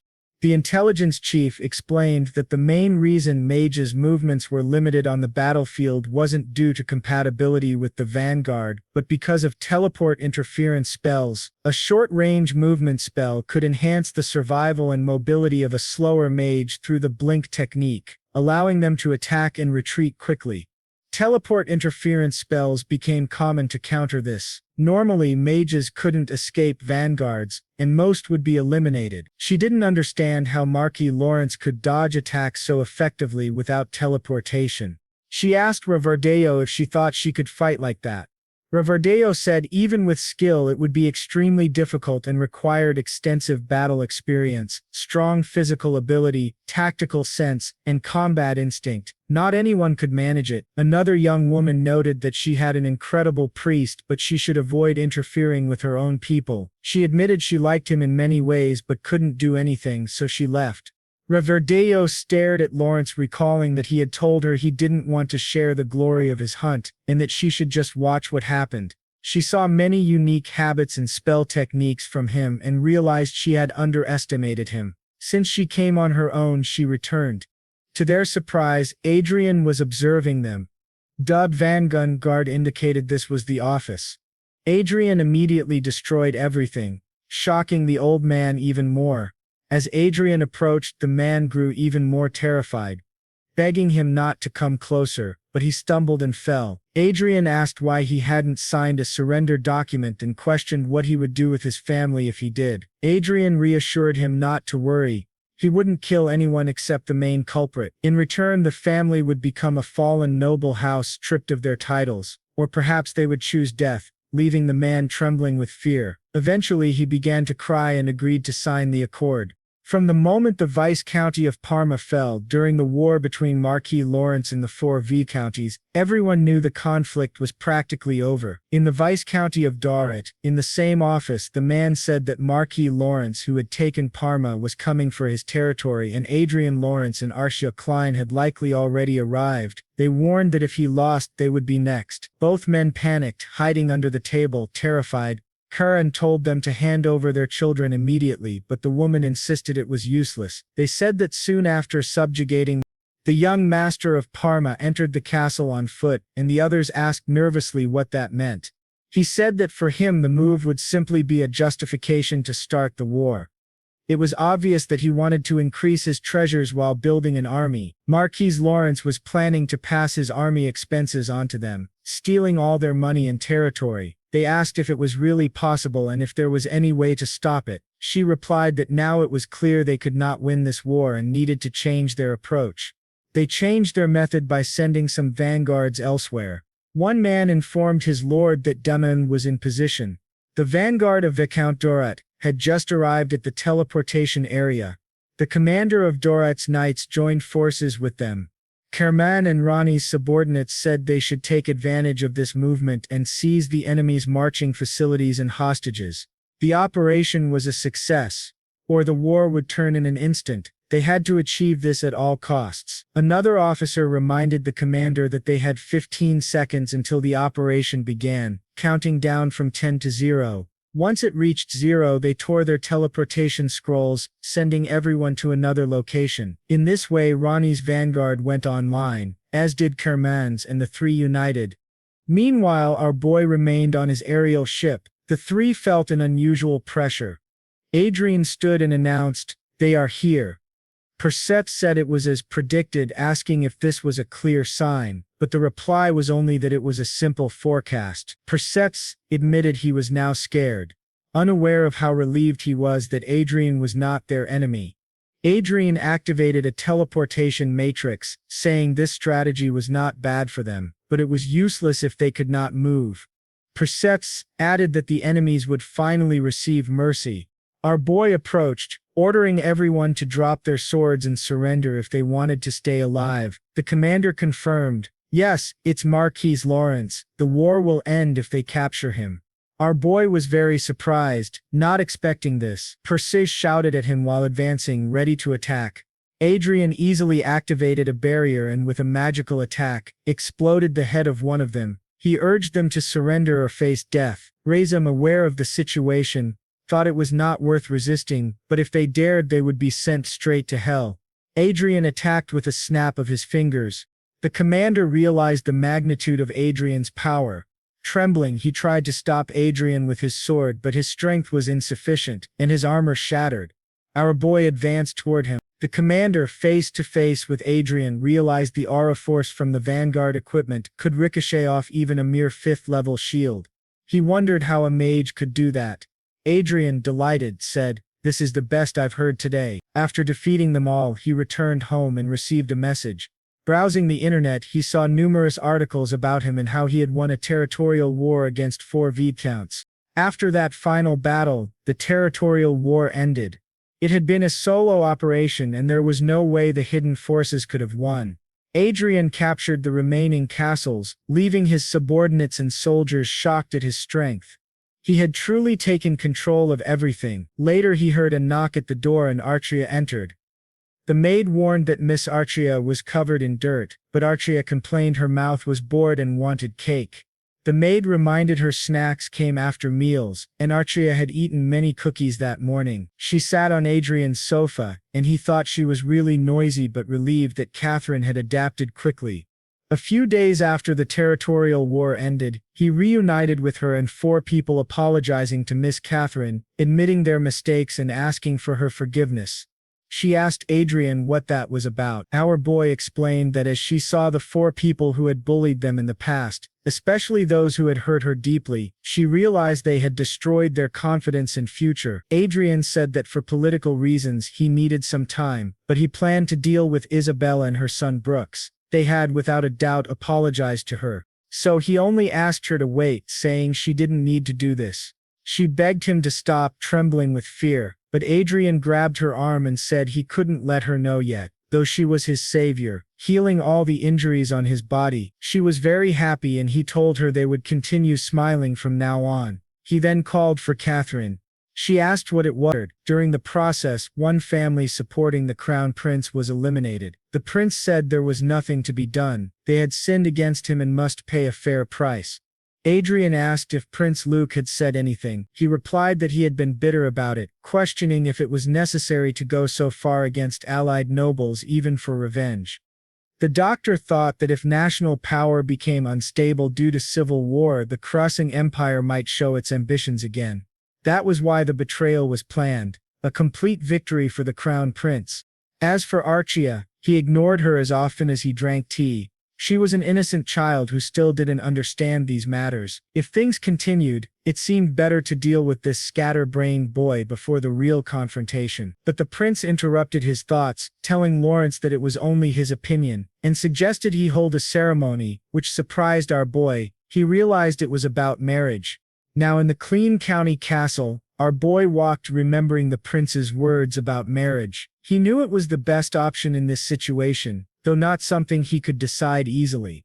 Archia and he were superficial lovers, not true partners. This was part of the legacy of the great Manuel Lucas. He was sure she would accept his decision without complaint, simply because she had been raised for him.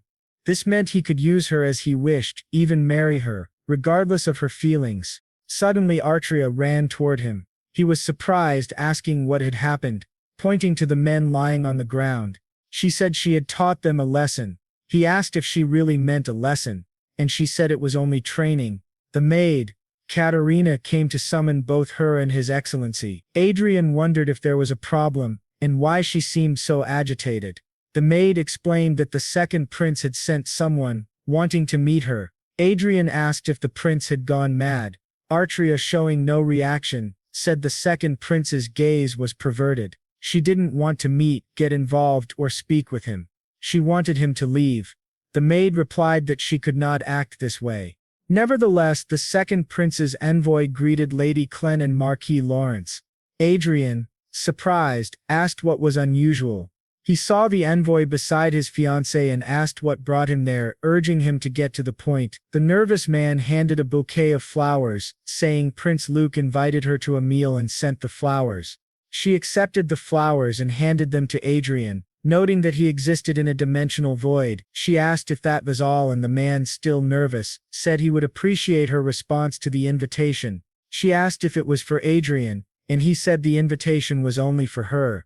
She refused, and he pleaded that she not react that way. Adrian asked the envoy about his family. Nervously, he asked what he meant. Adrian explained that to become a royal knight, he must have some support. The man asked why he was so curious. Adrian, smiling, said he liked to destroy families in pieces. If he hadn't seen the news, he wouldn't know, yet he could not harm him because he was a messenger of Prince Luke. He wondered if he could attack the man's parents instead, shocking the envoy, who said it was extremely rude. He had only followed His Highness's orders. Adadin said he was offended, and asked if he should put the person in their place. From now on he would not remain idle if anyone came with unpleasant proposals toward Archia. He must go back and speak to the lady in such a way that he hopes their relationship continues smoothly. However, if provoked further, he might end up doing something reckless. He made it clear that this woman was his fiancée. After explaining all this to the prince looked very angry. The nervous man confirmed that it was true, and he didn't seem to be joking with that gaze. The prince admitted that he had not expected Marquis Lawrence to be this kind of man, and that he had misinterpreted the invitation. The commander behind him advised His Highness that it was time to retreat, warning that provoking Marquis Lawrence beyond this point would be unwise. The prince angrily asked why, and the man explained that if he truly wanted the woman, he should take her once he ascends the throne. The prince agreed, saying it was a good idea, and that he would certainly have to educate this spoiled Marquis Lawrence, but the time was not yet right. Now he had another reason to claim the throne. However, there was something more urgent. Inside the game, Archia was kicking a mob's face. Once the vampire bled, Adrian noted how much she resembled the second prince, who got irritated just by her appearance. She started shooting fireballs at him. Adrian joined the fight, defeating the vampire together, then celebrated. He realized he couldn't leave this place unattended. Lately he had been guilty about only being able to play for less than 3 hours a day. But thanks to this, he reached level 205. He decided to focus on leveling up, leaving matters that didn't require his presence to his aides. Back in the real world, Archia, along with 2 recruiters, was facing a clerk who asked politely if they needed anything, smiling cutely. Through Adrian's glasses, he saw that her name was Avery Barnett, a 15-year-old ordinary citizen with an extremely high divine power talent in the nature of a saint. In Hondel, only one god and one religion existed, worshipping the creator of the world, known as the Sepia, and their doctrine was called Sepianism. The headquarters and command center of Sepianism were in the Holy Land of Everel, so sacred that even the Brigand kingdom dared not invade. There, 3 lords oversaw the Holy Order, the Holy King handled general church administration, the saint commanded the army, including the Holy Knights, and the saintess oversaw all priests, performing divine miracles. Adrian asked Archia about the girl, and she explained that Eric had brought her to the talent room. As he entered, he found her greeting him alongside Eric. The girl also greeted him nervously, touching his hand, and Adrian realized she truly had the nature of a saint. Arkia explained she had found the girl working part-time in Lo due to her family circumstances. Adrian told her she had chosen wisely, and Arkia thanked him. Now sitting on the sofa, he asked the girl if her dream had been to become an administrative officer. She happily said yes. Adrian explained that, unfortunately, her talents were not suited for administration, which made her hang her head. He then surprised her, saying she had a talent for divine power and her nature was incredible enough to aspire even to the position of a saint. The girl was shocked, and even Eric asked if it was true. Adrian confirmed it. She could not become a saint just for having potential. The holy king chosen by the Sepia had been excluded by the royal family by blood. The saint and saintess were selected by God every 50 years. Regardless of one's status, candidates must perform exceptionally to be recognized by God. She asked for his advice. Adrian said that since God had sent her talent, she could not remain idle. He had researched and discovered that the competition to elect a new saint and saintess would occur soon. He planned to give her his full support to become a saint. Nervously, she asked if it was truly possible. She wondered how she could become a saint. Quadra explained that 7 out of 10 saints were ordinary citizens, so it wasn't impossible. However, she still didn't believe it. Quadra added that it wouldn't happen overnight. It would require a lot of effort and the willingness to give her best. Before the competition, she would need to learn many things, including etiquette, theology, and divine magic. For now, he was considering giving her an initial payment of 200 million and a monthly salary of 500 million. This impressed the girl, though she thought it might be a waste even if he offered 10 or 100 times more. If he could create a saint with his own hands, that alone would grant him tremendous power. He asked her to think about it and questioned whether it was merely a transition from administrator to saint, as both were still professions. Eric added that His Excellency was serious and trustworthy, so she could rely on him. Adrian thought Eric was a great assistant, and while he hadn't thought much about assigning Eric to her, he realized the two of them could work well together. With Eric's political connections and talents, they could create a strong synergy. Adrian said she would become a member of the ladies' castle from now on and that her parents could visit any time. She was very happy and thanked him. Adrian told Eric to take care of her, and they seemed to become quite close. Adrian smiled widely, excited about the prospect of her becoming a saint, eager to see what would happen with a saint by his side. As Everil adjusted to the new environment, Adrian and Archia were playing extensively. He guided her starting at 10 a.m., calling the Black Eagle to attack monsters, including a giant orc. When he swung his axe, Adrian dodged, then counterattacked quickly with magic. He used his free time to level up, but he thought the pace was slow and inefficient. Hunting in a group of 5 to 10 members was essential. They were equipped with various items and abilities, but the combination of just 2 people and an animal helped. The real problem was frequently encountering other players. Adrian got up to leave, but Al interrupted, asking politely how he managed to have support like an eagle, and inquiring how to get one. Adrian explained it was a wild animal temporarily tamed with magic, not a true support. It was the first time he had to explain this and wondered about the market capitalization of the online Chronicles game. He thought he should buy everything immediately, which didn't seem like a bad idea. If the user base consisted mostly of beginners, he would have a high chance of being underestimated. He checked and saw the market capitalization was 10.2 trillion. He didn't have enough money, so it wasn't feasible. He pondered whether to buy slaves or open a workshop. Though buying slaves seemed wrong for someone from a democratic country, perhaps he could use his last ticket as a wish.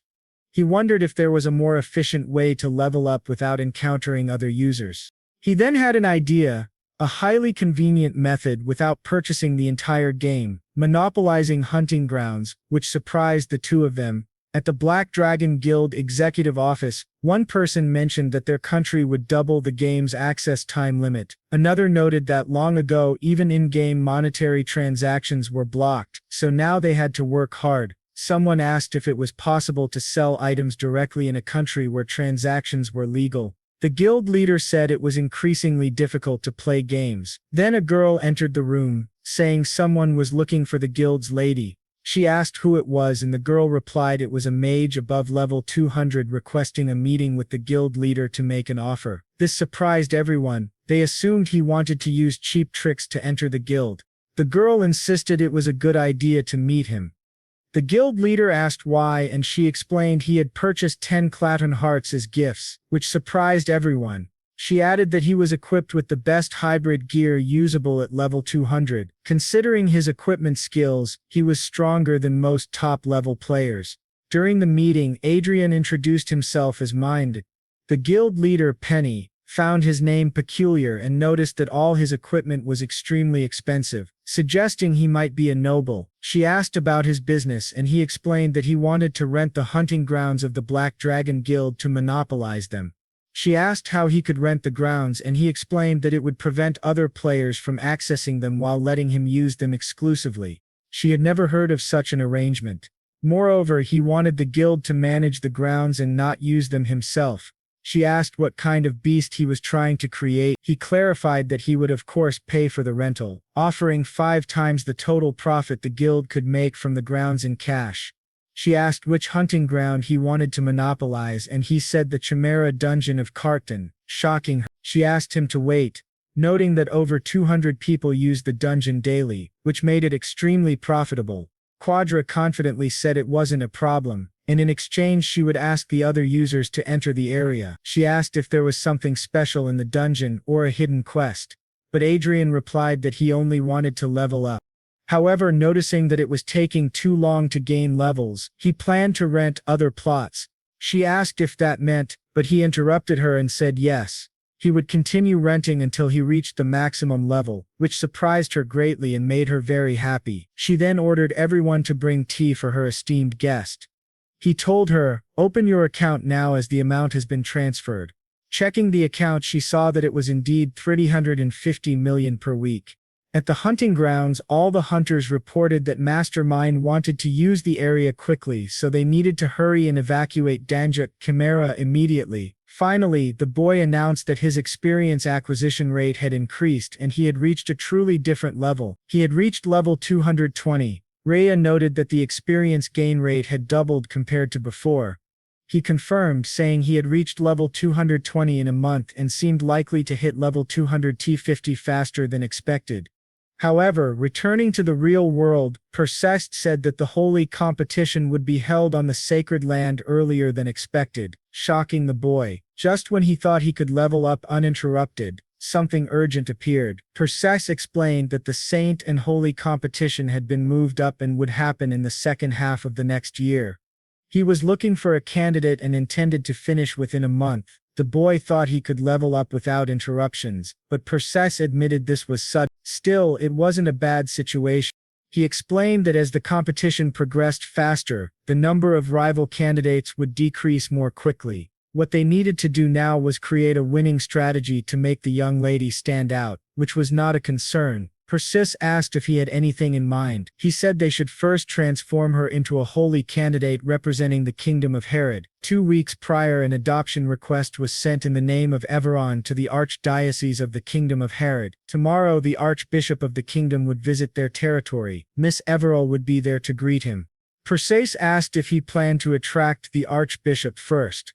Adri confirmed, adding that if they could attract the Archbishop they could request reinforcements from the royal family. Persis, very pleased, said he had planned everything. He then asked if the girl would cooperate with his plan, and Adri replied that of course, Miss Everell had someone to motivate her frequently. Her assistant, Eric. Persis remarked, "Ah, that clever one," noting that since he was involved, the plan would work. He also said that he had sent the requested materials. When the boy analyzed them, he understood everything clearly. Persis explained that among the candidates for the Saint competition, these 3 were the most promising: Gracie Helgen, a supreme elementalist of 210 years, and granddaughter of the Queen of Everon; Evelyn Francis, a 21-year-old upper-class knight and daughter of the Duchy Evely of the Brigon Empire; and Jude Stur, a 19-year-old citizen of Everall. The boy thought that since the 3rd candidate was a citizen like Everall, it might be easier. However, he noticed that her guardian was Olivia Riverdale from the kingdom of Lucius. He realized it wouldn't be that simple, as the woman was heavily involved. Persist said the situation was intense, and the girl was drawing a lot of attention. He considered that even if they eliminated the other candidates' sponsors, all the rivals were more notable than Everall. Honestly, when he saw the list of candidates, he wanted to surrender, but he reminded himself that rivals were expected to appear eventually. It wouldn't be easy, but it wasn't impossible either.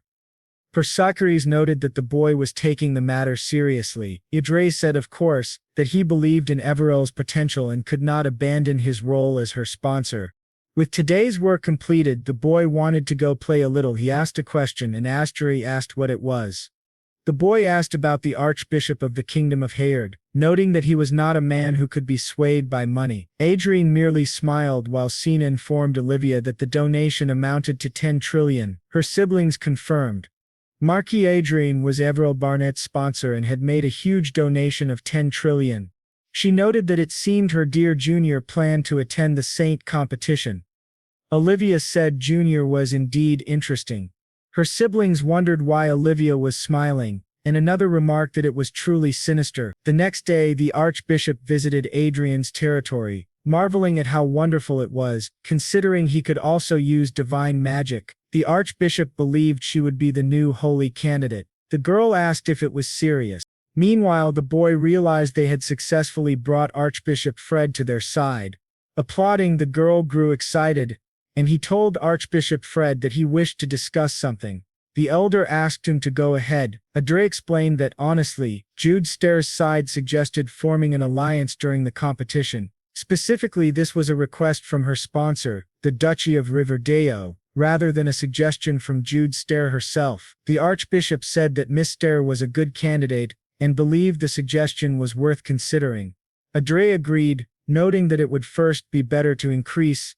The possibility of Miss Everall being selected and then competing with Miss Esther was being considered. The Archbishop noted that it seemed the duchy had no desire to confront the Marquis, a fellow competitor, while Adri thought that in fact his side was the first to suggest the alliance. The next step was to involve the royal family. The second prince said there was no reason to refuse. If a saint came from their country, the nation's status would rise exponentially. He planned to have a discussion with his father, and Adri thanked him for his favor. Thinking as expected, he did not refuse the request, knowing that nothing good would come from continuing an uncomfortable relationship. With that, he announced he would leave, but the prince asked if he knew that the Marquisette's daughter and Count Acres had disappeared, which greatly surprised the boy. He explained that because of this, the heir prince's side was thrown into chaos. He asked for clarification, confirming that the prince was referring to the Marquisette's daughter, Michelle, the eccentric one, and Count Acres, the second-tier aura master after Marquise Frint. He had assumed they would be aligned with the heir prince. The second prince explained that the news apparently hadn't reached him, which was understandable as he himself had received the report only about an hour earlier. The boy, shocked, wondered what had happened and forced a smile, congratulating His Highness, saying it was not great news. The prince confirmed that it was indeed true. While thinking it was terrible timing right before the saint competition, the boy didn't understand the full significance. He immediately went to the first prince to ask what had happened.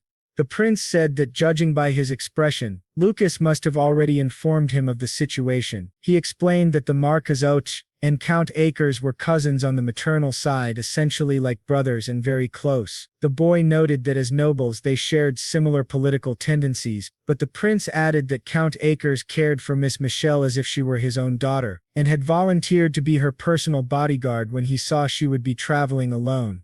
The boy wondered why a second-tier aura master would need a guard. He then asked if the problem had occurred during their journey after reaching the destination. The prince confirmed. The issue was that their destination was a tense area bordering the Brigon Empire, where war could break out at any moment. The boy wondered why anyone would travel to such a dangerous place and who had instigated the reckless plan. The prince admitted he didn't know, but Michelle was a huge fan of Archduke Lucas. She had impulsively planned the trip after discovering the destination was in the Prios Republic, which surprised the boy even more. He realized that it was essentially his fault. He had inadvertently set off the chain of events. Meanwhile, in another location, Adrian was preparing to meet the second prince. She was instructed to stay out of the matter and not get involved. She sat sadly, eating, and kept hoping that Sir Adrian would return soon. The prince explained that he had first requested the extradition of the two individuals through diplomatic channels, and had secretly mobilized special forces along with the National Intelligence Service. Adri considered that the ideal scenario would be for the matter to resolve itself, but the likelihood was low and diplomatic problems might be inevitable. He was willing to risk such losses for the sake of the two individuals as he could not directly intervene. Audrey told the prince that he would personally go. The prince asked, "What do you mean?" Audrey explained that he was probably the best candidate to rescue them. He would move secretly, concealing his identity, and requested precautions to ensure his identity remained hidden. The prince was visibly surprised. The boy thought he should not look at him like that, knowing it was all his fault.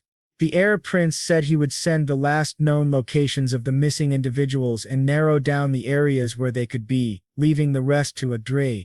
Audrey confirmed, noting that it would essentially be an involuntary illegal migration. Suddenly the scene shifted to the two of them running from an attack. The assault came dangerously close to Michelle, but her uncle intervened and saved her.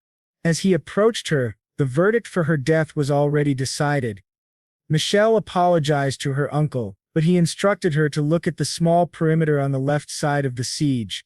Once he gave the signal, she was to run in that direction without looking back. He explained that if she ran approximately 300 meters, she would be able to use her hocotation ability. She asked what about him, but he assured her she could escape without him.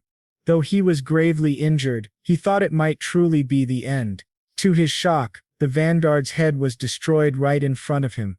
Looking back, he asked what they were doing there. Meanwhile, in the air fortress of Icarus, using invisible magic, the boy reflected that, thinking carefully, he had provided. Logically speaking, it made sense that they had arrived at the Republic of Prius in such a state. She was truly reckless. Dursa then said it had been discovered, and he asked, "What do you mean it's already been discovered?" She confirmed that it was true. When he said that, perhaps things would resolve more easily than he expected, they activated teleportation and were suddenly above the two of them, observing the chaos below. Adra noticed that the vanguard units of the Republic and other forces were engaging, yet simultaneously helping them escape. The force assisting them was the Revolutionary Armada of the Republic of Prius. He then asked what Adrian intended to do. Adrian replied that they would join the fight. Both of them moved swiftly. Adrian activated a fire jetta, incinerating several vanguards, and then, wielding his sword, finished off a few more with precise strikes. After landing, they faced Michelle and her uncle, explaining that they had come to escort them and asking them to return. They activated restoration, healing her uncle. Michelle stared at him, trying to recognize him, but Adrian knew her vision was sharp and instructed her to stay quiet. Understanding, she complied happily and stayed silent. He told her they now needed to return, asking if everything was truly over, feeling relieved that it had been resolved so quickly. To their surprise, someone approached and asked what was happening. The man apologized but added that he had something to ask the young lady. He asked if she had accessed the meeting of Lois Farmont, shocking the boy, who wondered how she had done it. The man questioned if the meeting was real. She explained that judging by its format, it seemed plausible. However, upon a quick glance, the content was far more inappropriate than she had expected. The man said there was a small chance it could be real, but it was more likely fake. The commander speculated it might be a false meeting created by the original discoverer, which once again surprised Adrian, who considered whether he should eliminate everyone. At that moment, he cancelled his powers, thinking that doing so without knowing the strength of the Revolutionary Army or who was behind them would be dangerous. Since no one knew he had discovered this, it was better to remain silent for now. The man pointed out that because she had approached the meeting, she couldn't have physically infiltrated the president's palace. She explained that she had accessed him online, believing the meeting took place in a virtual world, not the real world. By accessing Louis Formont's terminal, she confirmed he frequently accessed a certain domain, which she assumed was the entry point to the meeting. Adra thought as expected of her. She was not ordinary and had investigated thoroughly. Had she not discovered it first, she would have become the owner of the meeting.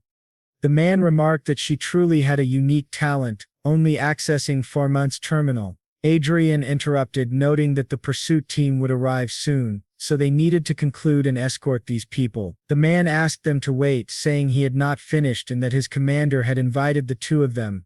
Now in the Republic of Prius, at the northern glacier, he met with his commander. Adra observed that the guards were all Lara masters. The man from earlier explained he was a citizen of Hebrews, visiting the northern glacier for the first time. The boy realized this man was Israel Oscar Prius, the Marquis Mage of the Seventh Circle, a 27-year-old human, former prince of the Prius royal family, and commander of the Revolutionary Armada. He expressed surprise, noting that the aurora seen at the northern glacier was a rainbow aurora. Truly remarkable. The boy admired his talents. They were all tall and his attribute was justice conspirator.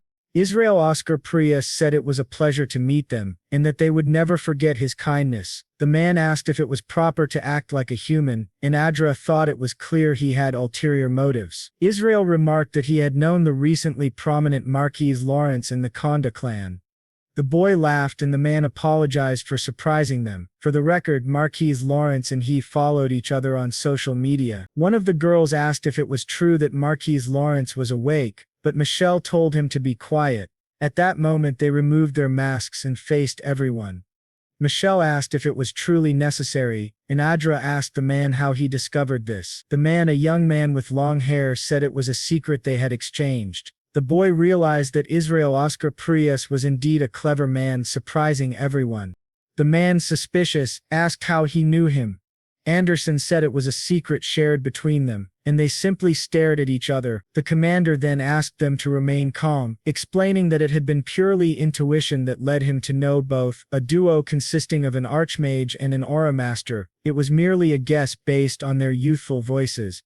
Adra thought he had been foolish to fall for it. The man then asked how he had discovered their identities. Adran explained that he had been interested in the Republic of Prius and its revolutionary army for a long time. Ken admitted he could not gauge the depth of his insight and noted that he was certainly someone one would not want as an enemy. He then asked the young lady, Otis, if she had copied the research materials of the Archduke she accessed, which greatly surprised her. Adra considered that copying research materials was indeed plausible. If she had only investigated the meeting superficially, it would have been naive. Even if the meeting was fake, its value could not be ignored. The man asked that if she had not been foolish, she should share a portion of the research materials. Of course, they would provide appropriate compensation, which left her quite startled. She explained that the meeting could only be obtained step by step. She could not acquire the full meeting that Louise Farman had. Most of the information he had accessed had already been commercially distributed. There were some problems, but she asked what he meant. He explained that it would have been better if they could have obtained equipment designs for the current superior generation, but they had no other choice, as even they didn't have access to them. What he wanted were materials to research the vanguard forces, and he considered the information basic, even within the industry. He thought he had indeed discovered something significant. Seeing her nervous, he considered it natural, as her actions could potentially start a war. She explained that Marquis Lawrence had revealed his identity, being a descendant of his former royal lineage. He thought they understood how much blood had been shed in the disputes with nobles, until the royal family established a republican political system in the country. Adra thought that the democratization of the Republic of Prius had been achieved in a very strange way, in his opinion as an outsider, and that the Prius royal family had initially advanced toward a republic. The last king, though remarkable, had forgotten something crucial. He had created a democratic country for the people, but it was not a democracy earned by the populace. It was a literally unilateral democracy. The current president, Katro Farum, had, according to him, established a public illusion of governance, turning the country into a dictatorship worse than feudal states. The prince noted that the future His Majesty the last king had envisioned did not unfold as planned. Dedri explained that he decided to correct the error as a descendant of the royal family. He said they would inform the people of the Republic of Hebrews, introducing a fair system and properly establishing the foundations of the country. Adra thought it still seemed like a long road ahead, but it might be better than the current regime. He told Michelle that they seemed to have plans to establish an agreement. She apologized, saying it was a huge decision to make alone. The prince understood her concern and assured her that he would take the lead to protect her. Adra thought that if the situation continued, it could easily turn into a transaction resembling extortion combined with threats. He wondered if he, a citizen of the Korean Republic, could help her. He stepped forward and asked whether, if it didn't matter, the deal could involve Archduke Lucas, since he didn't make agreements with him. This surprised everyone, as it suggested he could simultaneously open a path with a new business partner while infiltrating the country. The prince noted that what they wanted was a vanguard force equipped. Further shocked the two. Adra assured him it would not fall behind the equipment provided by his kingdom. The man acknowledged that the vanguard force equipment of the kingdom of Herat was of exceptional quality. Adra revealed it was just a communication device for the force and asked him to wait. He demonstrated the design and the man remarked that it was unique. Performance might matter, but appearance was also important. He confirmed that the quality was excellent but questioned why Adra would reveal secrets to help them. To everyone's surprise, Adrian said it was because he liked them, which shocked many. The prince laughed, admitting he never imagined it would attract the Marquis's interest. An unexpected gain. Adrian said they only needed to pay a fair price. Michelle's uncle asked if it was safe to transact technology under royal approval, which was extremely favorable. Adrian noted that it would be resolved if everyone kept their mouths shut, surprising Velo. He explained that having exchanged secrets, everyone must behave, and the identities of those treated as rebels by the government. The young lady of Condiotes who handled the treasure would remain safe even if suddenly attacked by the Brigand Empire. Their illegal dealings were intertwined in a massive secret. Michelle was very happy realizing they were now in a relationship built on sharing secrets. Adrian confirmed this, and she promised to keep her secret well guarded. Adrian thought that honestly it didn't matter. Even if discovered, he could fabricate a story later. He then asked if they were ready to discuss the transaction further. At the palace of the first prince, he noted he hadn't seen them in a long time. He had heard they returned from the Republic of Prius, the place where the user of destiny appeared, a region where war could erupt at any moment. It was one of the most dangerous areas due to rebel activity. They had gone there alone, without any vanguard, showing great responsibility. At a moment when the world was tense and the battle for the throne was heating up, the uncle and his niece visited the dangerous area and returned safely after an attack, thanks to the Marquis Adrian. Nervously, they apologized for the trouble. The prince told them they must behave in the future. An elder then asked the crown prince a question. If Marquis Lawrence and Clen were not on the second prince's side, what could they be doing there? Everyone realized this man was completely foolish. The prince explained that they were in fact on his side. Michelle told her uncle, calling him an idiot, that it meant they were pretending to be on the second prince's side to create a scandal. He should have realized this the moment they were rescued. The question remained whether it was really so. Tugdara thought this man was utterly. He's crazy. He can only be this stupid because the only thing he thinks about is swinging a sword. But he looks at Michelle and she winks at him, clearly excited. Archer said he thought it would be better to kill her now. However, Detri stood up and said they would leave. Her uncle asked Marquis Laris and Countess Klein not to act rashly and to stay for some tea with them, but the butler interrupted, calling out to His Highness saying it seemed he hadn't seen the news. The Brigand Empire had declared war on the Republic of Prius. In the era of magic, on November 10, 2019, the Brigand Empire officially declared the start of the war. Meanwhile, the people of the Republic of Prius strongly criticized the Brigand Empire for initiating it. They appealed to the public and neighboring countries for legitimacy over the meeting led by Archduke Louis Farmont. Conflicts regarding Archduke Lucas's meeting were intensifying. The prince asked how he thought the war would progress. Adra said the odds of victory were 6-4. The prince naturally assumed 6 would be for the Brigand Empire and 4 for Prius. Adra explained that because of the Brigand Empire's evasive maneuvers, Prius faced difficulties having to cross the ocean and enter enemy territory. The prince noted that Prius's defensive position would give them an advantage in the end. Adra agreed, but added that if the enemy was the Brigand Empire, Prius would face a tough fight. Even the King of Hade couldn't intervene in this war for now. They could only wait for the conflict to unfold without further fatalities. As a bonus, this situation provided an opportunity for the Revolutionary Army, which had battlefield experience, to take advantage of the chaos and potentially remove the current corrupt regime. Michelle just stared at Adra, who asked if she understood his point. Her uncle asked if he had made this decision knowing all these factors. Adra thought the old man was interpreting everything incorrectly, and didn't care that he might be misunderstood, wondering how he could say such a thing in front of the first prince. The prince asked what he meant by that. Adrian then interrupted to explain that they had used the power of the Republic of Prius's revolutionary army during the rescue of the two, which surprised the prince. Adra added that they would need some local intelligence networks, which he happened to have connections with. The prince asked what kind of connection that was. Adrian explained that their leader and he followed each other on social media. The prince said that was truly interesting. The young man explained that because of this, they needed to spend some money, though he was surprised at their high level of capability. The prince remarked that in a way the Revolutionary Army might use this situation as an opportunity. Adra said that for now it seemed they would not publicly declare anything about the war.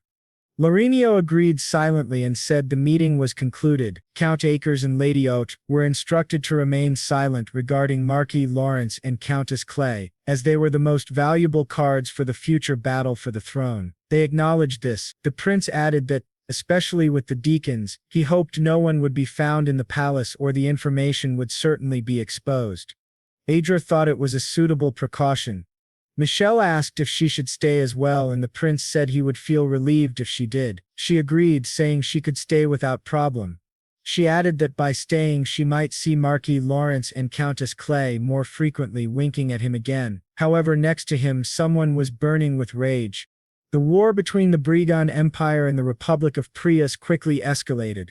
Upon the declaration of war, the Brigand Empire's expeditionary forces deployed at an alarming speed, seemingly preparing to surround the Republic of Prius. In response, Prius leveraged its homeland, forming a solid defensive line. Although direct clashes had yet to occur, experts predicted the confrontation would happen as early as possible, or within 3 days at most. Once the world heated up due to the war between Prius and Brigand, another major announcement might be overlooked. A host named Anthony would present a program of varied comparisons to satisfy viewers' curiosity. For the 10th anniversary special, featuring the episode of The Magician and the Knight representing the Mages, they brought in Archmage Adrian Lawrence. Adrian introduced himself, saying it was a pleasure to meet them. He was the new star of the Hade Kingdom. The scene then flashed back a few days, showing Adra's assistant explaining that Evero currently lacked competence compared to other candidates for sainthood. To address this, both would have to put in significant effort. Marquis Lawrence is a mage, and even if he performs well in the strength comparison test, they will be able to secure new investments again. However, if he does poorly, his reputation will suffer. So, he has no choice but to be careful. Our young man, excited, says they don't need to worry because he will eliminate the prejudice against mages when he is there. He shouldn't be overwhelmed and should proceed with everything. Anthony says he will stay calm. He then introduces another participant representing the knights, Count Felix, a proud new master of aura from the kingdom of Lucius.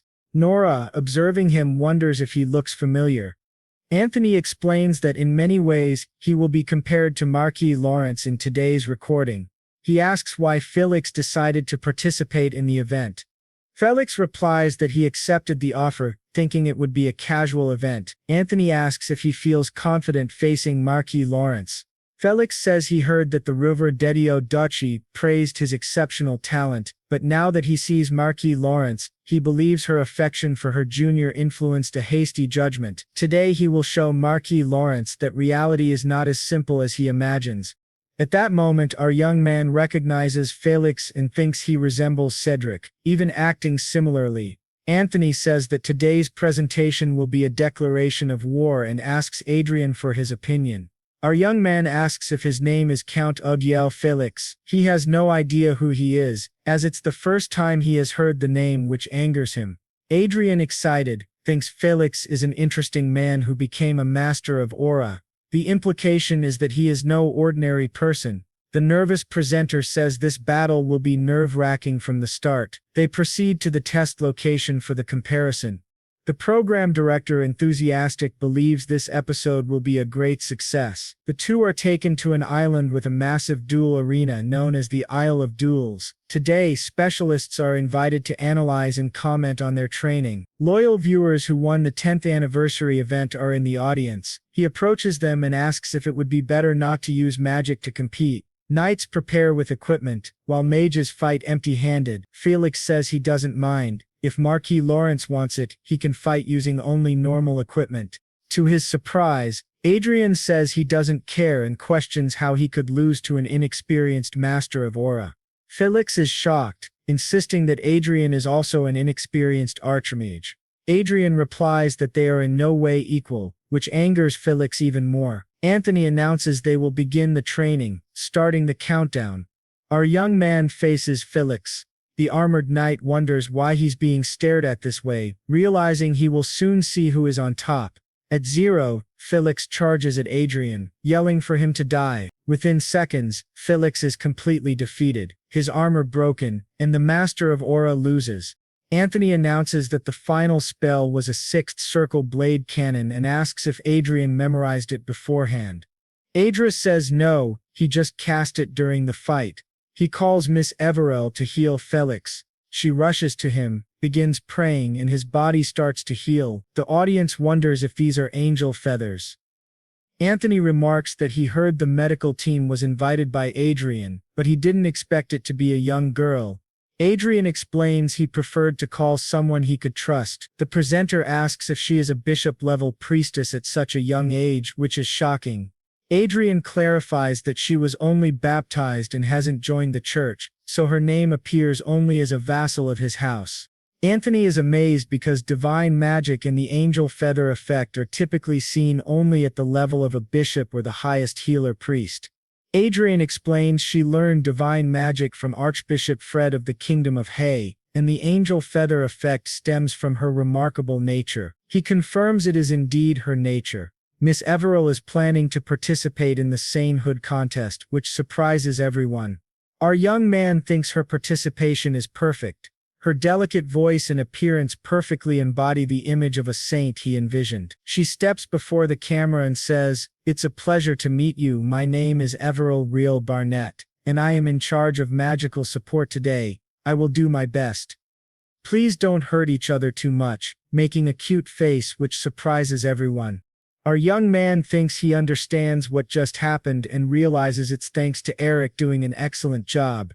After appearing on TV, Everell walks home, escorted by 2 guards. People watching wonder if she's the girl from TV with the lore. It seems she could become a saint, but she thinks it's too much responsibility for now. She is following Adrian's orders and striving to become a saint. She wonders if she can truly achieve this. A short time later, she works part-time at a convenience store, opens the door and says she's home. Her mother asks if she has really arrived. To her surprise, someone says it's lucky that Everell is here. This man calls her Ever and says it's been a long time since they last met. Everell, angry, stares at him seriously. The blonde man explains that he is her uncle and asks if she remembers him. Another person comments that her shoes are very expensive. They are real elven shoes. He heard that they are made by elves and cost more than 5 million per pair. The girl sitting there says that not only her shoes but also her dress and her phone are all very expensive items. They ask if it's because she is a candidate for sainthood and it seems the Lord likes her very much. The girl then asks, "Why are your relatives suddenly visiting us? They used to always act like strangers." Her uncle stands, holding a folder, and approaches her asking if her life has been difficult. He explains that he is there to reunite the family and propose a business plan. He shows her the plan and says it could be very profitable. Since it's a family business of the Everell family with a candidate for sainthood involved, it's unlikely for the plan to fail. Her security team behind her thinks this is unethical. However, the family matriarch approaches her and reassures her that they have no intention of pursuing the absurd plan. Her uncle asks why they don't accept it, and her father says it doesn't matter, they can handle things themselves without her help. Her mother agrees, saying they shouldn't even think about using her name, and if they do, she won't forgive them. He asks if she isn't being too cold toward her siblings. A man sitting behind adds that it's true. If they really think this is only for themselves, it's for everyone. He comments that she wasn't like this before, that she's being too cold. Every's father intervenes, explaining that 4 years ago they used the debt as collateral and fled. After a long time, they returned this way. Her brother insists that they are genuinely repentant and trying to make amends. Her father counters that if they were truly remorseful, they would have helped when he was struggling to repay the debts, instead of living well wherever they went. Her brother insists again that it wasn't intentional, they genuinely tried to pay off the debt. Even so, it's not right for siblings to continue quarreling over money. Everil steps forward, asking them to leave. She doesn't want to get involved. They will return to treating her as before, like strangers, which surprises everyone. Everyone stands and tells her she cannot speak this way to her elders. They are still her parents' siblings, who gave her life, and she should at least help them. As they argue, the security team prepares for combat. To the surprise of the 4 relatives, someone appears and asks who these shameless people are. Our young man appears beside Everil, startling her. She calls him Lord Adrian. Everyone kneels before him. The security team reports that Jasmine Traden, the 3rd commander of the 1st Company of Lawrence's Strategic Mobile Battalion, salutes the Lord, and Rick Castro salutes Marquise Lawrence. Everil's family, terrified, also salutes him. Adrian gestures, and with a snap of his fingers he paralyzes their bodies. He asks if they know the best part of being a great noble. Nervously they apologize, saying they are insignificant and could not possibly know. Adrian stares at them and says the best part is that he can do whatever he wants with trash like them, terrifying Everil's uncle. Adrian tells them they can move to the family castle, and asks if it wouldn't be nice to enjoy the luxury of having an extraordinary daughter. They nervously ask if that's really possible. Adrian says he has separated Lady Everil's well-being from theirs. Nervously they agree to do so. Adrian looks at the saint candidate and gives her a thumbs up, making her nervous. She blushes, thinking she wants to be someone who can assist Lord Adrian. She wonders if showing interest in Adrian, who already has a fiancé, would bother him, but staying by his side as an aide finds this irritating. He thinks that if it continues it will interfere with his plans to make Everil a saint. He calls his assistant Gregory, and from the shadows, the assistant appears. The Duke orders him to take action. Meanwhile, in Adrian's office, he receives a message. He notices it is from the Duchess of Riverdaccio. Reading it, she warns him to be careful with Duke Francis, as he is acting strangely. The scene changes to the emergency waiting room of Lord Lawrence's castle. As they talk, another knight, head lowered, is approached by Caravato, who asks if he is all right. He stares, asking if the other is speaking to him, and with a psychopathic smile, he says he forgot the other's name, and it's been a while. Sarah Pharma grabs the other by the arm, telling him to stop playing around and asking if he wants to interfere with his mission. He adds that people who make mistakes can end up badly. Damien, sitting nearby, agrees and asks if they can just forget about it. To everyone's surprise, they are told that the 2 are undercover spies. They are commanded to reveal themselves and asked how they dare infiltrate this place. The one who was sitting just stares at them with glowing eyes, paralyzing them and making them feel drowsy, causing them to leave the room.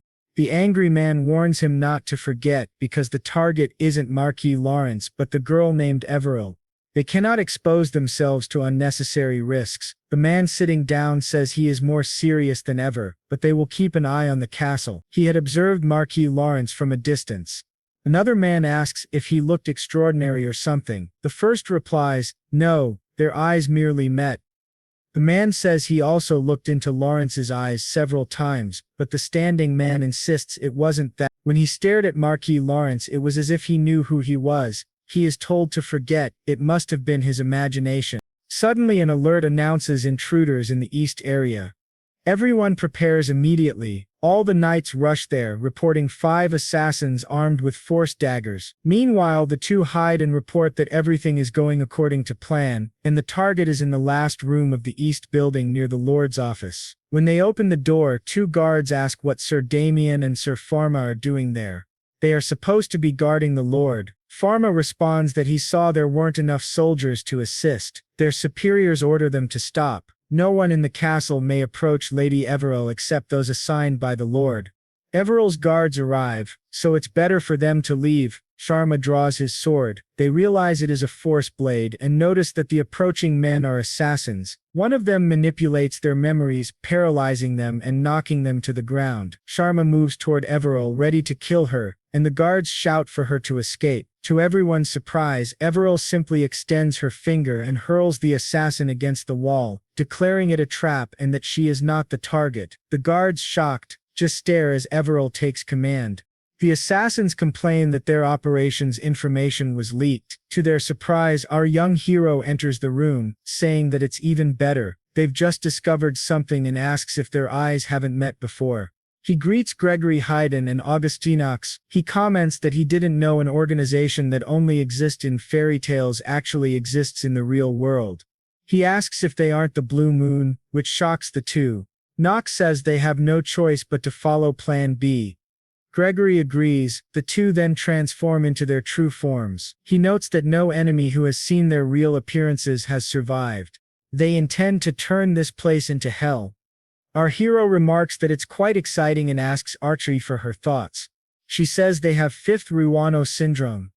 It's explained that the Blue Moon is a legendary organization surrounded by mysterious and bloody rumors. They established the foundations of the Brigand Empire alongside the royal family and were forced to work in the shadows of the dragon. People question if they are real and where they are located. The Lasu organization are demon followers, created before the era of magic in 2019. Everyone knows of the Blue Moon, but no one truly understands it. Its mystery and fame make it like witches on Earth, often depicted as villains in Handel fairy tales. Adrian initially thought it was fictional, but it seems he was wrong. He faces Gregory Haydn, 39, a master of aura, with August Knox below him, a spiritual Ziri of mental class. Adrian realizes that the Duchy of Francis may be unknowingly using them, but they likely are using the duchy as a temporary hideout. Even as a facade, having two special members of the Blue Moon close to the Duchy of Francis is fascinating. Knox asks if Adrian really knows their whereabouts, but Gregory tells him to shut up.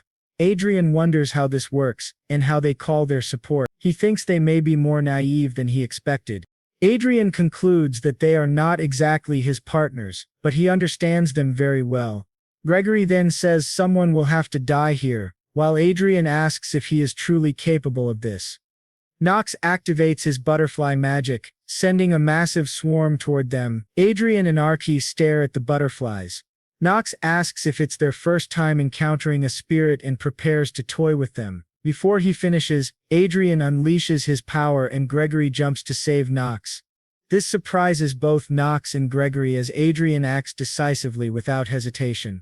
They question if it was a forced attack. Adrian explains that the world is vast, with many talented people. They cannot assume they are the only special ones. Gregory asks if it was a forced attack, and if Adrian is a magical swordsman. Adrian thinks he merely released an aura burst using a war sword function. Gregory expresses confidence that he can fight hand-to-hand against a master of aura even as a mage. Adrian is confident. He asks if they think that's all there is. With a flick of his fingers, a rope appears, breaking through the ceiling and attacking Knox. He says he is also a beast tamer. Knox, injured in the leg, can only curse, asking how this is possible. A massive malevolent spirit emerges, aiming to attack both of them. Our young hero realizes this is a mental attack, spiritual sobriety, mind control, but he is unaffected by it. He asks what the spirit is doing and the figure behind him only feels slightly sleepy, surprising both of them. Archers, irritated, says she's getting hungry and asks if she should just finish them off. Adrian tells her to wait a little. Noakes, furious, tries to use his main ability again, but nothing happens. He wonders what Knox is doing. Observers comment that it can't be. Even Duke Francis, a great master, would fall under this power. Our hero thinks that the abilities of the Destiny user in Chronicle Online have transferred to reality. For those whose debuff defense is nearly at maximum, such attacks are useless. He asks what Knox thinks he can do against him and if his combat skill is 0. What if mental attacks don't work? Gregory realizes that this person sees everything and knows too much. He cannot identify him even though he is right in front of him. Marquis Adrian Lawrence, a genius mage who became an archmage at 20 and the last disciple of Duke Riverde, considered the greatest master of all time, stands before him, but Gregory realizes that this is not all. The person in front of him is a complete monster beyond all expectations. Adrian draws his sword, still staring at them, thinking that it would be a waste to kill and discard them outright. He performs some tricks which work better than he expected. Observing their fear while walking toward them, they scream for him not to come close. To their surprise, our young hero uses magic to heal Nox. He declares that he has no intention of fighting them or the Blue Moon. What he wants is to meet their leader.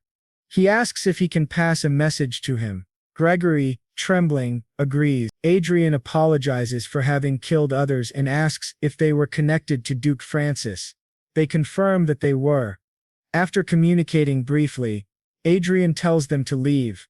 They apologize for their rudeness and disappear, fleeing from the monstrous young hero. Adrian watches and remarks that it was truly incredible. Archie says it was very fun, but they notice that turning Everil into a saint will be very difficult. Time passes. On November 25, 2019, a proclamation is sent from the Holy Land to the entire world, selecting 15 female saint candidates and 11 male saint candidates. The competition to select the 2 leaders who will guide the church is set to begin. It is scheduled to last about a month, with all events shared transparently via online broadcasts. From his office, Everil asks Adrian's opinion. Our hero thinks that while waiting for a response from the Blue Moon, the real saint competition has finally begun. In the Holy Land of Everil, a ball is underway with many nobles. To their surprise, someone approaches. They ask who he is. Considering the level of influence his position guarantees, he is very young, yet possesses remarkable abilities. He is someone none of them should underestimate. The arrival of the superiors is announced, and everyone bows to them. A pope addresses the attendees, expressing gratitude and welcoming everyone to the opening ceremony of the competition. 15 female and 11 male saint candidates have been selected. The competition will last approximately a month, with all events broadcast online. The first round focuses on tactics centered on subduing monsters. Each group must consist of 5 members: 2 swordsmen, 2 aura users, and 2 third circle or lower mages. All non-divine candidate powers will be sealed. The Pope wishes everyone a successful and enjoyable first day of the competition. Adrian and the others bow to the holiness, the saints, and the divine king. The Pope welcomes Marquis Lawrence. Our hero realizes that the 3 leaders of the Holy Land of Everil represent the pinnacle of all believers. Everil's focus must be on the current saint, Sharon Sylvester, a 66-year-old human saint. She notes that Marquis Lawrence is very young. If he were slightly younger, she would have been tempted. Our hero thinks that saints maintain their youthful appearance through the goddess's blessing. In reality, although she appears young, she is a grandmother who married around 40 years ago and has grandchildren. It was a success. At that moment he notices a group of people and realizes it is Duke Francis, staring at him angrily. Our young hero says, "It's good to see you, Your Grace. I am Marquis Adrian Lawrence of the Kingdom of Hay. I heard about the gift you sent, and it was very generous. I also heard about the major accident in your territory." Duke Francis thinks that those 2 scoundrels announced their resignation and fled, avoiding pursuit after causing a massive disturbance, claiming they wanted to give advice. Considering the history between them, he realizes he should not make Marquis Lawrence his enemy, as that man is a complete monster and impossible to fight.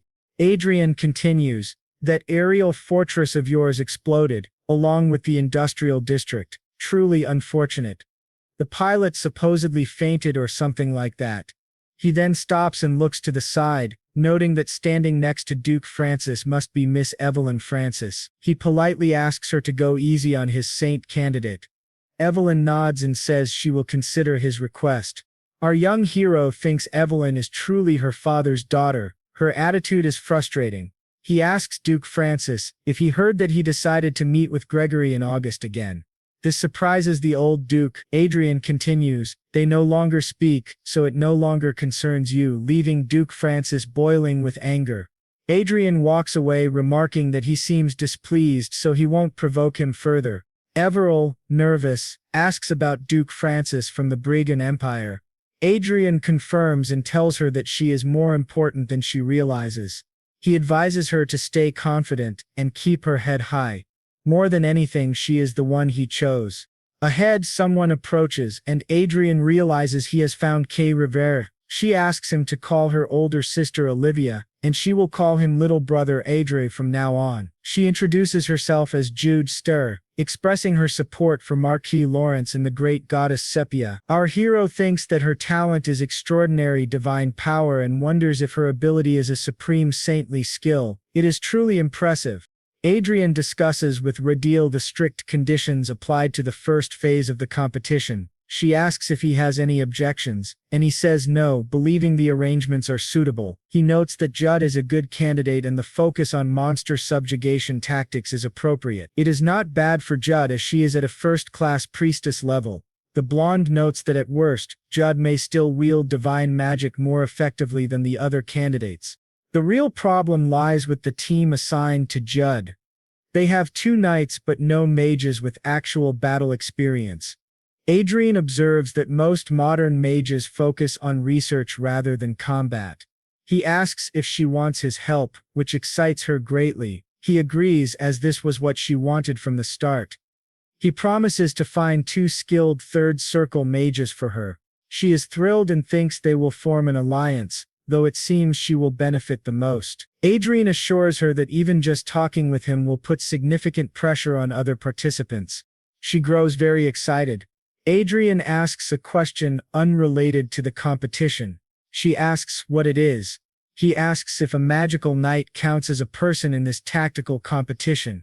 At the Saint's office, she begins reviewing the participant list for the first round. The representative is Everil Barnett. Her team includes a knight, Barbara, an aura user. The second knight is Andre Dillon, a first circle aura user, a third circle aura and mana mage, and Noah, a third circle mana mage.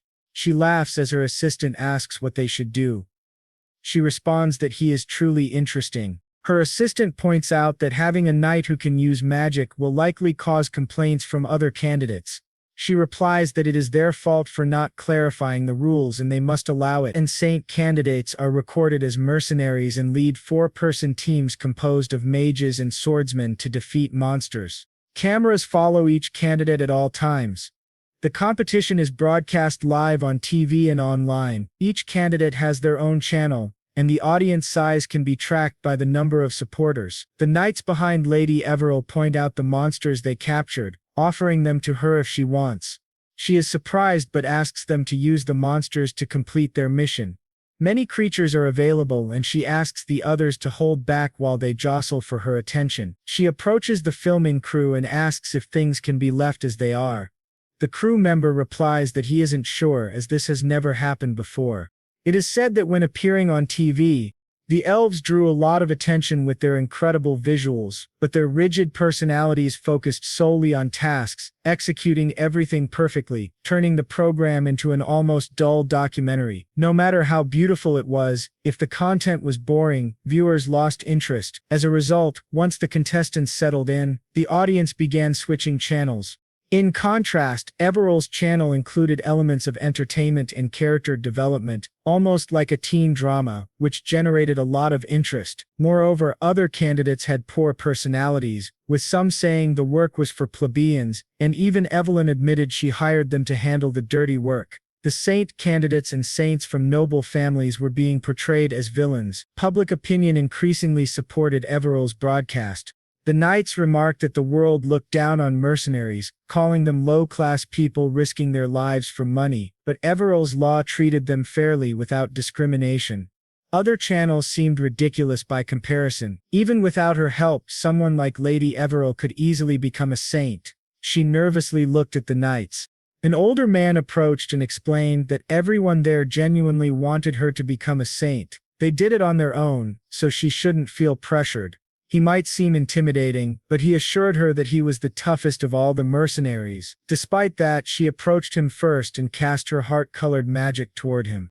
A man behind her asked if it was just because of her harsh appearance. He even had an argument with Lady Everill at the start, which upset her greatly. They began bickering again while she stood embarrassed silently watching them. Another knight mentioned that they had also gathered monster corpses and requested that she take them. She insisted that all creatures fought to survive and that it would be wasteful to let them go unused. The knight explained they were putting on a show for her. Everill, nervous, promised to do her best while the knights were excited. They remarked that this was truly like a teen drama. Statistics showed that audience ratings for the competition channels were 1.52% for Everill, 1.116% for Lai, 0.95% for Grace, and 0.92% for Judge Stare. The priest of the Kingdom of Her was very excited, cheering for Everill. Our young hero turned to him and said there was a reason he requested their meeting in the Holy Land today. The priest asked what it was, and our hero explained that he wanted to show it to him. The priest asked if it was gold and calculation. Our hero clarified that it wasn't just a piece of gold and calculation, it was a large artifact with divine power flowing through it. He explained that it was a relic, estimated to be over 20,000 years old. The priest noted that if true, it should be widely announced. Adrian considered that expected.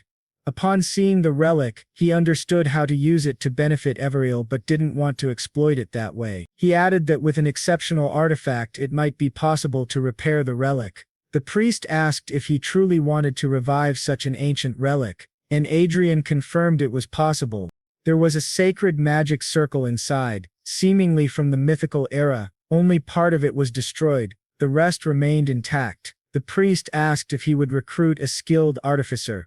Adrian confirmed. The priest promised to find the best, calling it an incredible discovery. Adrian asked if he needed to submit the relic to the church. The priest said no, it wasn't necessary. Each royal and imperial family possessed at least one sacred relic. Donating it could promote Everill's cause, but if it was a functional relic from the mythical era, giving it away solely for publicity would be excessive. Even without donation, there were many ways to leverage a relic. Adrian agreed, thinking he had never intended to donate it but understood the priest's point.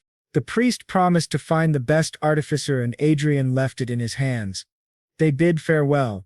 Adrian reflected that many people were working behind the scenes to make Everill a saint, and he must use all means to ensure their efforts weren't wasted. In a dark room, someone watched Everill's broadcast, seeing mercenaries supporting her. The viewer grew furious, thinking it was ridiculous, and that it couldn't continue.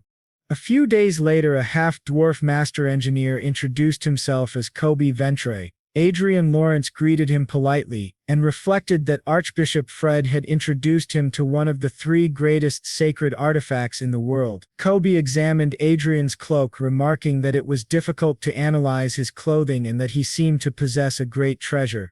He apologized, explaining that the curious mind of an artificer often struggles to observe new equipment. Adrian thought that Kobe had recognized the value instantly, proving Archbishop Fred had introduced him to the right person.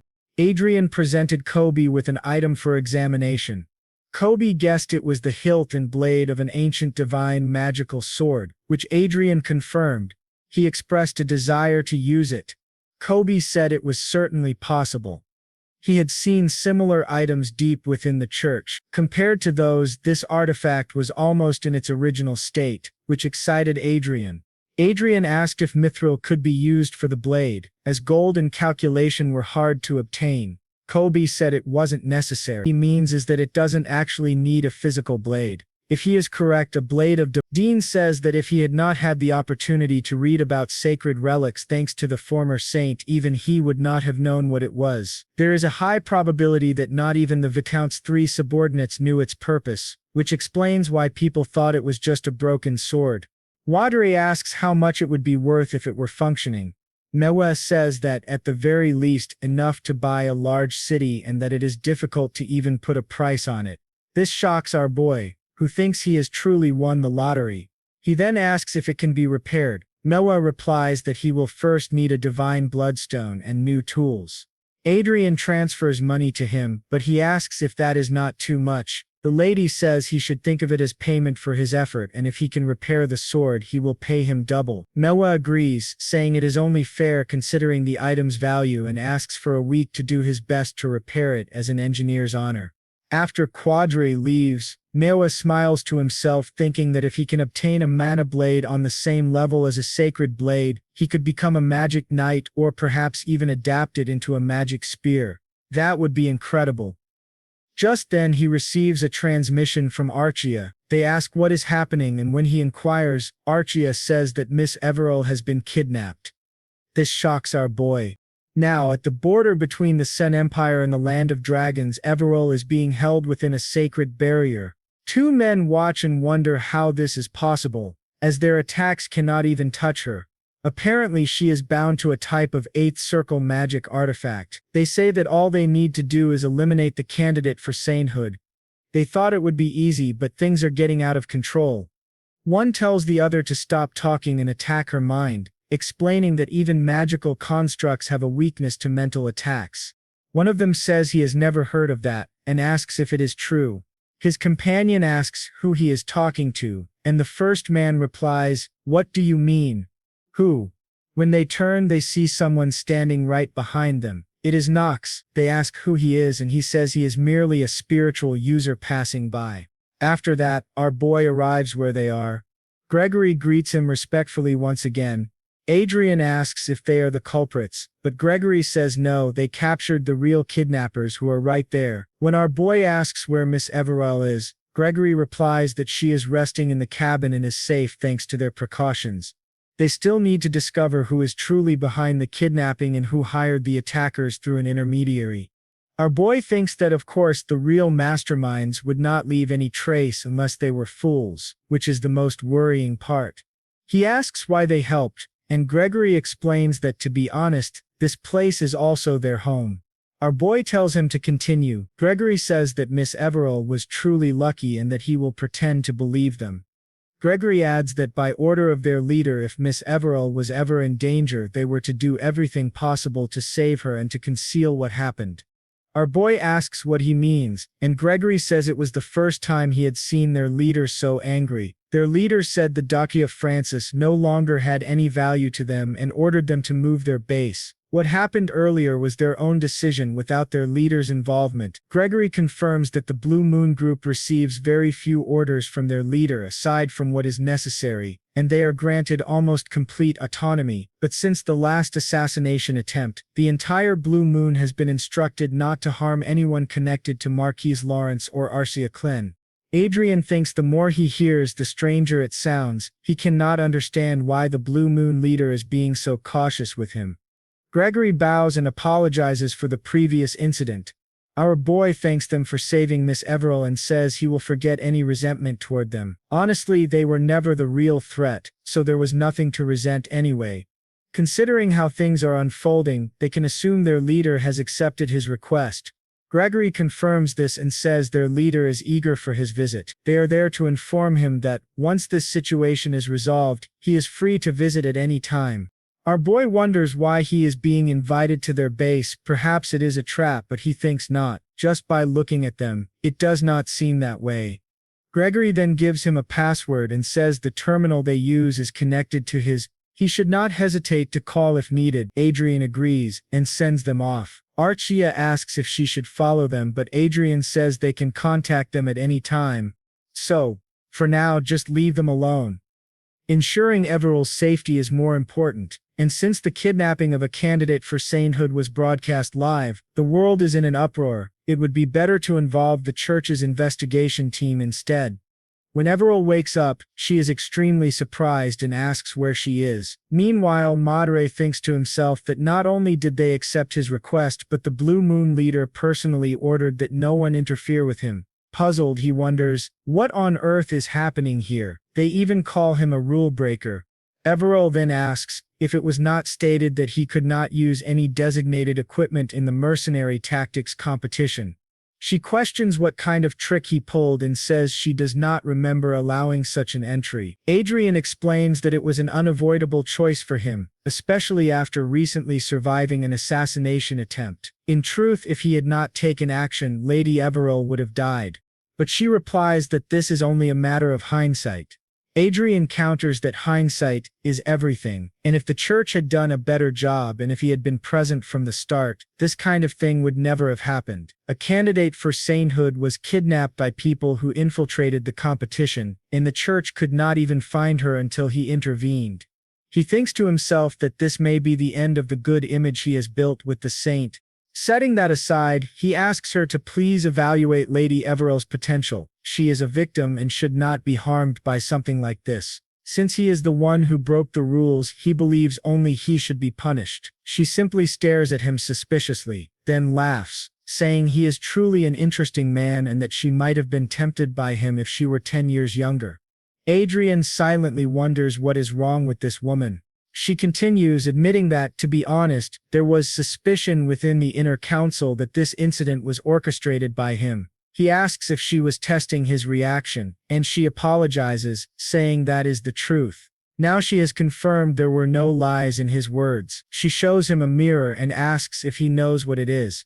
Later, the saint summons all the candidates. They wonder why they have been called. She thanks them for coming and explains that the reason she gathered all the sponsors and the saint candidates is to discover the truth about the recent kidnapping. This is the mirror of truth, a sacred object that reflects reality. Contrary to some claims about the incident, the mirror confirmed that it was not the work of Lady Everil Barnett or Marquis Adrian Lawrence. Therefore, she asks everyone to come forward, one by one, and prove their innocence before the mirror of truth. Duke Francis, furious, argues that the people assembled are nobles of the highest rank, including members of royal families from several countries. He asks if she is not overstepping, but she calmly replies that if he is innocent, there should be no problem. Is it so difficult to simply speak one sentence in front of the mirror? At that moment, Marquis Lawrence appears with the sacred knights, surprising everyone. The true culprit who tried to harm Lady Everil might have been a Grand Master, so he is there to help. Duke Francis, enraged, demands how Lawrence dares to doubt him. The saint reminds the Marquis that the culprits have not yet been confirmed and asks everyone to remain respectful. She then requests that each person step forward. The first to do so is Cloud Headwell, the Queen of the Ever Kingdom, followed by her daughter Grace Headwell, a saint candidate. Both state clearly that they had nothing to do with the kidnapping of the saint candidate. As soon as they speak, the mirror shines, proving their innocence. The saint declares their innocence confirmed, and continues the process. One by one, the others come forward. Eventually, she announces that only the Francis family remains. Duke Francis declares that he had nothing to do with the kidnapping, and his daughter says the same. The mirror glows again, proving them innocent. Our boy thinks to himself, this is troublesome. From behind, Duke Francis notices his expression and asks why he looks that way, accusing him of revealing his true self. Adrian responds that it is simply a natural reaction, given his past actions. Francis sneers that it seems Adrian's life will be short. Adrian mocks him in return. The saint, still irritated, tells them both to be silent because the session is not over.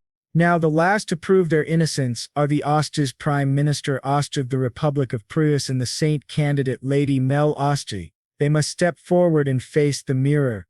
Trembling, they insist it was not them and that they can explain. The saint demands that they stand before the mirror of truth. When they hesitate, she declares that there is no other choice. From this moment, they will be arrested for the kidnapping and attempted assassination of the saint candidate Lady Everil Barnett. They are visibly shaken. Our boy wonders if it really was the Republic of Prius behind it. From behind, Francis comments that they are fools for attempting something like this during the saint competition. Either way, it is an unexpected gain. Adrian thinks that attempting assassination during the saint competition is without doubt an act of apostasy. Since Prime Minister Ost and his daughter acted in the name of the Republic of Prius, the Republic will be severely shaken both internally and externally. He realizes this is an unexpected advantage for the Brigand Empire, which is at war with the Republic of Prius. Thus the case of Everill's kidnapping, which had puzzled the church leadership, including the saint, and people watching the competition worldwide, concludes in a surprisingly anticlimactic way. Yet despite the bland ending, this incident shifts the course of the first round of the saint selection in an unforeseen direction. The competition changed a bit. Among the remaining candidates, the top 5 are now considered the strongest. The granddaughter of the Elven Queen, Grace Heed. Next, the one with the true nature of a saint, Evero. The girl with whom they made an alliance, the daughter of Duke Francis, Evelyn, and from the powerful eastern continent of Triton, the princess of the Roberto Kingdom, Xia Lin. Our hero reflects that after the humiliating elimination of the candidate from the Republic of Prius, they began actively supporting Princess Xia Lin. What was originally a 4-way contest has now become a contest of 5. He thinks it is only a matter of time before the Republic of Prius collapses, whether due to the Revolutionary Army or the Brigand Empire. When that happens, Xia Lin will fall like a kite with a broken string. Nothing to worry about. He then calls Arsax to join him. After the kidnapping incident, public awareness of Evero and her popularity have risen even higher. He officially launched the strength enhancement equipment he developed, the Fenger 1. There were no problems in his territory, and the magic tower was running smoothly. He no longer had to worry about Evero. At last he could relax for the first time in a long while and enjoy each day to the fullest. It was during this period of calm that he met the leader of the Blue Moon, Jero de Varson. Our young man wonders what relax even means, since he barely remembers the feeling. Adrian, wearing a polite but fake smile, comments that the refreshment is excellent. The Blue Moon leader replies that it is indeed, explaining he prepared it with double the care since someone as important as Adrian was visiting. While the saint quietly eats her cake without a care, both Adrian and Archery think the situation feels very strange. This man, Baron Jar Varson, is an aura expert, 49 years old, from the Sen Empire and lord of the Vathan barony. His current disguise, Adrian observes that he is clearly a remarkable man, possessing 4 high-level talents: administrative skill, learning ability, political influence, and command. Yet he wonders why Varson's status reads as favorable and ally. It seems the information on the display does not fully apply to him. George Jar Varson orders the 2 attendants to wait outside, surprising both of them. He adds that he does not need protection, so they should not even think of eavesdropping, and tells them to leave immediately. After their initial shock, they obey and depart. Once they are alone, Adrian says that no one is listening now and demands to know who Varson really is. George stands and Adrian wonders what is happening, but then George kneels before him, saying it is an honor to meet the one who follows the great mage Manuel Lucas and carries on his legacy. Adrian is stunned. Adrian asks if he knows Archduke Lucas, and George confirms it. Lucas was the former master of the Blue Moon. Adrian realizes this meeting was never just 5 years ago. As he embarked on the final path to acquire fate, several forces and tasks reactivated, and the Blue Moon was one of them. The once dormant Blue Moon awakened and began acting outwardly to expand its influence. Thanks to that, their power is now stable, and as a consequence, Adrian came into contact with them much earlier than planned. It was an unintended result of the path Chester chose for the sake of efficiency.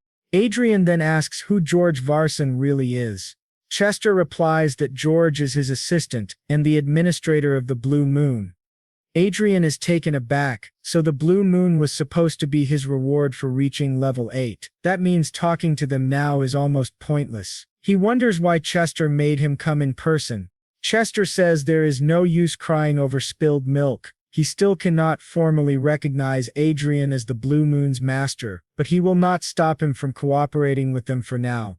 Adrian asks if he is serious. Chester apologizes, admitting that this situation is the result of his own negligence and poor management, and tells Adrian to consider it compensation for the inconvenience.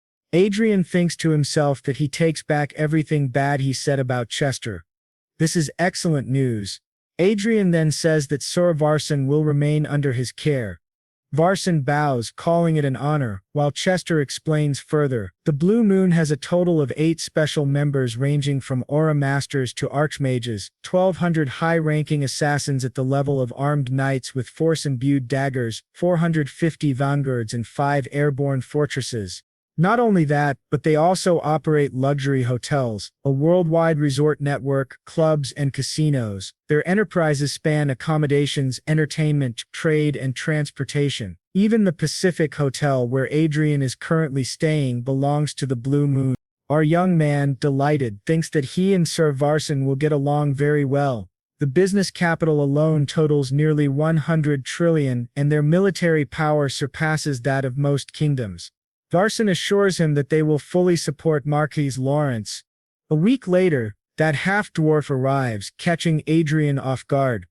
Adrian asks what brings him there, and Kolb explains that he took longer than expected and apologizes. Tor asks if he succeeded and requests instructions on how to use it. Kolb answers that he only needs to channel any kind of energy, whether aura, magic, or something else into it.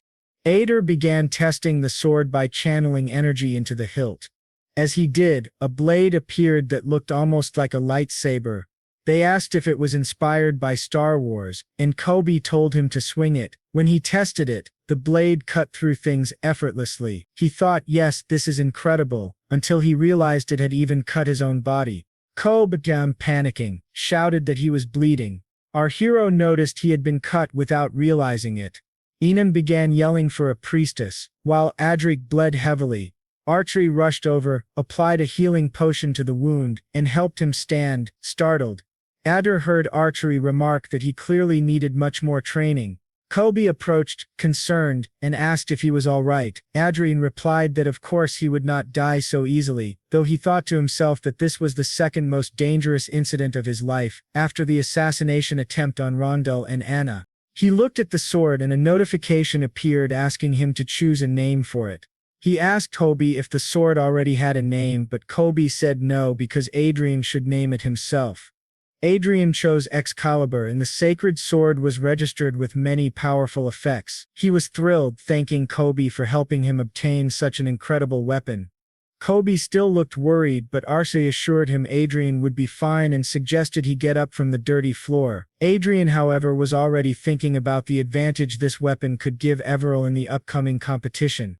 The scene then shifted to the mercenaries, who were crying for Lady Everil and insisting she must become the saint. Thus the first month-long round of the Saint competition came to an end. Adrian watched the tough mercenaries weeping and thought he would never get used to seeing such hardened men act that way.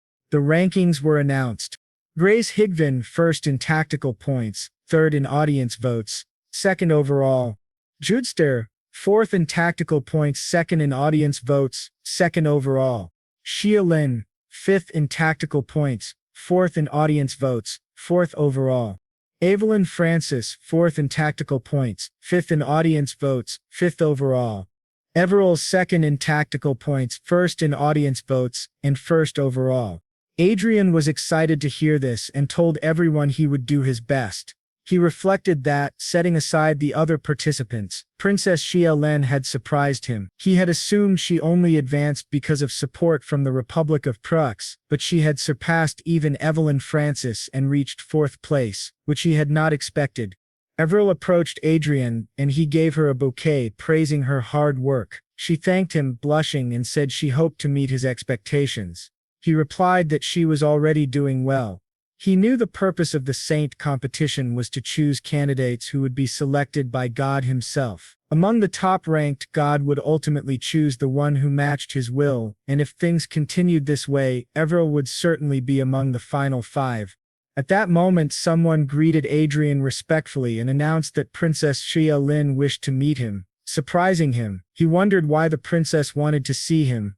Princess Xia Lin arrived, saying that the great name of Marquis Lawrence had reached even the distant continent of Trayton, and it was an honor to greet him. Adrian replied modestly, noting that with her intelligence the future of the Roberto kingdom looked bright. She then greeted the woman at his side, addressing her as the Countess Clannon, and said it was a pleasure to meet her. Xia added with a smile that she could simply be called Princess Xia. Adrian thought that in person, she seemed sharper than he expected, and that he liked her lively personality. She was one of the few royal candidates unafraid to use magic on others, and her spontaneous behavior was unexpected. Xia explained that her sponsor had requested the meeting. That sponsor was Leo Garcia Vallon, the president of the State Council of the Republic of Prus. Adrian was surprised. This man was among the three most powerful people in the Republic. He already had many concerns about the Republic and was reluctant to meet with them, especially since Garcia had previously delivered false fate and was known to support the Revolutionary Army. Garcia greeted Adrian with a polite but faintly false smile and apologized if their secretive approach caused offense. Adrian asked why someone so busy with the war against the Brigand Empire would take the time to meet him. Garcia replied that he understood Adrian's curiosity and suggested they talk over a meal. To Adrian's surprise, the meal was distinctly Oriental. Garcia assured him there was plenty of time. Adrian happily sampled the dishes: steamed rice, fish stew, vegetables wrapped in leaves, pickled greens aged to perfection, and the main dish, a rich veal stew. Princess Shia's attire resembled the ancient Gore dynasty, and the food strongly reminded him of Korean cuisine, a taste of home he had not experienced in a long time. It was truly delicious. Noticing the silence at the table, he looked at the two guests and grew slightly nervous when Princess Shia chuckled softly. He apologized, explaining that it was simply his first time eating food from the Ribato Kingdom, and it perfectly suited his palate. Garcia replied that he was pleased to hear that as the host, then got straight to the point. To be honest, Garcia said, something truly serious is happening in our republic. Adrian assumed he meant the war with the Brigand Empire, but Garcia shook his head. No, it is worse than that. We face an internal crisis. For some time now we have been disturbed by the activity. They call themselves the Revolutionary Army. Our hero wondered if the real problem for the Republic was this revolutionary group and not the war with another country. Garcia explained that, surprisingly, this anti-government faction had even produced its own vanguard equipment. However, they discovered that the equipment bore a striking resemblance to the new Fencer 1.0 core currently being produced by Lawrence's Magic Tower. Adrian immediately understood. That means their power equipment was copied, he said. Garcia apologized, adding that governments around the world could have done this knowingly or unknowingly. Adrian had already expected something like this. He thought they probably couldn't fully analyze the core anyway and were just pretending ignorance. Garcia said he was sorry and admitted he might not even know how closely their equipment resembled the Magic Towers, but he insisted they could not possess the exact same items. Garcia clarified that he had not requested this meeting out of suspicion toward His Excellency. He emphasized that there was not enough evidence to claim that Marquis Lawrence's technology had been stolen. Adrian realized Garcia's true aim. He wanted Adrian to accuse the organization known as the Revolutionary Army of stealing his technology. Garcia confirmed it. The Republic was indeed at war with the Brigand Empire, but this immoral group was destabilizing the Republic from within. Adrian thought, so he needs a scandal to destroy the people's trust in the Revolutionary Army. Adrian asked what Garcia hoped to gain. Garcia said he was willing to pay a price that would not disappoint. The Republic would purchase 1,000 units of power equipment from the Lawrence Magic Tower at 10% above the regular sale price. Adrian acknowledged that it was a tempting offer. He turned to Princess Xia Lin and asked what she thought. She hesitated, speechless, while Adrian, confident, pressed her again, wondering if it was right to harm the Revolutionary Army merely to benefit the Republic's politicians. The princess looked nervous and finally said she did not think it was something he should interfere with. Garcia was surprised, but Xia continued, explaining that as a representative of her nation she must take the side of the Republic of Pros without expressing her personal opinions. Adrian thought this was a skillful answer, showing loyalty to the Republic without revealing her own stance. It reminded him of his previous life when he had to watch the maneuvers of powerful countries. He respected her for it. Garcia insisted that Adrian didn't need to think too hard. If he simply nodded in agreement, he would gain more than 50 trillion in profit, and obviously he would accept. Obviously, Adrian replied, startling Garcia. As I said, I need to think carefully. I will refuse your offer. Garcia demanded an explanation. Adrian silently prepared a spell, wondering if Garcia might attack if crossed. He then calmly explained, we are on the continent of Deperon. The Brigand Empire and the Republic of Pras are at war, but the continents of Dian and Terteron are far apart, divided by the sea. Why would I take action that could cause the Brigand Empire's defeat? I share a continent with them. I have no reason to solve the Republic's internal problems when doing so would disadvantage Brigand. Garcia was shocked by the clear geopolitical reasoning. Adrian continued. Besides, the Marquis must put his own interests first. Supporting the wrong side could lead to enormous losses.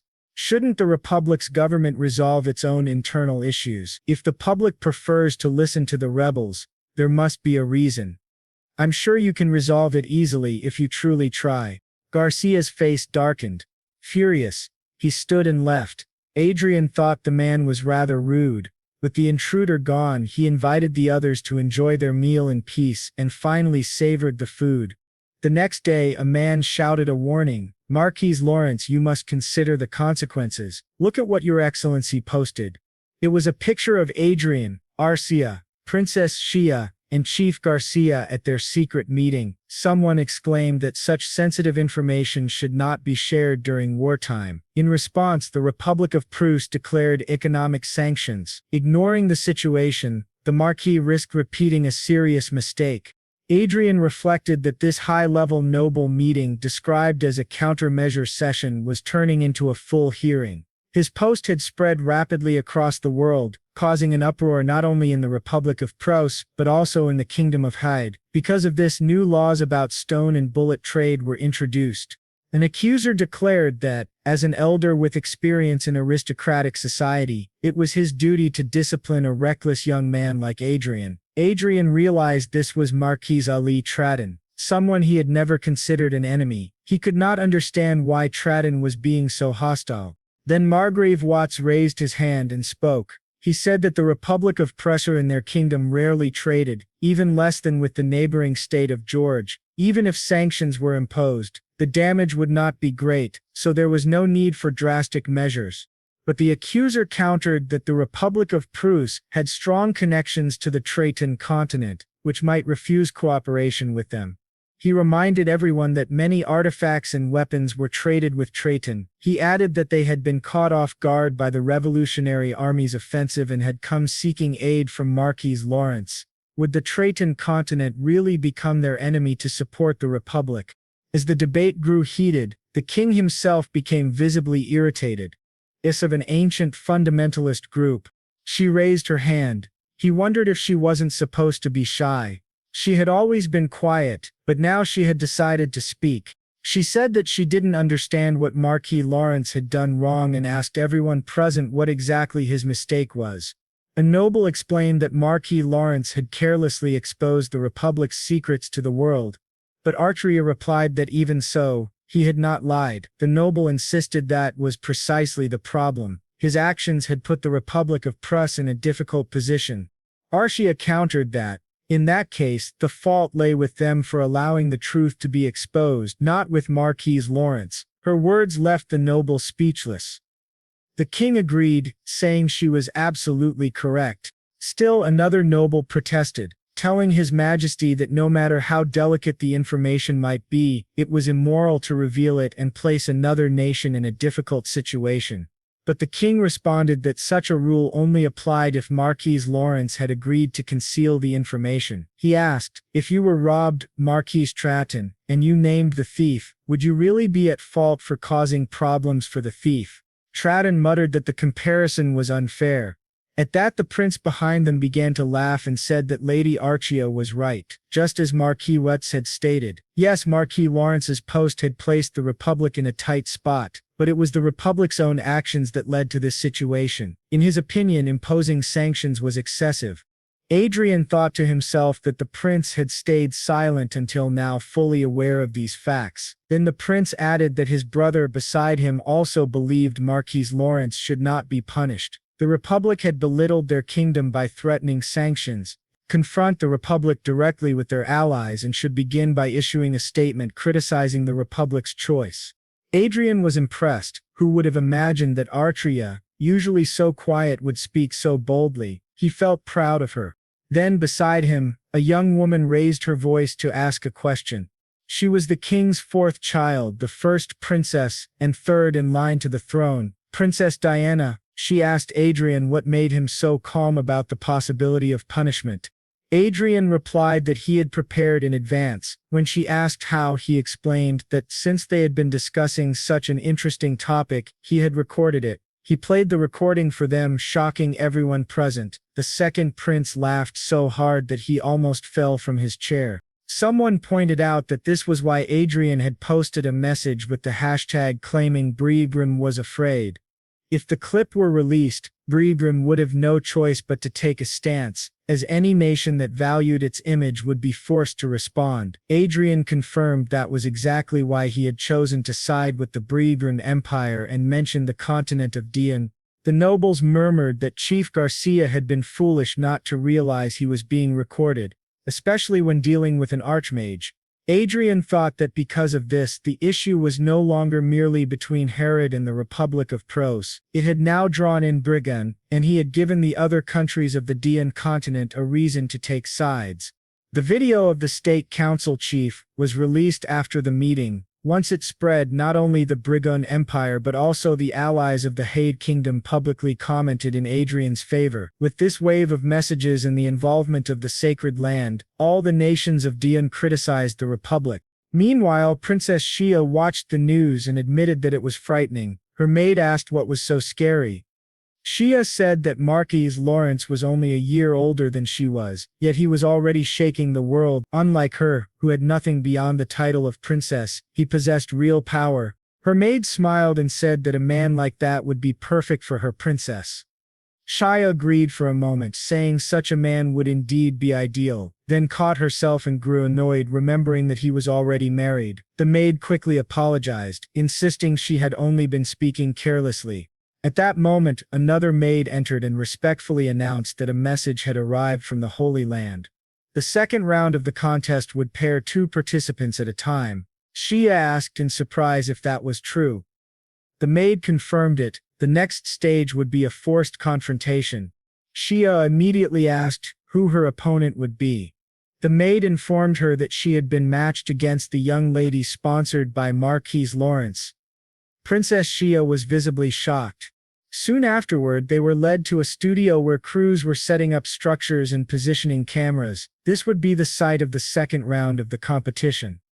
Unlike the first round, which had lasted more than a month, the second would take place on an outdoor stage on the Holy Mountain. Each candidate for sainthood would have only 2 hours to display her abilities in front of the cameras. In short, it was time for them to demonstrate their talents. Princess Xia turned to her team and said that she was counting on them today. Adrian replied that they were counting on her as well. She smiled and said that she should have been the one to say that. To be honest, she admitted she was a little afraid of His Excellency, considering all that had happened recently. "What do you mean afraid?" Adrian asked. "You shouldn't feel that way. I may not look it, but I treat well those I care about." The princess brightened and teasingly asked if that meant he liked her.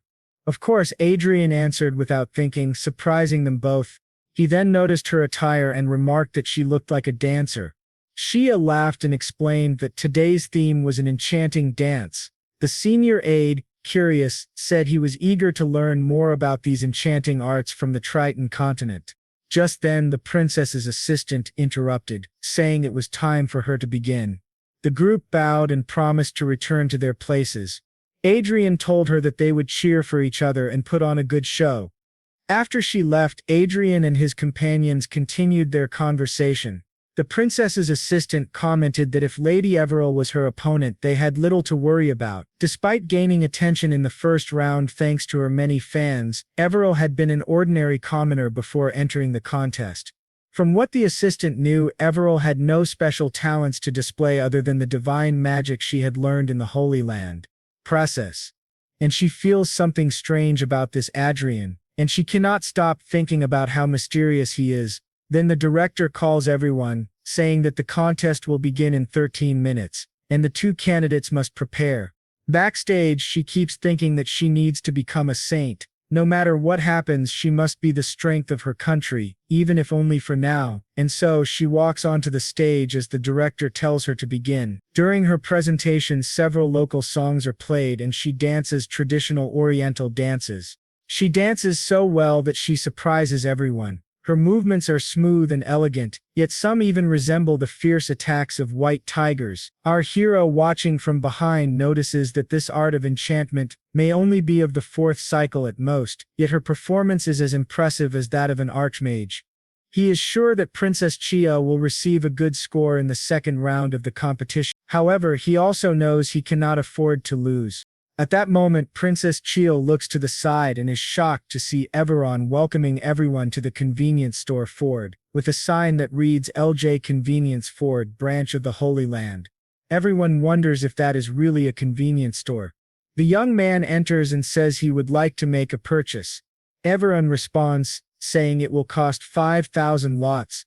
The audience has no idea what that means and wonders if it is some kind of joke. While the boy continues asking questions, others begin entering the store as customers. Experiencing this rare sight of a saint candidate working, Everon greets them all warmly and serves them with great hospitality, which delights everyone.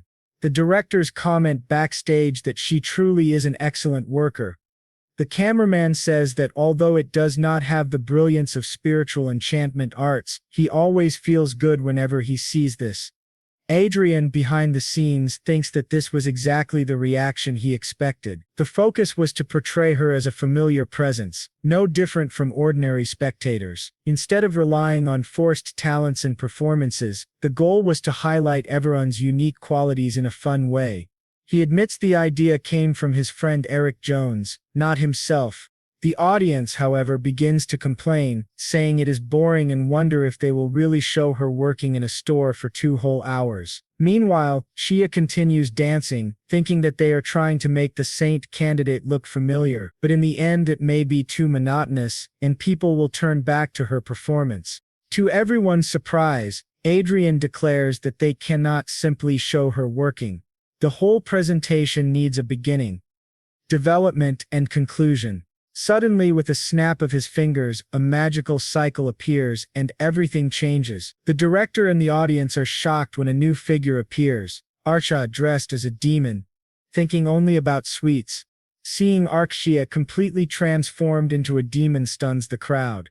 Annoyed, she begins her scripted lines, declaring herself the demoness of gluttony, who eats 3 meals a day plus snacks. She introduces herself as Arkelin and in the name of the demon claims she will consume everything there. Everyone is stunned by her bold performance. Inside the convenience store, Archa yells that she is a demon and demands everyone leave through the emergency exit. She then declares she will eat all the snacks in the store. Everon, however, draws her weapon, saying she will not allow it. Archa charges at her, demanding she hand over the food. Someone asks if this is just an aura illusion, but another realizes it is real. The cameraman worries if Everon will get hurt, but the boy assures him not to worry as she is prepared. Everon invokes the light and the object she was holding transforms into a sacred saber. The narration explains that she can defend herself with her holy blade. Archery attacks again as part of her performance, but Everon, though nervous, remembers her training. Guided by the boy who trained both of them, she blocks Archeria's strike once more. Archery retreats a few steps, mocking her as a mere cashier. Everon thinks that Archer will eventually back away, but she knows she must finish this now. She charges a powerful strike, releasing immense magic that astonishes everyone except the boy, who remains calm. Even Princess Chia stops dancing, stunned by Everon's overwhelming attack, while the others look on in shock as her blade shines with divine power. Without a sound, everything turned into a sea of flames with the great explosion. At that moment, Archer was thrown far away, pretending to flee while declaring that Everon should not think she had won yet, for she would return. The young man then said that, in this way, the convenience store, which had almost fallen into the hands of the demon of gluttony, was saved by Miss Evero, something that even surprised her. Backstage, the director asked the Marquis what all of this meant. The young man replied that there had been some twists and turns, and asked whether it was not entertaining. The director admitted that it was fun but demanded to know what story this was supposed to be. The boy explained that it was simply the story of Everil protecting a little shop from demons. The girl then bowed deeply to everyone. Grotto reminded the audience that Everil's sword was real, which shocked everyone instantly. Even Chia stopped dancing, completely stunned, and the current saint herself was both shocked and furious as she glared at the boy. He said nothing, nor did the other three backstage. The saint declared that Everill's points would be deducted, and soon the news spread across the internet. The Holy Contest Committee had indeed reduced the points of candidate Everill. Back at home, the girl apologized, but the boy reassured her, saying it was fine. This round had already been very disadvantageous for her. Yet she still did well, though they received fewer points than expected. The familiar image strategy had worked, since they received excellent evaluations from the audience. He told her not to worry, and Everill, hearing this, felt very happy. The boy thought that the contest was finally reaching its end, but to his surprise there was a knock at his door. When he opened it, Perseus entered, addressing him as Your Excellency, and saying he had news. As the boy reflected, he realized that the contest, which was supposed to end in the third round, had been extended due to an unexpected incident. Perseus informed him that the Republic had defeated the Empire in the war. Meanwhile, in the Empire of Brigon, the old king was furious. He ordered the mobilization of the main army, determined to erase the Republic of Prios from the map immediately. The scene then shifted to the Republic of Prios, where Garcia, drunk and dispirited, appeared. Someone addressed him as president of the State Council, Garcia, which startled him. He demanded to know who they were. The hooded figure accused Garcia of enriching himself by plundering the people, instead of serving them as a public official should. In the name of the Revolutionary Army, he would be held accountable for his crimes and punished. Shocked, Garcia realized that the GPS referred to the Revolutionary Army, which had been assassinating prominent figures recently. He fled in panic, but soon found a swordsman blocking his path, blade drawn. Another hooded man behind him apologized, saying they would have to kill him there. Elsewhere, the boy explained that these were the lots revealing the secret base of the Revolutionary Army. The prince remarked that he had indeed collected a great deal, while another hooded figure cautioned that they could not seize large buildings, otherwise the scale of suspicion would increase. The prince added that the boy and the hooded figure would make a fine team of assassins. Still, he confessed that this was unexpected. He had thought the boy was joking when he said he would support them, never imagining that he would actively help. He looked at Marquis Lawrence and Countess Clen, and the scene shifted back to a few days earlier. At that time, the boy had received the news that the Republic of Prios had achieved a great victory against the Brigon Empire. Thinking about it, he became discouraged. His view was that the best strategy for the Republic would have been to use the terrain to wear down the enemy's weapons, troops, and finances. But this overwhelming victory had wounded the pride of Brigon, which would now turn into blind hostility that could destroy the Republic. He asked Perseus about the difference in strength between the Republic and the Empire. The soldier reported that, because of the Empire's defeat, they had lost 92 aerial fortresses and 2,300 vanguards. The Republic had also suffered heavy losses, but only about 20% of what the Empire endured. The boy was surprised, realizing that the Republic was stronger than he expected. He recalled Marakan, commander of the National Guard, who had a great reputation. Perseus confirmed this, saying that Marakan had originally wanted to prolong the war to minimize troop losses, but this decisive victory seemed to be the government's order. Motivated by elections, the boy thought bitterly that those fools had ignored the greater priority, preserving the nation's safety. Perseus then explained that the Empire still had 3 times as many troops as the Republic, including 600 aerial fortresses and 15,000 vanguards. The boy calculated that, combined with giant units, the Empire had 708 aerial fortresses. Even if the Republic gathered all of theirs, they would only have about 500. Perseus corrected him, saying the actual number was closer to 460. The boy grimly concluded that it was over. No matter how selfish he had been, his mistake now endangered the survival of 500 million people. From the beginning, the core of this war was the Republic of Prios, carrying a false destiny. He realized he had made a huge mess, and that he alone would have to clean it up. That meant he truly had no choice but to support the Revolutionary Army. Returning to the present, the lady asked whether the meeting with Marshal Arsen had gone smoothly. The prince confirmed that it had. They had agreed to meet the next morning, and Arsen was someone with whom they could communicate. Moreover, he even despised the president and the politicians, and he would join the Revolutionary Army as well. The boy said it would be a relief, and that so far everything had gone well, but the prince replied that there was still something troubling him. The boy asked if it was about President Farmont and Louise Farmont. The prince confirmed it. The problem was that they had not been able to capture the two of them, and the presidential palace where they were staying was heavily guarded by aura masters, archmages, 2,000 vanguards, and 10 aerial fortresses. It was almost impossible to enter without being noticed. As for Lucas, the user of destiny, he was also a problem since they needed to capture him alive. He could be used to negotiate with the Empire. If they joined forces with arson, it might be possible to seize the capital, but achieving victory in a short period would be very difficult. The longer the battle dragged on, the more time it would give the president and the politicians to escape from their grasp. In short, all they needed to do was secure new recruits before the battle began. This statement greatly surprised the prince. Meanwhile, at the presidential palace, one of the president's soldiers begged him to consider reinforcing the front lines, as many troops were currently stationed at the palace. He suggested at least sending some of them to the battlefield, but the president, furious, asked whether the war was not the soldiers' responsibility. He warned the man to be careful with his words. Important figures had recently been assassinated by the rebels, and now he was suggesting weakening their defenses. The soldier then asked if instead they could at least allow the high officials and politicians to stay in the palace for their safety. But the president snapped, asking if he had lost his mind. They could not even know who these people really were. They might be spies. The functioning of the presidential palace would not change. At that moment, another aide entered, addressing him as Your Excellency. He explained that Master Luis wished to use the square hall of the presidential palace. The president asked if he had permission and why Luis wanted it. The aide explained that Luis wished to host a party, inviting the heirs of major companies, giving them an opportunity to network, and that he even planned to bring in celebrities for entertainment. This surprised the president, but angered the soldier. Still, the president simply said, of course, he could do it, and that he had his full support. The soldier, stunned, demanded to know how they could allow a party while the Empire's army was invading.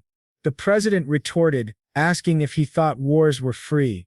What Luis was doing was not just a party, but a negotiation to attract funds. The soldier grew more furious, thinking to himself that he knew Luis the boy was not clever enough to plan this on his own.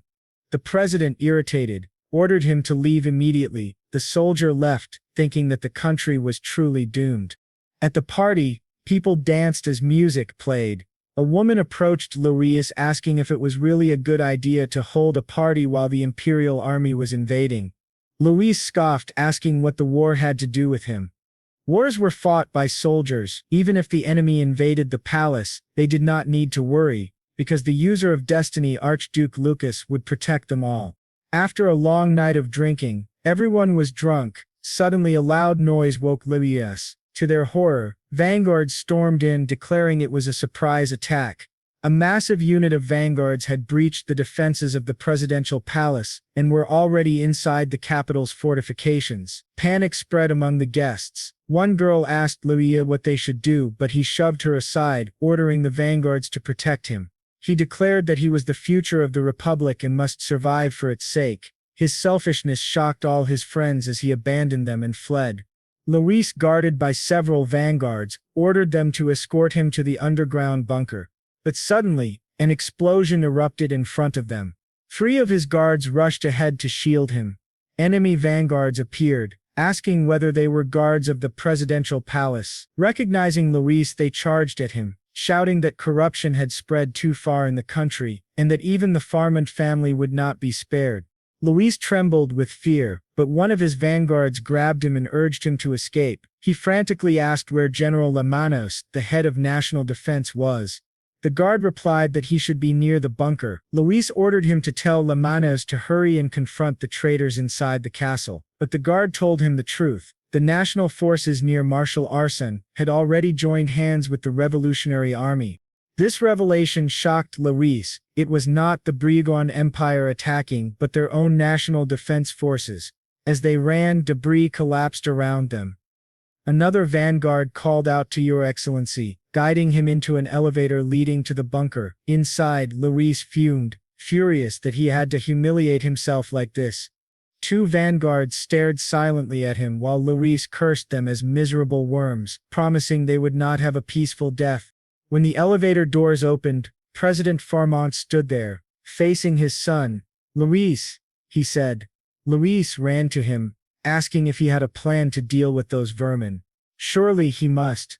If the palace exploded, they could kill everyone and escape in the end. But Luis noticed his father was nervous and asked what was going on.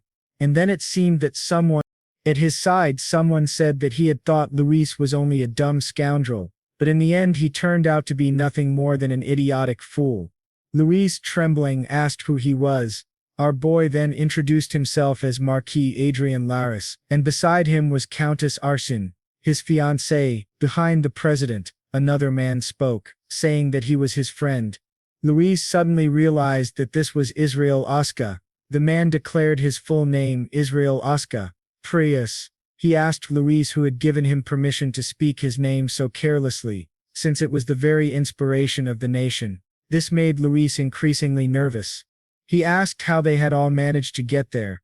Instead of answering, the Marquis simply smiled with satisfaction. A few hours earlier in the president's office, the president had greeted him warmly, saying he had not expected to see him there.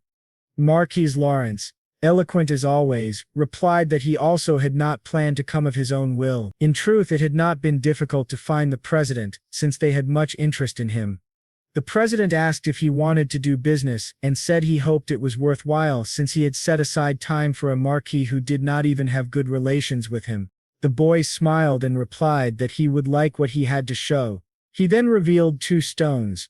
The president, shocked, asked if those were force cores.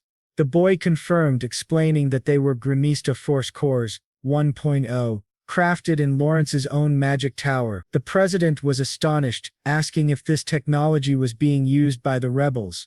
The boy explained that, yes, they had discovered the rebels were indeed the thieves who had stolen his technology. Excited, the president requested a formal declaration condemning the Revolutionary Army. The boy asked what kind of declaration he wanted. The president explained that he wanted an apology addressed to His Excellency, who had been falsely accused. In return, the boy offered 2 gifts. First, a list of companies whose stocks would rise 2-fold at the very least, and 10-fold at most. This stunned the president. The second gift was the location of the leader of the rebel group calling themselves the Revolutionaries. The president demanded to know how he had obtained such information, but the boy said the source did not matter. A soldier then confirmed that the reported location matched the intelligence they had gathered. The boy told the president he believed he could defeat the thieves who had stolen his technology and asked if he would not do so. The president, overjoyed, replied that of course they would. After all, the rebels were a criminal organization that could not be ignored. He thanked the boy for his help. Meanwhile, the boy thought to himself that this was perfect. The president no longer suspected him of anything. But suddenly the president felt uneasy as tremors shook the building. He shouted, demanding to know what was happening. His vanguards rushed in, reporting that it was a surprise attack. An enemy vanguard unit was storming the city. The president immediately ordered everyone to the underground bunker. The boy asked if the teleportation restriction could be lifted, but the president apologized, saying it was impossible. Arsène clung to the boy, pretending to be terrified. The boy wondered how such a small force had managed to bypass the Brabant Empire's siege. What could he do now? He could not pretend not to know them. After much thought, the president concluded that they had no choice but to go together, with Arsène still acting the part of a helpless maiden. When the boy later explained all of this to Luis, he was horrified, realizing they had all fallen for his trick. Israel, standing behind, told Luis not to be so pathetic. He was very important. In fact, he would be the gift they would present to the Brabant Empire at the end of the war. Terrified, Luis began to run. Israel smirked, saying there was still one more thing to be done. Luis screamed, demanding to know where the guards were. He shouted that he was the user of destiny, Archduke Lucas, and that he could not die there. But Israel, smiling, approached him and said he would give him a valuable lesson, since he had become far too arrogant for someone who was merely the son of a president. Luis trembled with fear as he was mercilessly beaten. Afterward, the former prince happily asked Marquis Lawrence what he thought about becoming president. Both the boy and Arkin were stunned. Israel then asked if he would like to become a naturalized citizen. But Adrian scoffed, asking if he had lost his mind. Becoming president was only a 5-year position. Was it not better to remain a lord of his own territory? He added that Marshal Arson would likely be appointed interim head of state affairs and that they did not need to rely on foreigners. All Adrian needed to do was perform his duties well. To be honest, he admitted he was unsure whether it was right for him to rise to such a position since he had been a member of the royal family. He wondered aloud if people might accuse them of returning to a failed system. The boy responded sincerely, saying it would be a lie to claim there would not be protests. But the truth was that there was no one more suitable than Commander Israel to lead the country. He added that Marquis Arson had disliked the idea of a military leader, fearing it would be close to dictatorship. Israel agreed, saying it was indeed a heavy burden to bear. Adrian added that, for him, it would be perfect if Commander Israel became president, since it would make cooperation easier. Israel asked if he was leaving already, and the boy said yes, he had many matters to attend to in his own country. Israel then stopped him, and everyone bowed deeply in reverence.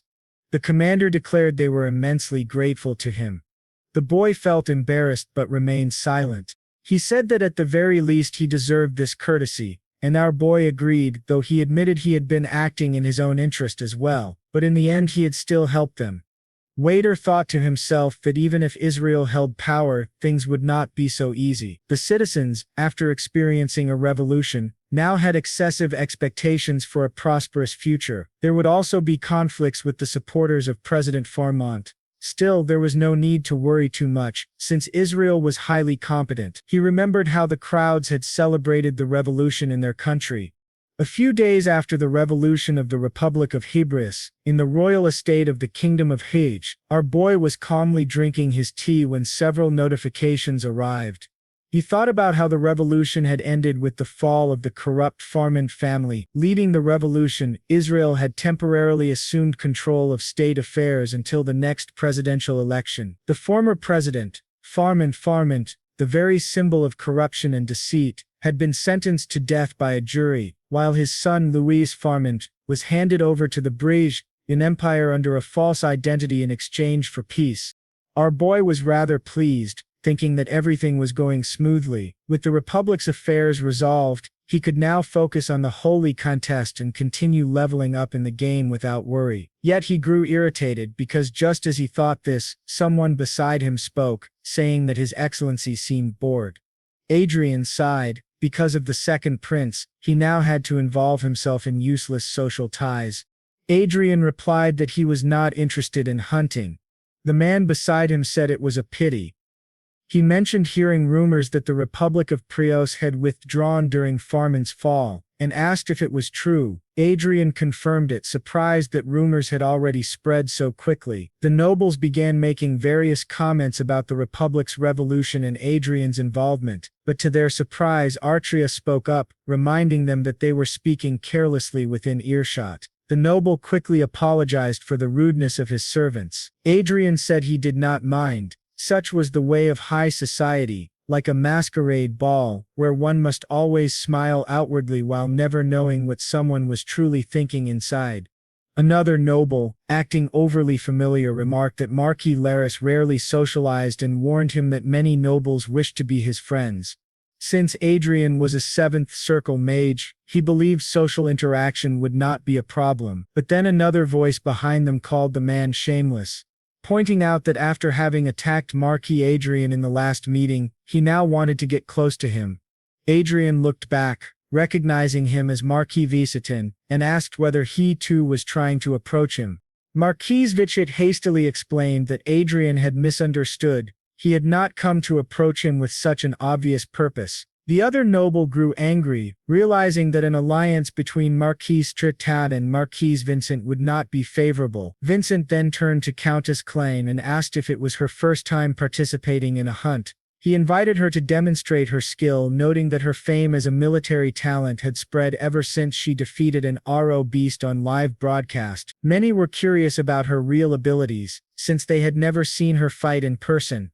Meanwhile, the prince in the back glared at them, thinking that it was this bastard who had ordered him to do this.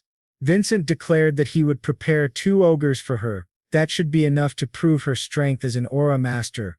Arcia simply replied that it was fine with her. Adrian, however, told her to finish it quickly. Vincent then asked if she would be all right with only light equipment, suggesting she take a helmet for safety, but Arcia declined, saying what she had was enough. The excited prince exclaimed that they would finally see the countess fight in person. Adrian calmly replied that he would be immensely surprised. Soon 2 ogres, each 2 to 3 times larger than her, were released. They charged at Arcia. She remained calm, raising her shield in front of her. Within seconds, the prince was left in shock, his mouth hanging open, as Arcia sheathed her sword and announced she had finished. Both ogres lay completely defeated. On the way back home, Adrian began laughing, saying he wished he had recorded their faces. The more he thought about it, the funnier it seemed. Those men had subtly belittled Arcia for being the only female aura master in the country. This had served as a lesson for them. Adrian congratulated her, saying she had done a good job, but then he noticed she was unusually serious, and had not spoken. He asked what was wrong, but to his shock, Arcia's body suddenly collapsed to the ground. Adrian panicked, wondering what was happening. The driver, startled by the noise, asked His Excellency what was wrong. Adrian told him not to enter, and the driver obeyed. Adrian quickly supported Arcia, deeply worried as he asked himself what was happening. She had fainted out of nowhere. This had never happened before, and now she could not even open her eyes. After several tense moments, Arcia finally opened her eyes. Holding her head in confusion, she looked down to see Adrian's worried face. He immediately asked what had happened. Arcia explained that when she was struck during the fight, her connection with the Hollywood system was suddenly cut off, causing an error. Everything had crashed for about 10 seconds, though she did not know why.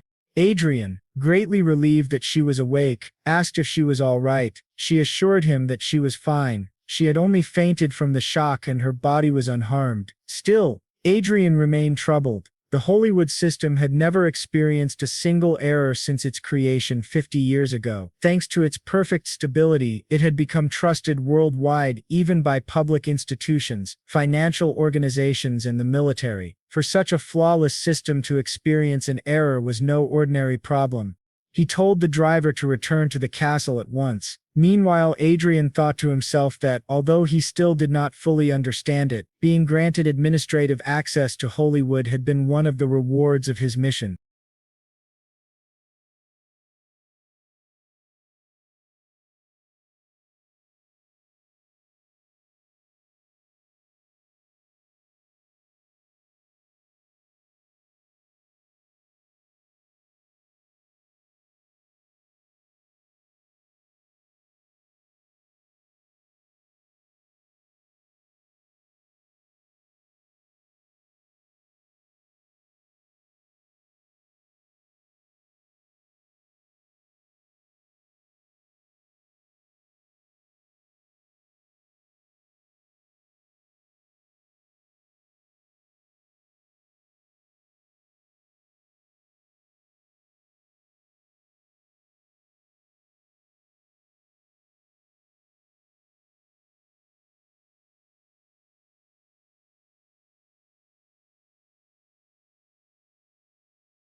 It is something that will exist someday, so he needs to know the details.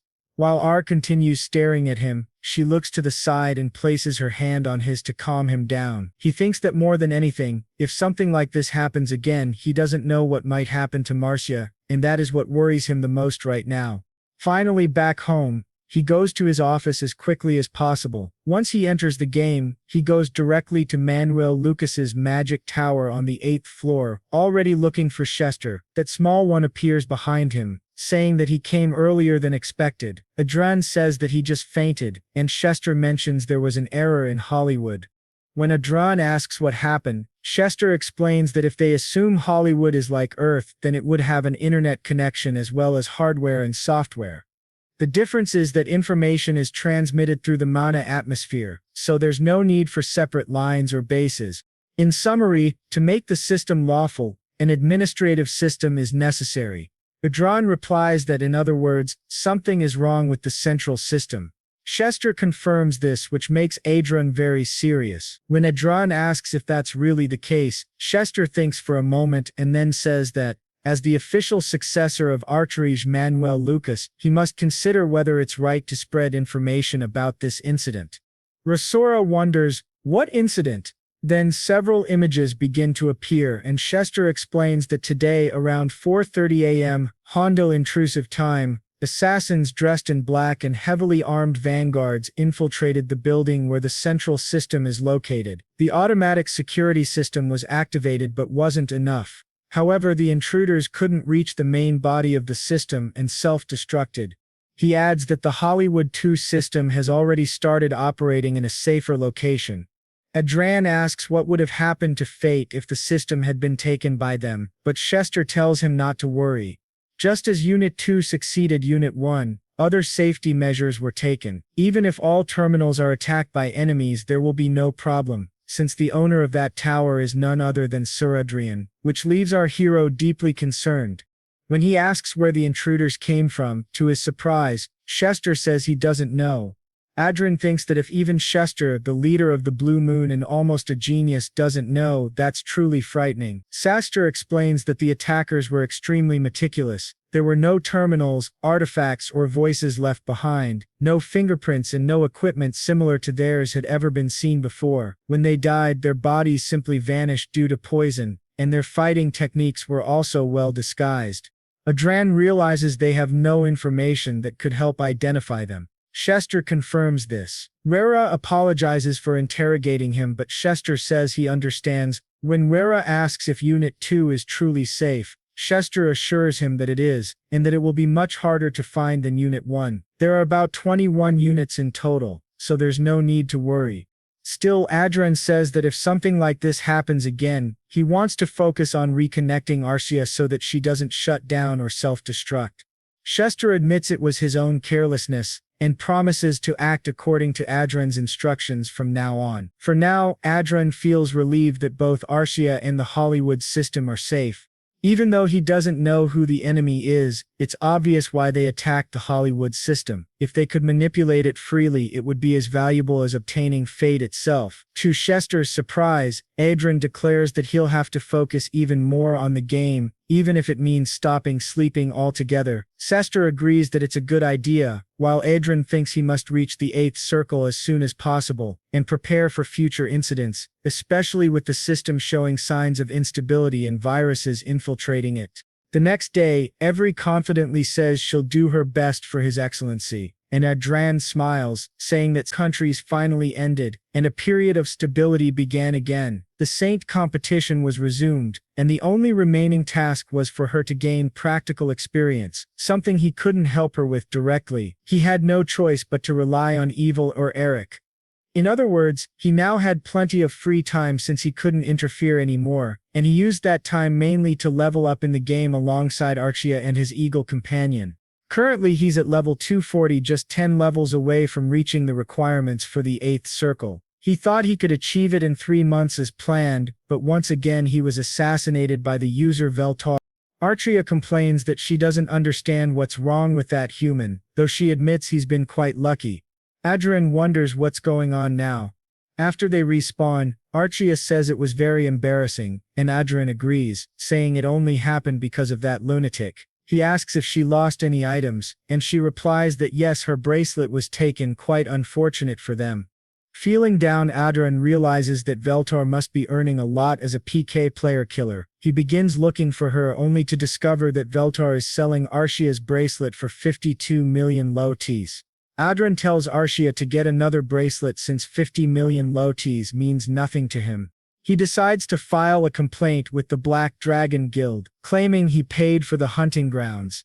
The guild leader sincerely apologizes and asks if he can know the user's name so that their guild can issue a kill order. Adrian tells him that it's Veltor and that she's selling the bracelet. They also promise to maintain a barrier to prevent traded. He muttered, "Damn it, I didn't want to do this." Then he shouted to everyone that he was a noble and asked if they really thought they could get away after messing with one, but the assassin just laughed and said, "If you're a noble, then I'm the Emperor of Brigon." Risora told him that it seemed they had truly decided to die, while Adrian thought he could at least buy some time until guild reinforcements arrived.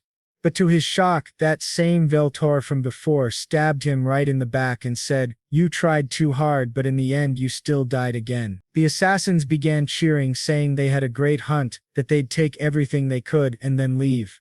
Adrian respawned at the starting point, suffering an experience penalty for resurrection and losing a portion of the XP he had earned. The guild leader apologized, saying she hadn't expected those players to team up. It took him 3 hours to regain the XP lost from the last PK and another 3 hours to recover again. A total of 6 hours. Driven mad by frustration, Adrian began to laugh hysterically. With anger burning in his heart, he said, "They started this mess, so I'll see it through to the end." Meanwhile, in another place, the user named Veltor was extremely excited, saying, "I'm insane. I can't believe how much these items are worth." He had gone there just out of caution because he'd heard that some lunatic had rented the hunting ground, but he ended up earning items worth 100 million lots. He thought that if this kept happening, he could make even more money. He remembered that Adrian had mentioned being a noble before dying, but he assumed that at best he was just a fallen noble who'd been expelled from his family's competition. He began to wonder how he should rob him next time, but to his surprise, a notification suddenly appeared from the Black Dragon Guild, sent by Penny, stating that they were looking for information about the players Veltar Atra, Being Hakuru and Ain. The bounty offered 30 million lotis for providing Veltor's real name and 10 million for the others. Veltor was terrified, shouting, "What is this? And why is there a bounty of 10 trillion lotis?" Others online speculated that it was a joke, but the Black Dragon Guild leader confirmed that it was serious. She said, "Those idiots killed someone who was doing business with our guild and looted millions in items. And he's a noble with a title. It's their fault for messing with someone that powerful." Within less than 5 minutes, someone had already sent in Hakuru's real information, and soon after, the others' data began coming in too. Veltor panicked, wondering if he should return the money, apologize, or beg for forgiveness. But then he thought, no, it's not like they'll listen, they're nobles after all. So instead, he decided to contact customer support for help. When the line connected, the operator asked how she could assist him. He said he wanted to make a report related to harassment. She asked for his nickname and purpose for confirmation, and he replied, "It's Veltor." The operator then asked, "What can I do for you, Mr. Veltor?" He explained that someone in the community was openly searching for his personal information, and that they were clearly trying to harm him. The operator asked if he wanted the post removed and whether they should take legal action against the account that posted it. Veltor agreed, saying yes, and leaned back in his chair thinking everything was finally resolved and that he was safe now that the post would be deleted. But to his horror, another notification popped up from a user named Sephir, stating, "I just found Veltor's contact number." He dropped his soda in shock, realizing that even customer support had turned against him. Suddenly an explosion shook his house, and someone broke in. Adrian appeared, saying, "Finally, I found you."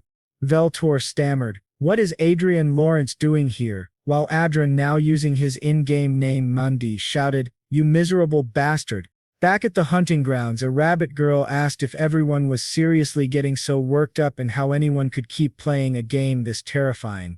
A bear boy replied that he didn't think the game company would respond, since there hadn't been any official updates. One of the guild members wondered how much money Mandy had spent on all this, and the guild leader said, "I think it was around 3 billion. Her friend was shocked, but the leader added, "That's not all. From what I've heard, it seems he has some connection with World Games."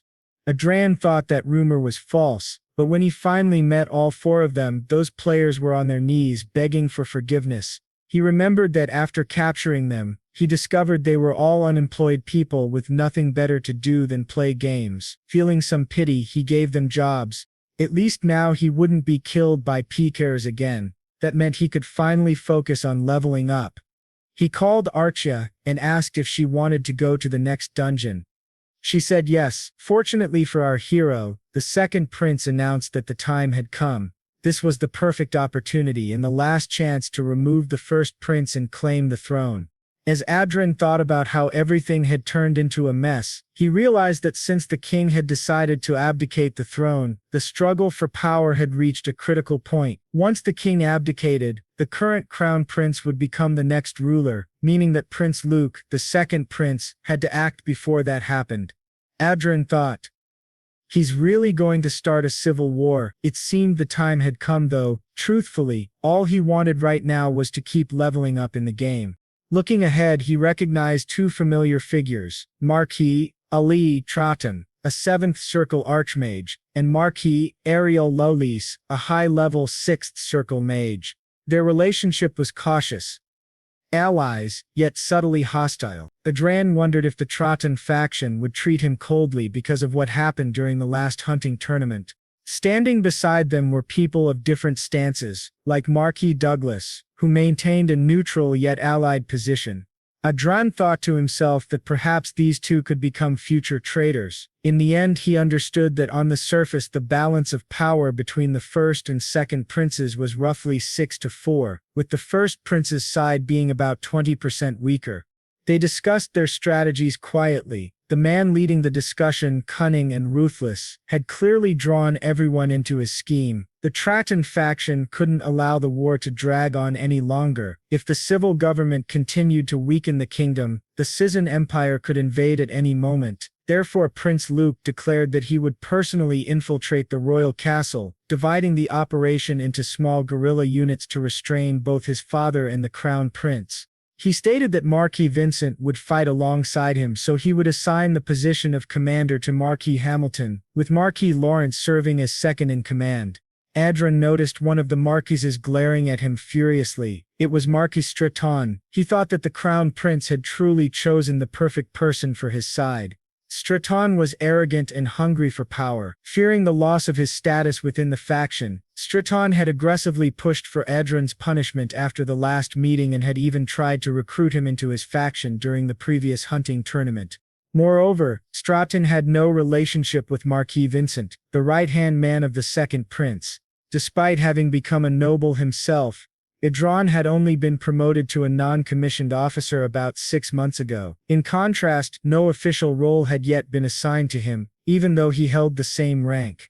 Adrian thought bitterly that this wasn't much different from the second prince openly encouraging betrayal. Prince Luke then gave a strict command that everyone must be fully committed and discreetly reorganize the forces in their respective territories. As the meeting ended, the prince called out to Adrian. "What is it?" Adrian asked. The prince apologized, then asked if Adrian would be willing to give him Countess Klein. The request shocked Adrian. "What do you mean by that?" he asked sharply. Prince Luke explained. "Her connection to Aura is extraordinary and there's no one more suitable for the guerrilla unit than Countess Klein." Adrian reluctantly agreed, though inside he was seething. Damn it, he thought, if it were up to me, I'd kill this man right now, or better yet, turn him into a eunuch. Wilder, one of Adrian's allies, sighed and said there was nothing they could do about it. The prince thanked them and added, "If this operation succeeds, both Marquis Lawrence and Countess Klein will play key roles. When that happens, I'll personally commend you for your hard work and reward you handsomely." As he left, the prince said, "See you at the next meeting." Afterward, Adrian turned to Archia and said, "If that second prince tries to hurt you, don't hold back. Hit him as hard as you want. I'll take care of the consequences." Archia smiled slightly and replied, "Then I'll make sure to finish him off slowly." When they returned home, Romo greeted them warmly and told Adran that they had guests. "Who are they?" Adran asked. Upon entering, he found his mother happily chatting with Archia.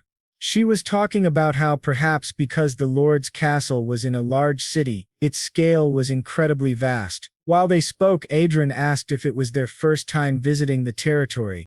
His father, however, gave a different sort of comment.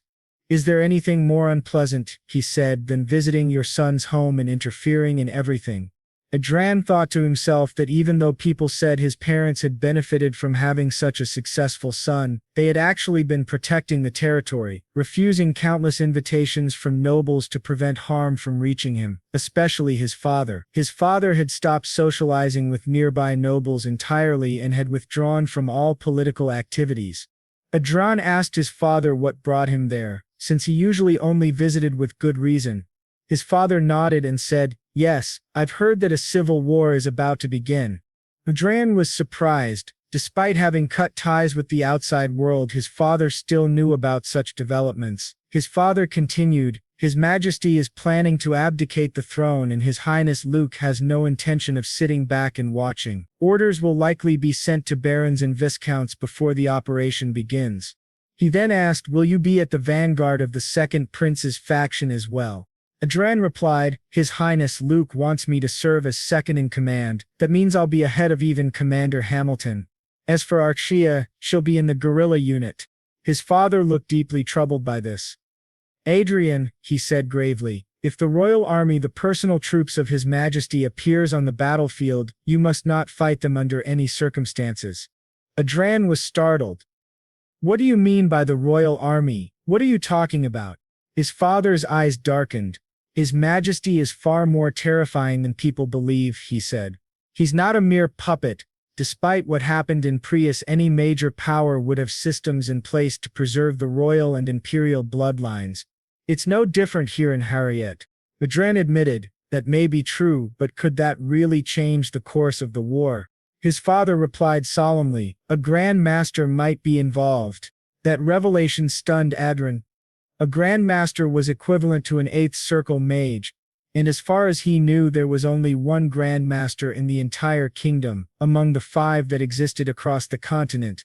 His father said he wasn't certain, but when he had been organizing the old documents of Adrian's grandfather, who once served as the royal butler, he found his grandfather's secret diary. Inside it he had discovered that very fact. Adra remembers that his family had served the king for a long time, but one day their access to the royal court was cut off after the unexpected death of his grandfather. His father had no choice but to enter into a risky marriage in order to support their weakened family. They wondered if that happened to his grandfather because he had discovered royal secrets. Adra says he understands and that, if something like that ever happens again, he will run away at all costs. He asks his father not to worry about him. His father agrees and tells him that he should do so because honor may be important, but his life is far more valuable. Then Adra wonders aloud why his father is speaking as if he were talking about someone else. His father, confused, asks what he means, and Adra says that he has no plans to participate in the coming war, which surprises the young man greatly. His father tells him to live well as Sylvia is pregnant. His mother, full of joy, tells him that he will soon be an older brother, something that completely shocks him. Adra, however, doesn't react much. He simply stares blankly at the plants in front of him. After that, Adra goes directly to meet the first prince, who greets him with a bright smile and says, "So Marquis Lawrence is going to have a little brother." Adra informs him that his father will not participate in the war. The prince says he understands, there's no other choice. Then he asks Marquis Lawrence what he believes is the greatest weakness of the second prince's faction. Adra replies that it's the exposure of their operations. The prince smiles and says that's correct. The outcome of any war is determined by information. In that sense, their side is already one step ahead. They will create an opening and allow the enemy to infiltrate. This means abandoning both the crown prince's palace and the main royal palace where his father resides, the very places Prince Luke has always coveted. Once Luke becomes drunk on victory and pleasure, the entire plan will unfold into a siege, a betrayal, and a complete eradication. Adra thinks that in order to reinforce traditional legitimacy, the second prince cannot abandon the royal palace or the throne he finally managed to obtain. In other words, the second prince will end up isolating himself, the worst possible situation for him since internal betrayal could occur at any moment.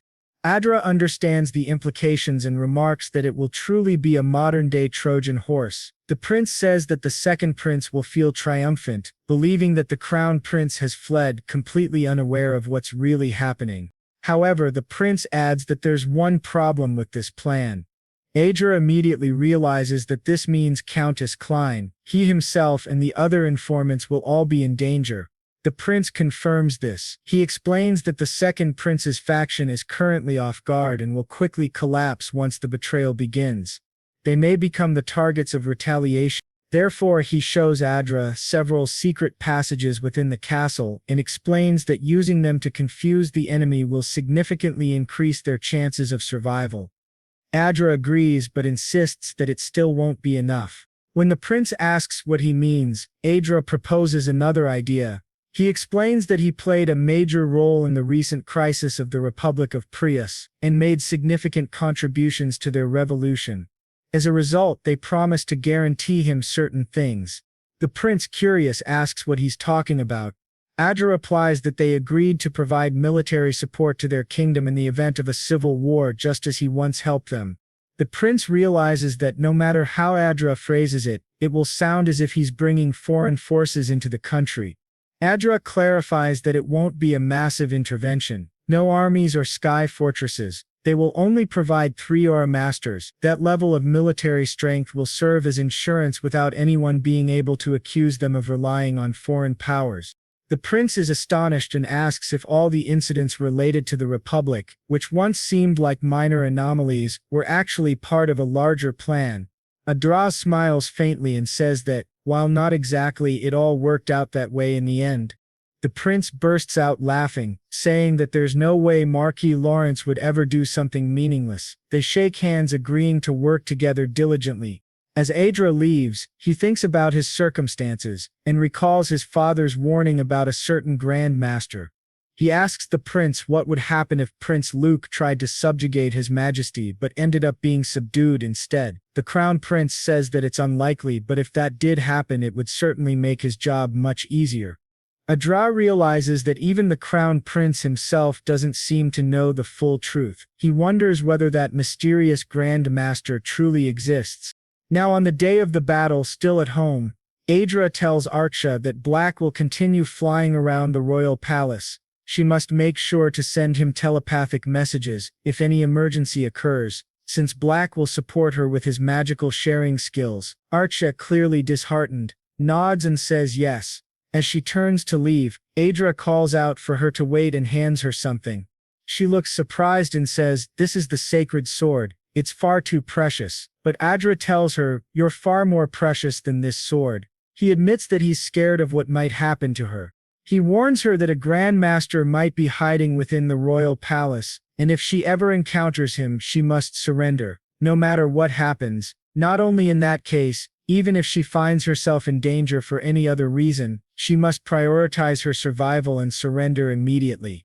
Archie asks, "So you want me to put my own safety above everything else?" Adra, determined, answers yes. Archia smiles softly at him, steps into the center of the magic circle, looks back at him and says that he should also be careful. After she departs, Adra sighs and mutters to himself that she's really cute. Elsewhere, the prince stands before his army and declares that the great day has arrived. Today, he shouts, "I, Luke I Hayward, shall sever the head of that incompetent first prince and rule as a new sun that will shine upon this kingdom." At his command, the army begins to march toward the royal palace. Several vanguard units rush forward, storming the castle and cutting down the guards who stand in their way. In front of a large chamber, the prince positions himself at the center, gazing intently at the heavy doors as the battle rages on. The guard kicked the door, breaking it open. As everyone entered, the prince looked around and asked if the place was really empty and where everyone had gone. One of the guards beside him said that they hadn't seen the crown prince anywhere. and it seemed like he had sensed something was wrong and fled first. The second prince grew furious. He shouted that if his brother had escaped, then they should move to their next target. They must secure the king. Everyone replied in unison, "Yes, your highness." Moments later, they were already standing before the king's chamber, blasting the doors open with a massive explosion. The king, enraged, shouted, "You insolent fools! How dare you enter this place?"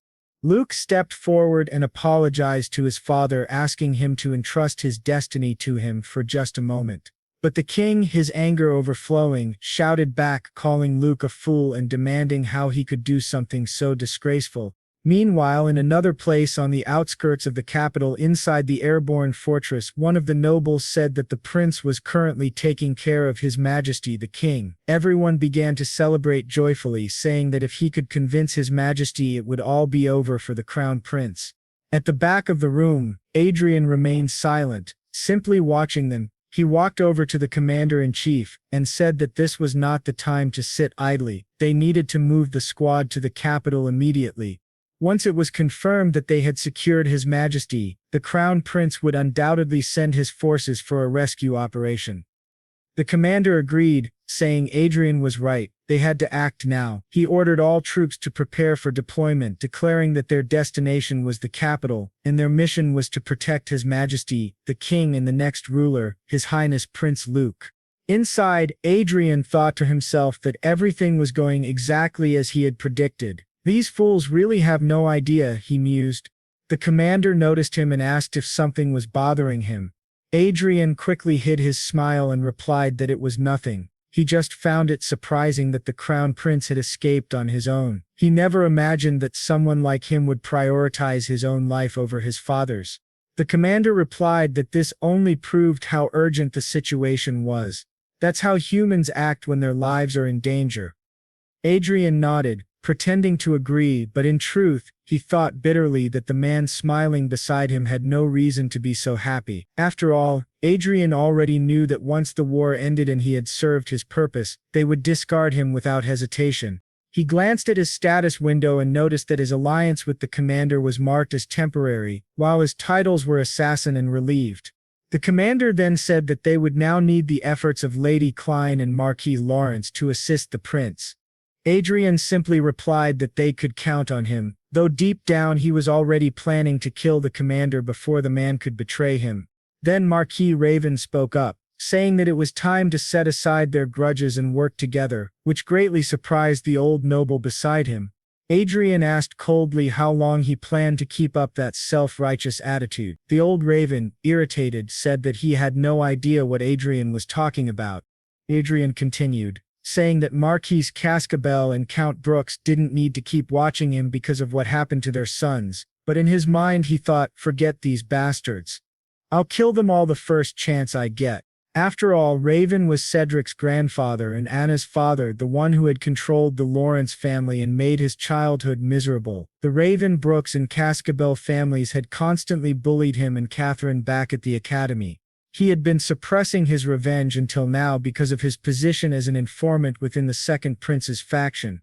Adrian then said to everyone that they were all on the same side now and should forget the past. After all, no one wanted a knife in their back.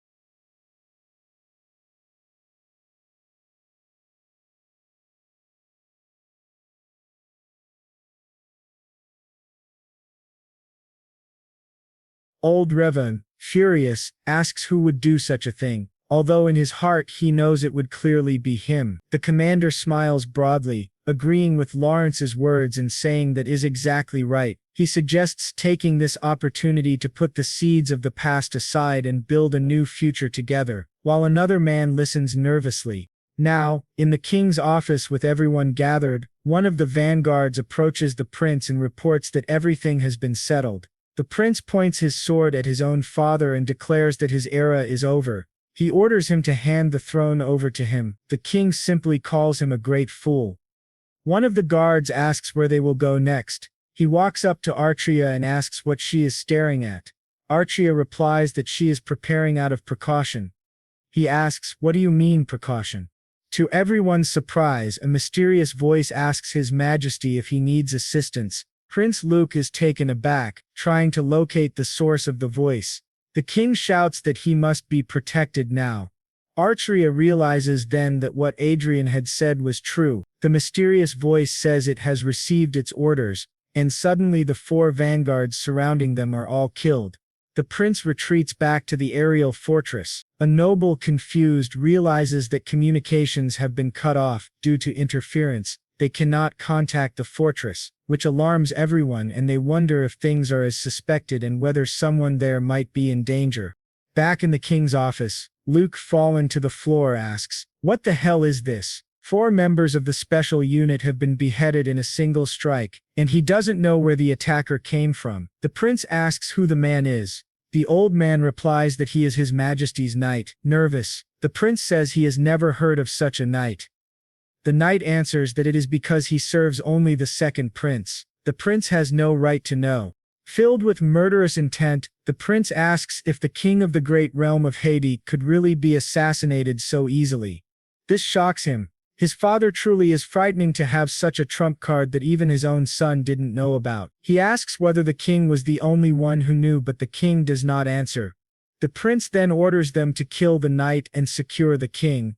To his shock, the Grand Master moves past him at inhuman speed and slaughters several of his allies. The prince only hears the sound of blades cutting through flesh and is stunned. Few vanguards remain. The commander wonders what those floating swords are and how the man can be so strong. Arkia continues defending with her shield. Staring at him, she says he is a Grand Master. Now only 2 people remain confronting the prince, Arkia included. The prince mutters that it cannot be, and asks whether the man is really a Grand Master. His vanguard grits his teeth, realizing how dire the situation is. He tells Count Ignis and Lady McLean that he will buy time and that they must escort His Highness away. The Grand Master says the man is loyal, but that the object of his loyalty is wrong. When a disciple errs, it is better to correct him than to defend him. The old vanguard, enraged at this, tells him to shut up and charges. The Grand Master easily catches his sword with one hand, which shocks the vanguard as they sense that power. Meanwhile, the prince and his knight flee the palace. The Grand Master asks His Majesty for permission to execute them all immediately. The king refuses, saying they remain an important force for the nation. The Grand Master argues that they are traitors, but the king insists that without a central authority the realm will collapse. The king, crying, begs the Grand Master only to end Luke, and the Grand Master releases his power toward the door, blocking the prince's escape. He says he has received the command and will carry it out successfully. Back at the aerial fortress, everyone is anxious and unsure what to do. Their communications devices have been jammed, and they do not know what is happening inside the palace. Adrian is shocked. The Grand Master has indeed appeared, and it can only be him. His power surging, he shares his vision with the eagle that watches over the palace. When the Grand Master fights the others, the eagle appears at the window, and Adrian recognizes that those are telepathic swords. There is no doubt he truly is a Grand Master, just as Adrian's father said. Adrian checks whether Archer is all right, and seeing she is uninjured, he is relieved. He communicates with her mentally, telling her that if things become dangerous, she should surrender immediately. She nods. Our hero thinks he has no choice. He must trust Archer for now and play his part. He tells everyone that if they scatter, communications will fail, making coordination harder. He will wait and move when the situation deepens. He asks for a chance to re-infiltrate the royal palace, surprising everyone, especially the commander. Adrian reminds them that he is not an ordinary mage. He is a battle mage with combat power that surpasses even an aura master of the Vanguard class, and moreover he is an archmage, with combat power that doesn't fall short even before an aura master of the Vanguard class. Moreover, he is also an archmage, so if something has happened to His Majesty, there is no better reinforcement than him. They begin to discuss accepting his offer as he is putting himself in danger to save Prince Luke. The commander says he will assign the best elite knights to accompany him, but Adrian refuses. He says he is more comfortable with the subordinates he has perfect synchronization with. 3 of them will be enough and he can summon them from headquarters. The commander agrees, saying very well, he will give them the operational orders. Adrian then asks if they can deactivate the magic teleportation barrier for a moment. The commander nods and says he will do it immediately, while Adrian grows more confident, thinking everything is going according to plan.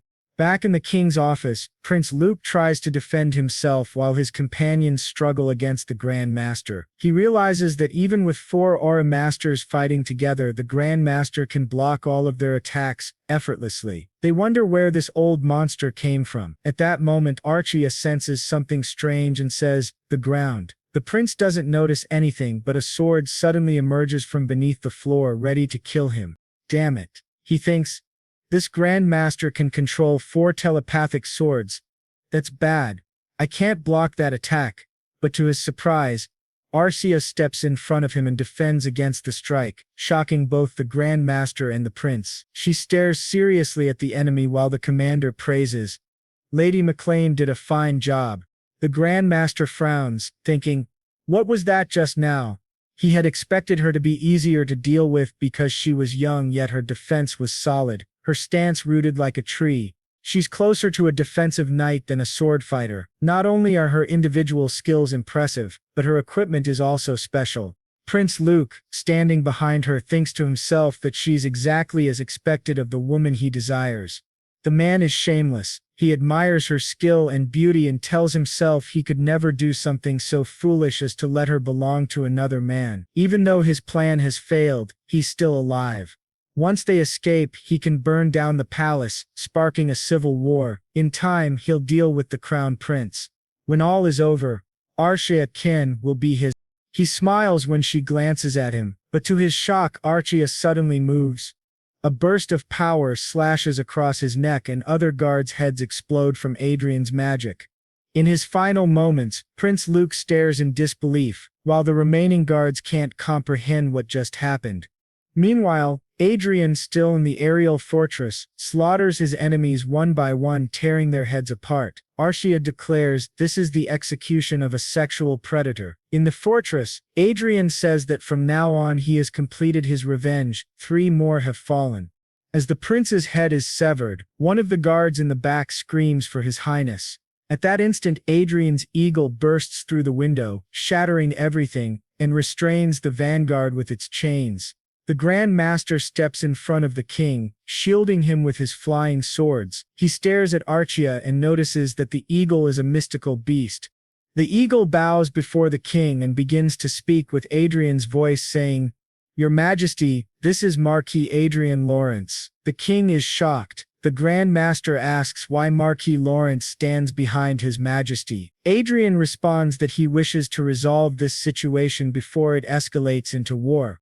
He recognizes the Grand Master, the Black Knight, the supposedly deceased Marquis Gabriel. It was said he died of mana overload, but clearly that was a cover-up. The former Marquis Gabriel then asks if it isn't too soon to conclude the royal succession just because Prince Luke is dead and his faction has collapsed. He says it should still be possible to support another member of the royal family in Luke's place.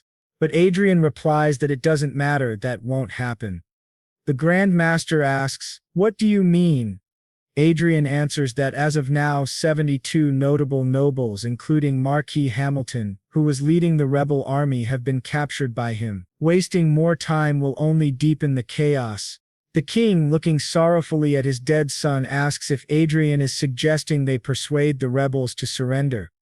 Adrian confirms. The king, in tears, agrees. Thus the first prince is left stunned, watching as guards are healed and nobles are arrested. Adrian bows, and the king congratulates him on his victory. The first prince, however, thinks that this is madness. This is not a victory but a defeat disguised as one, all because of a young man barely 20 years old. The second prince's coup d'etat has failed, and the battle for the throne ends in the complete victory of the first prince. Perhaps because the first prince secretly encouraged his brother's rebellion, the punishment for the second prince's supporters was relatively lenient. The leaders of Luke's faction were executed, but their families were spared. However, all noble families affiliated with the second prince's faction had their titles demoted by 2 ranks. Now, in a noble household, a boy asks how his family can endure such humiliation. His father was decapitated during the chaos without even a chance to stand trial, and the same fate would have awaited him. His sister pleads with him to stop, but he orders her not to call him brother anymore. Now the only option they have left is to offer her to Adrian, and from there was no way they could protect their already scarce territory. This left the girl desperate, crying that she didn't want to die. But her older brothers shouted at her to shut up, saying that if they didn't break the chain of resentment now, everyone would die. After all, that maniac was more than capable of destroying them all. The girl trembled in fear. He added that he wasn't going to kill her right away because her friends had been caught earlier and had somehow escaped death. Meanwhile, the king announced that the title of duke had been granted to Marquis Lawrence. To distinguish the Lawrence barony, the letter L would be added to his title, making him officially known as Duke Adrian Lawrence. Additionally, the former territory of the late Marquis Hamilton would be annexed to his domain. The king expressed his hope that Adrian would become a just ruler who cared for the people. The crowd erupted in celebration as Adrian and Archia appeared in public together. Across the internet, numerous comments flooded in about the event, but suddenly a strange bug began to infiltrate the system, consuming the network and absorbing everything in its path. Users started reporting that their accounts were disappearing and even NPCs within the game had vanished. No one knew what this bug was or who had created it. Lucas, a system engineer, noticed that there were small data losses in Hollywood's network. When he tried to trace the issue, he found the source, a hidden bug. As he analyzed it, the bug tried to consume him. Lucas simply observed, extending his hand, and said, "That was a nice try but completely useless." He grabbed the digital parasite, which began trembling in fear, and to his surprise it started to speak, asking who he was.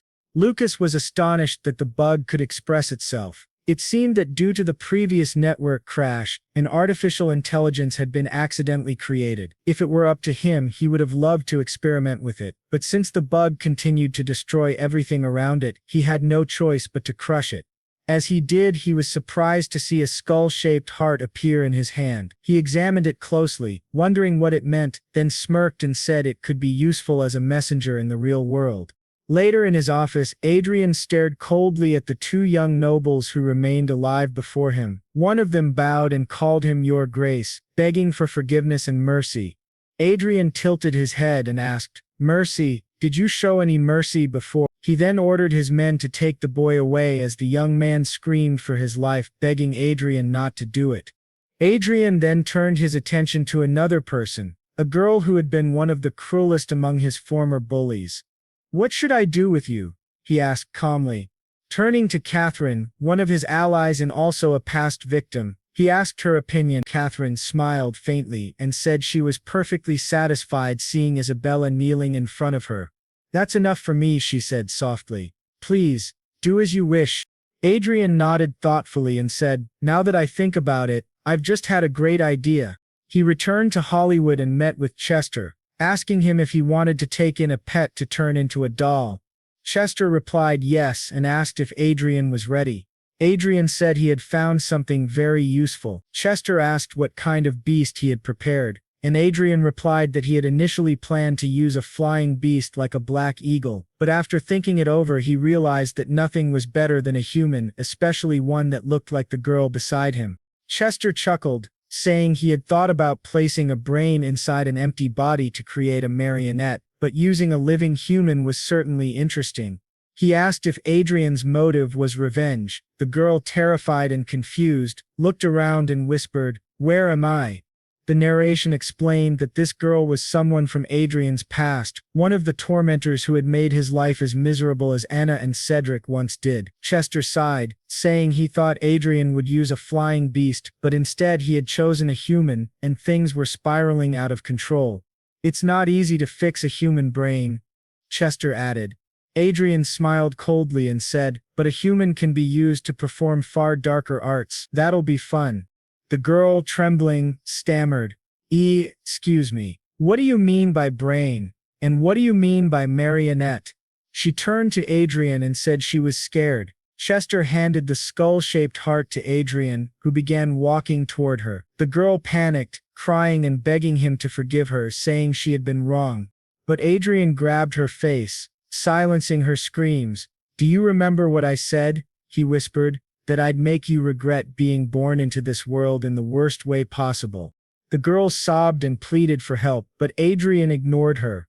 He forced the skull heart bug into her body.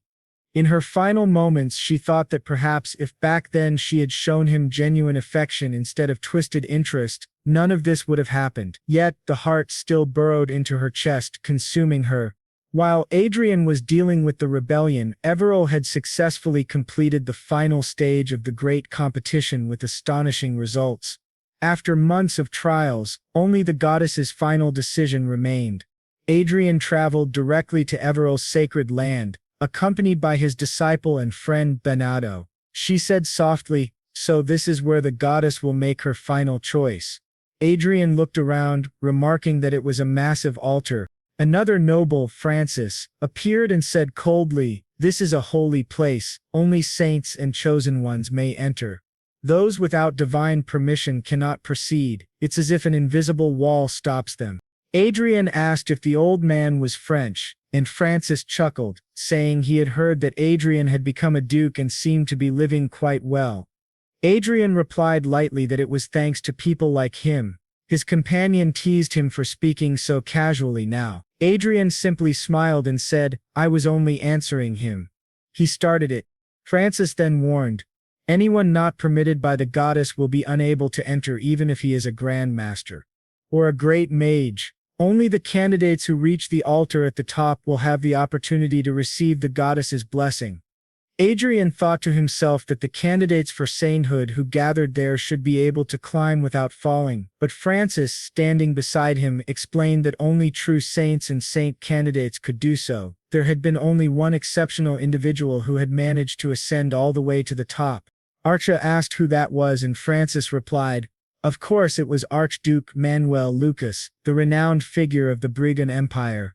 The blonde woman beside them commented that it must have been an honor for him, coming from such a great nation. But to their surprise, a voice behind them interrupted, asking why the old man kept boasting about that story, calling it irritating. The three of them turned, startled. It was the girl from before, now transformed into Bug, the artificial intelligence born from the Hollywood system.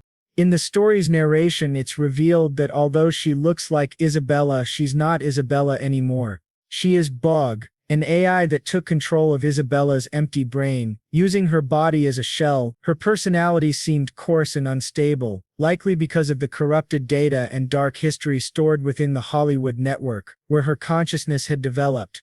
Hearing her rude tone, Archia slapped Bug across the face, telling her to shut up. Bug looked shocked and demanded, what are you doing? Why did you hit me? Archia glared and said coldly, be quiet. Don't spout nonsense unless you want to die. Bug trembled in fear.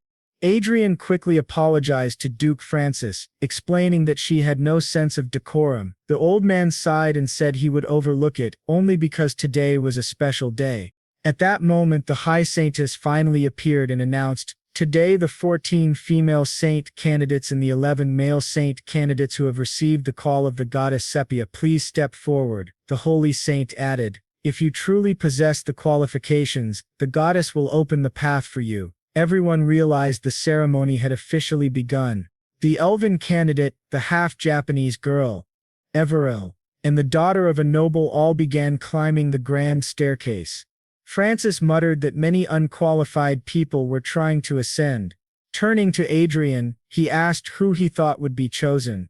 Adrian replied that it would obviously be Miss Everil, the one he sponsored. Francis disagreed, saying Barnett's chances were higher because of his strong background, surprising Adrian. Adrian asked why Francis was suddenly praising him, and Francis replied calmly that he was simply telling the truth. It was unusual. Francis was normally proud and arrogant, but today he seemed oddly composed. Adrian couldn't understand why he was acting that way. Francis went on to explain that he had meant to mention earlier that Archduke Lucas once had a conversation with the goddess herself. Not even the saints or saintesses knew what was said between them. Through all of history, it was the first and last time the goddess had spoken directly to a mortal, Archduke Lucas. The blonde woman speculated that perhaps the goddess might take an interest in Adrian the same way she did with Lucas. This startled Adrian greatly. Then, to his shock, Francis's own daughter, Evelyn Francis, suddenly stopped climbing the stairs and began descending. Adrian was confused. She had just started, so why was she turning back? Evelyn calmly announced to everyone that she was withdrawing from the selection for sainthood. The crowd gasped, and Adrian realized that Duke Francis had orchestrated this decision. The old man walked past them with a proud expression, and the blonde woman muttered that he really knew how to twist things to his advantage.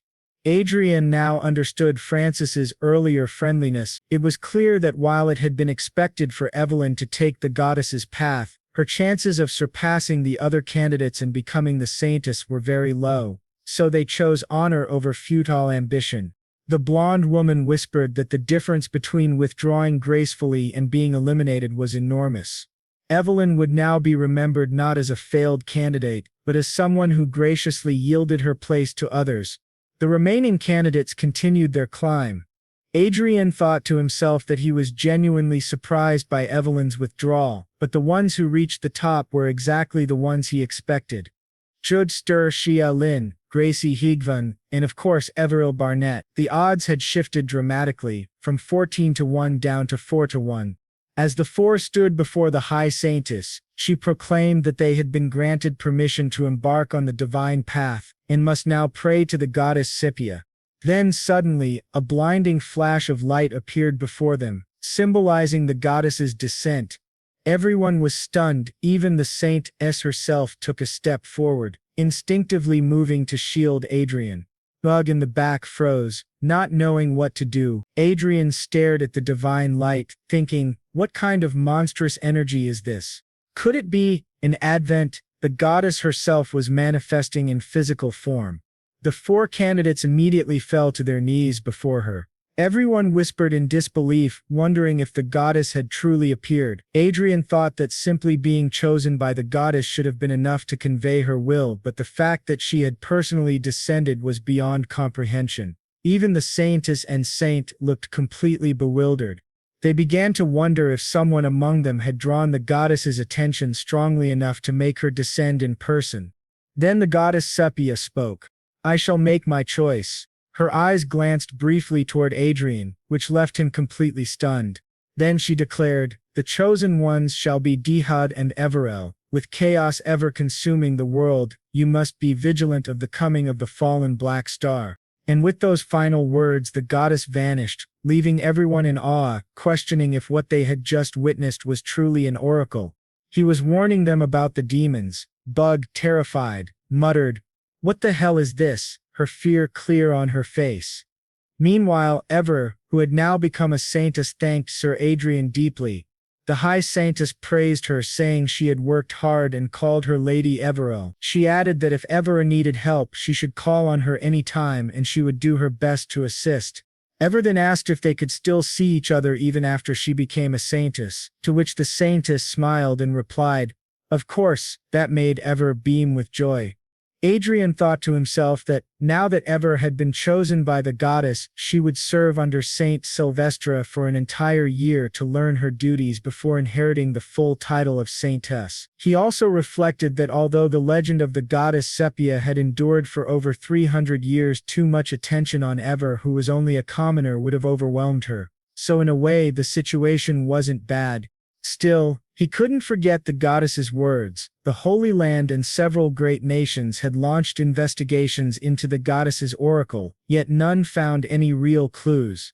Adrian remembered the moment their eyes seemed to meet, but perhaps that had only been his imagination.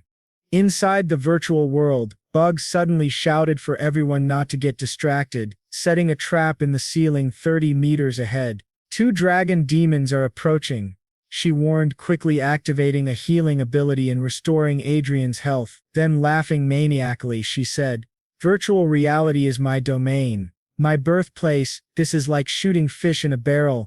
But to her surprise, Artria kicked her from behind, shouting for her to shut up. Bug, offended, demanded, "Why the hell did you do that?" Adrian, sitting calmly nearby, remarked that he had definitely been leveling up faster since they got a healer. Chester agreed, saying that given all the events Adrian had been through, his growth rate was remarkable. He then asked if Adrian had been sleeping enough. Adrian admitted, "To be honest, it's been hard to sleep properly, but I'm not a genius like Archduke Lucas. I can't afford to rest comfortably." Chester nodded, replying, "Of course not. But still, you're a very impressive man." Adrian told him not to try flattering him because it wouldn't work. Chester looked a little dejected, saying, "It's not flattery, and there's no reason to compare yourself to Manuel Lucas just because your magic skills are ordinary." He continued, explaining that Archduke Lucas had been born into a special environment where he had no choice but to become proficient in magic. Adrian frowned. "What do you mean, a special environment where he had no choice but to master magic?" Chester replied, "Well, there's no point in hiding it now. Archduke Lucas was a magician from the very beginning." Adrian was shocked. "How is that possible? He came directly from Earth." Chester explained, "Magicians also existed on Earth. Although their powers had deteriorated and weakened over time, a small fraction of them still lived among ordinary people, hidden in plain sight. Archduke Lucas was the eldest son of one such declining family of mages. Even though he was a magician, he could barely form sparks at his fingertips. So he devoted himself to studying mana amplification, hoping to restore his family's legacy. This revelation surprised Adrian greatly. "So it wasn't just coincidence that he came to this world." "Exactly," Chester said. "Did you really think he was hit by a truck or something?" Adrian froze, but he really was hit by a truck, he thought. Chester continued, "In the end, yes, there was an accident. He ended up here too, but unlike you who reincarnated after dying, he was transported to this world. He was swallowed by a massive magical explosion that tore through space itself. Because of that explosion, his body accumulated mana at the level of an archmage, granting him enormous power, but also twisting his fate. In exchange, he was hurled into another world." Adrian realized now why Archduke Lucas was so obsessed with returning home. Unlike Adrian, who had died and been reborn, Lucas had been accidentally transported and had gained the power to possibly go back. If Adrian were in his place, he too wouldn't have given up easily. He understood now that Lucas's fixation on returning made sense. Chester smiled and told him, "The path you're walking is even greater than Archduke Lucas's. You have every reason to be proud. Don't belittle yourself." Adrian encouraged, thanked him, and then asked, "Is it possible that Archduke Lucas actually returned to Earth instead of dying?" Chester replied thoughtfully, "He was working on a final project before he disappeared, so, there's a chance. Who knows, it might still be him." At that moment, Bog sitting at the back began yawning loudly. Archia, annoyed, smacked her on the head and ordered her to call him Sir Adrian, not Lazy Bum, since he was the one doing all the work. Bug grumbled in frustration, and Nocia muttered, "This brat is seriously troublesome. Can't she stay quiet for even 1 second?" Adrian then asked Chester if there were still any remaining administrator privileges from the Hollywood system. He wanted to know if Chester could explain the meaning behind the last words of Goddess Sepia. Chester replied that even the Holy Land was still trying to interpret those words, and using such privileges for that would be a waste. Adrian said, "Judging by your reaction, you do know what she meant." Chester hesitated. "I'm not completely sure, but I have a vague idea. It's better if you discover the clue yourself. You already have the necessary materials. There's no need to waste administrative access." Then he showed Adrian a book titled, "Despite Advanced Technology, the Reason Rhonda Cannot Venture into Space." That night, Adrian sat alone, staring at the book. He murmured to himself, "Come to think of it, I've only been trying to survive this whole time. I never really thought about space or what lies beyond it." He read on. Physical strength is a subset of psychic abilities, such as magic, aura, divine power, and elemental force. Rhonda's conditions make space exploration nearly impossible. It was supposed to be much easier than on Earth, and yet they still tried to launch satellites, though far less advanced ones. He decided to investigate the reason behind this. In the end, it all came down to the goddess Sepia. Doesn't this suggest that there could be other planets in space inhabited by forces similar to Honda? And just like the mention of a spiritual gardener on the moon, it's possible that demons and celestials also have their own planets, not far away. In the year 1966, Manuel Lucas realized that this world was completely different from the universe he belonged to. Aside from Rondo, the moon, and the sun, there was nothing else in the vast universe. What shocked him most was reading that the stars in the Milky Way visible in the sky were nothing but illusions. He was deeply surprised, wondering, how can they be illusions? As he continued reading, he discovered that Rondo was in fact an enormous cage with restrictions. The main question remained, where did these demons that constantly invaded Rondo come from? Were they part of some kind of periodic amusement or a special challenge created by the goddess out of whim? There was no magic in this world. He had to think differently and see things through new eyes, for Manuel Lucas needed to free himself from the preconceived notions of a Terran. After much research, instead of observing the world visually as in past explorations, he decided to perceive it through a magical perspective. Instead of creating a Hondo version of the Hubble Space Telescope, he built a mana detector aboard his ship. After several experiments, his predictions proved correct. He successfully observed the night sky, but suddenly a saint broke into his home with the order of the Sacred Knights and arrested him. Apparently, he had committed blasphemy by doing something forbidden by the goddess. He was only freed after the Emperor of Brigon donated a large sum of money for his pardon and guaranteed it would not happen again. Still, Manuel couldn't suppress his curiosity about space. He built an instrument that could observe the true nature of the universe from the ground. Through this, he discovered three facts.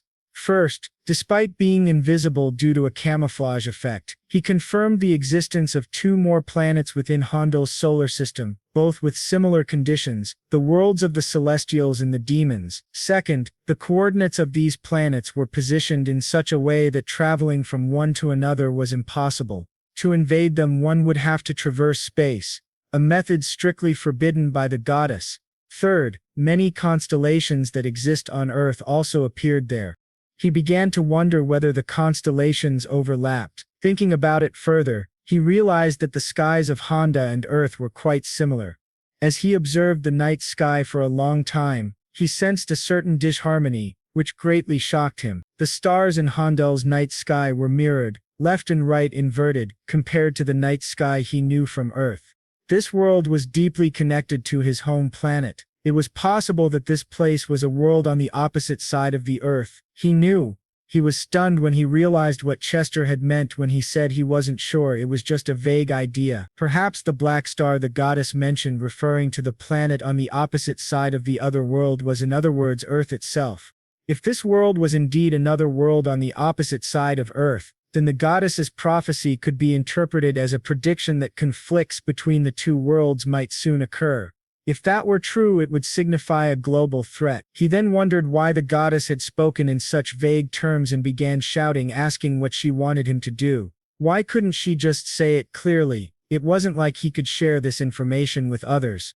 So, all he could do now was level up and grow stronger. Still, his head was spinning. If the prophecy had simply been about demons descending, he would have had fewer headaches, but as he grew distracted during battle, two monsters attacked him. He thought it was too late to dodge, so he linked Bug in front of him, making her take the full attack. He apologized, saying he couldn't let his XP drop. Finally, after a long time, he reached level 250 while Bug the Thief was completely dead. Then he told Arsa that it would be nice if she could also participate in the Destiny hunting missions, but she said that even if she could, she wouldn't be able to join because she was dead. He admitted she was right. It had taken him 1 month to go from level 1 to 50, 2 months to reach level 200, and around half a year to reach level 250. This would be his first group battle in half a year. They were about to face Tarnis, a named monster. Whatever happened, he knew all he had to do was keep trying. His path was already set. Meanwhile, in another place, in Princess Chia's kingdom, an old fat man stared at the princess as she cried, swearing that she would kill him no matter what and avenge her family for what they had done. At the same time, her group was fighting that monster with great effort. Even though the monster's HP was still full, after a long battle they managed to deal some damage. It still wasn't enough, and the monster became even angrier, shouting that the boy was a cursed worm who should die quickly. But to the monster's surprise, an attack suddenly struck him from behind, wounding him badly. As he turned to think, Tarnis was definitely a strong monster, a high-tier creature, significantly more powerful than the Death Knight he had faced when he reached level 200. Still, they asked if he felt like he was going to lose, and the three of them attacked together. The monster's health was nearly depleted, and overwhelmed by pain, Tarnis finally gave up the fight and admitted defeat, leaving the group confused. Thus, he successfully subdued the named monster, Tarnis, and the conditions to unlock the next area of the magic tower were fulfilled. He then began unlocking the 9th floor of Manuel Lucas's tower. Chester told him he had worked hard, and Manuel asked if he had been watching. Chester replied that he had, and noted that Tarnis hadn't been much of a match for the two of them. Honestly, Chester was surprised. He had expected an extremely difficult battle. However, he warned that things wouldn't be as easy next time, as the portal ahead was deeply intertwined with the antics of Archduke Lucas. This also marked the end of Asia's growth, yet Manuel didn't seem very concerned, which surprised Chester. Manuel explained that he had felt how an extremely well-trained team battle produced synergy beyond imagination, and that there would never come a day when he found that useless. He said to her that she was no different from a human, that her potential for growth was limitless, and that she would continue to evolve no matter what. Those words made her truly happy. Chester replied that thinking about the growth of his successor made him both sad and proud. Then the system announced that Manuel had been granted 5 accesses to the administrator system of Hollywood. He also received 200 trillion lots, acquired the Sky Fortress accesses, and gained 2 Vanguard units with Master Aura class. Furthermore, the information network and assassination organization Blue Moon would now fall under his command. He also obtained an underground base, Cat, and formed his 8th circle. When he finally woke up, all the assassins from the organization were gathered around him, kneeling and greeting him as the master of the full moon. Seeing them, he smiled with satisfaction. Meanwhile, in the capital of the Kingdom of Hay, in Lionel, Manuel walked among the nobles. He didn't engage in much conversation as he had an appointment with His Majesty. Someone asked if it wasn't strange that so many nobles were paying attention to Gregorio, and he replied that he had never expected to be thrown into the spotlight so suddenly. The story noted that he would have to get used to it after all. That was one of the reasons he had been summoned there, to grant him an official position. As he entered His Majesty's chambers, everyone knelt, greeting the Golden Lion of the Kingdom of Hade. The king acknowledged them and said, "So the Comet of Herade has come to see me today." He then asked whether there was something to report to Michael, the first prince standing behind him. The prince commented that the king was being too harsh, but Manuel noticed that Michael was openly showing his displeasure toward him. The king, still grieving the loss of his son, needed something to ease his sorrow. Manuel said he had come to report the birth of a new aura master within the kingdom, but before he could continue, a sudden commotion arose at the emergency teleportation gate.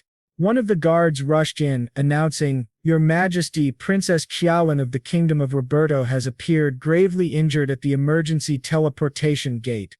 The news shocked everyone, especially Manuel. They all hurried to the scene, where they found the princess severely wounded, on the verge of death. Manuel quickly approached her and ordered everyone to step back, saying he could heal her.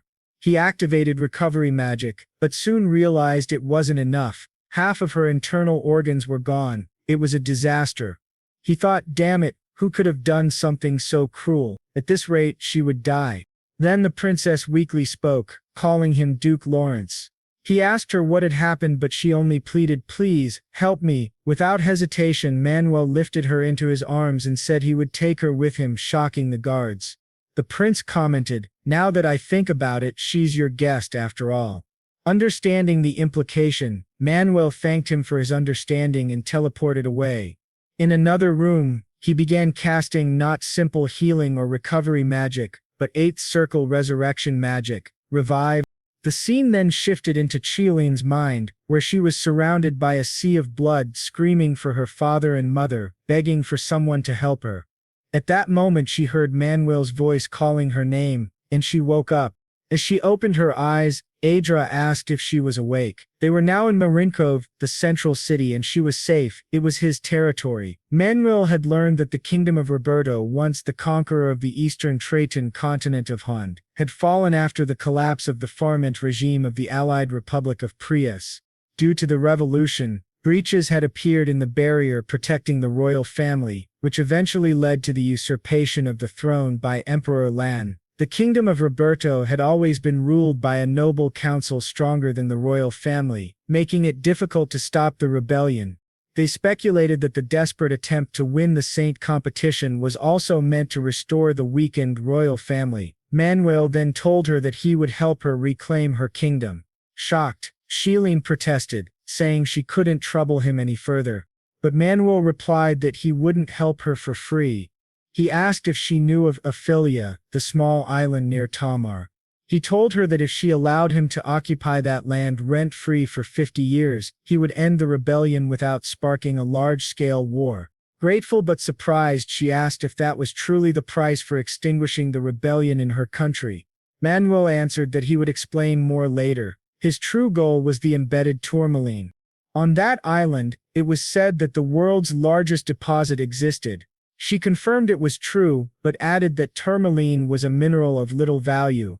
However, our hero said that even if the public didn't know, he could use it effectively. He asked what she thought about that, and whether she agreed to his offer. She asked if he could really end this conflict without triggering a larger war. Adrian replied that he could. After all, it would be less troublesome for him. She then said that if he truly did that, he could take whatever he wanted, and she begged him to please help her. He nodded and said he understood, assuring her that he would do his best. Curious, she asked if she could know what his plan was. Our hero replied that it was simple. He would orchestrate a conflict among humans, while excluding the aerial fortresses from the fight. First, they would make the Republic of Prius take action. The leader of the armed rebellion, Emperor Leon, had already gone too far. At first, he had only scared the old nobles, but now he had gone directly to the Republic of Prius, accompanied by the former prince. It seemed that this time, he intended to meddle with the kingdom of Roberto as well. Then Adrian, half-joking, apologized for his late congratulations, saying that he had officially become the president, no longer just an interim one. He said it was all thanks to Manuel and added that now that he thought about it, Manuel had also taken a large tourmaline mine from his country under a 50-year lease. She asked, confused, "What do you mean by taken?" He smiled and said he had done what he had to in order to obey her, which left her both surprised and embarrassed. He then asked what Manuel planned to do with all that tourmaline. Adrian replied that it was a trade secret. At that moment someone knocked on the door. The butler entered and announced that a military representative from the kingdom of Roberto was requesting an audience. Adrian remarked that the man was quick to show up. A chubby noble entered and greeted them respectfully, saying it was an infinite honor to meet His Excellency, President Israel. He introduced himself as Grand Lord Wendy, Minister of the Army of the Kingdom of Roberto, but as soon as his eyes met those of Princess Ixiolan, he froze. Manuel noticed his silence and asked himself what could have caused such hesitation. Wendy quickly composed himself and said, "Your Grace must be Duke Lawrence of the Kingdom of Hay. It is truly disappointing, Your Highness, that you have resorted to using foreign forces to win your battles." Angrily the princess retorted, "That's not something that should come out of your mouth." Manuel asked, "Foreign forces? Are you referring to the Republic of Prius, who brought this man here?" The president replied that he wasn't sure, then asked what Wendy thought about this so-called foreign force. The two continued speaking in coded words, while the fat lord grew increasingly confused. Finally, Wendy said he was there to formally request the president's support for the new ruling authority of the Kingdom of Roberto. He added that His Majesty Emperor Leon had sent a letter addressed to the president. In short, the letter offered 500 trillion lots as payment for his non-interference. Manuel raised an eyebrow and asked, "Is the Kingdom of Roberto even capable of paying such a sum? Isn't that equivalent to your entire national budget?" The Lord replied, "Considering the future of our kingdom, such an expense is unavoidable." Internally, Manuel thought the man was truly foolish. Money couldn't solve everything. But to everyone's surprise, Israel simply said that he accepted the offer. That shocked Manuel even more. Israel added, "Of course it depends on how you intend to use this money." Lord Wendy nodded, relieved, saying, "Naturally, the money originally belonged to the Republic of Prius, so it's better to leave it in your hands." Then Israel smiled faintly and said, "In that case, please transfer the funds, all 500 trillion lots, to the account of Princess Xilin." Everyone froze. The princess's eyes widened in disbelief. Lord Wendy stammered, "What? What do you mean by that?" Israel repeated calmly, "You heard me, transfer the 500 trillion lots to Princess Jialin's account. Do that, and the Republic of Prius will no longer involve itself in Roberto's affairs." Even Manuel was astonished. He hadn't expected such a bold move. Wendy's face turned red with anger. "This is your idea of a new way to humiliate someone," he shouted before storming out furiously. After he left, Manuel sighed, saying, "That could have gone terribly wrong." Israel replied that he had decided to live for his people, and he couldn't bow to the whims of nobles from another nation. Manuel thought to himself that first he needed to secure the city's finances. Only then could he move on to the next phase. Israel asked if he planned to act immediately. Adrian nodded, saying that Wendy might still prove useful in many ways. The president chuckled and said, "Duke Lawrence, you're like a typhoon." Manuel just laughed and replied that he was exaggerating, but Israel said, "That wasn't a compliment." Manuel laughed even harder. Later at Amendoi's residence, Manuel looked around and said, "So this is where you live?" The princess asked what he planned to do next. Adrian replied that he was going to shake things up. "A rebellion driven only by self-interest and without loyalty lacks something crucial," he said. She asked, "You mean trust?" "Exactly," he answered. "Trust doesn't exist in a group of traitors. I'm confident that even a small spark can ignite division among them, and we have the perfect talent to make that happen." With a snap of his fingers, his new subordinate appeared and asked what he desired. Manuel turned to him and said, "Sir Auguste, please use your mental element power. A bit of brainwashing should be child's play for you." They would finish it quickly. The scene then shifted back to the Kingdom of Roberto. An assistant rushed into the throne room, informing His Majesty that they had a major problem. The military minister, Grand Lord Wendy, was now declaring that the rebellion was an act of treason and publicly supporting Princess Xilin as the rightful heir to the throne. Another official added that it wasn't just him, 9 other noble houses were backing her as well. They were using the media to stir up the people, leaving the emperor furious. "Have they all gone mad?" he shouted. The assistant replied, "Your Majesty, perhaps they desire independence." "What do you mean by independence?" the emperor demanded. The assistant explained, "They must have realized where the vast amount of money used to pacify the Republic of Prius went, and who is now controlling those funds." The emperor's expression darkened, clearly agitated. "Enough, I don't need to think about that," he snapped. One of his advisors spoke up, "If we execute the traitors, the commoners will have no choice but to obey your authority." It turns out that he has a technology he wanted to test, and this situation is perfect for it. So he decides to offer his support. The emperor says that as expected of Lord Michael, his loyalty is truly commendable, though the man wears a strange, obviously fake smile.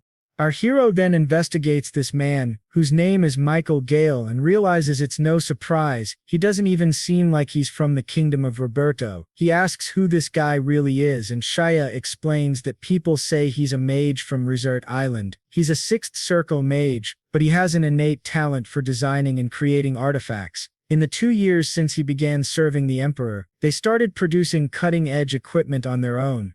Our hero notes that it's suspicious. An unknown mage suddenly appearing and producing advanced technology. Sheelan adds that they investigated the criminal records from Resort Island, but found nothing unusual. However, since the information came from the Emperor himself, its credibility is questionable.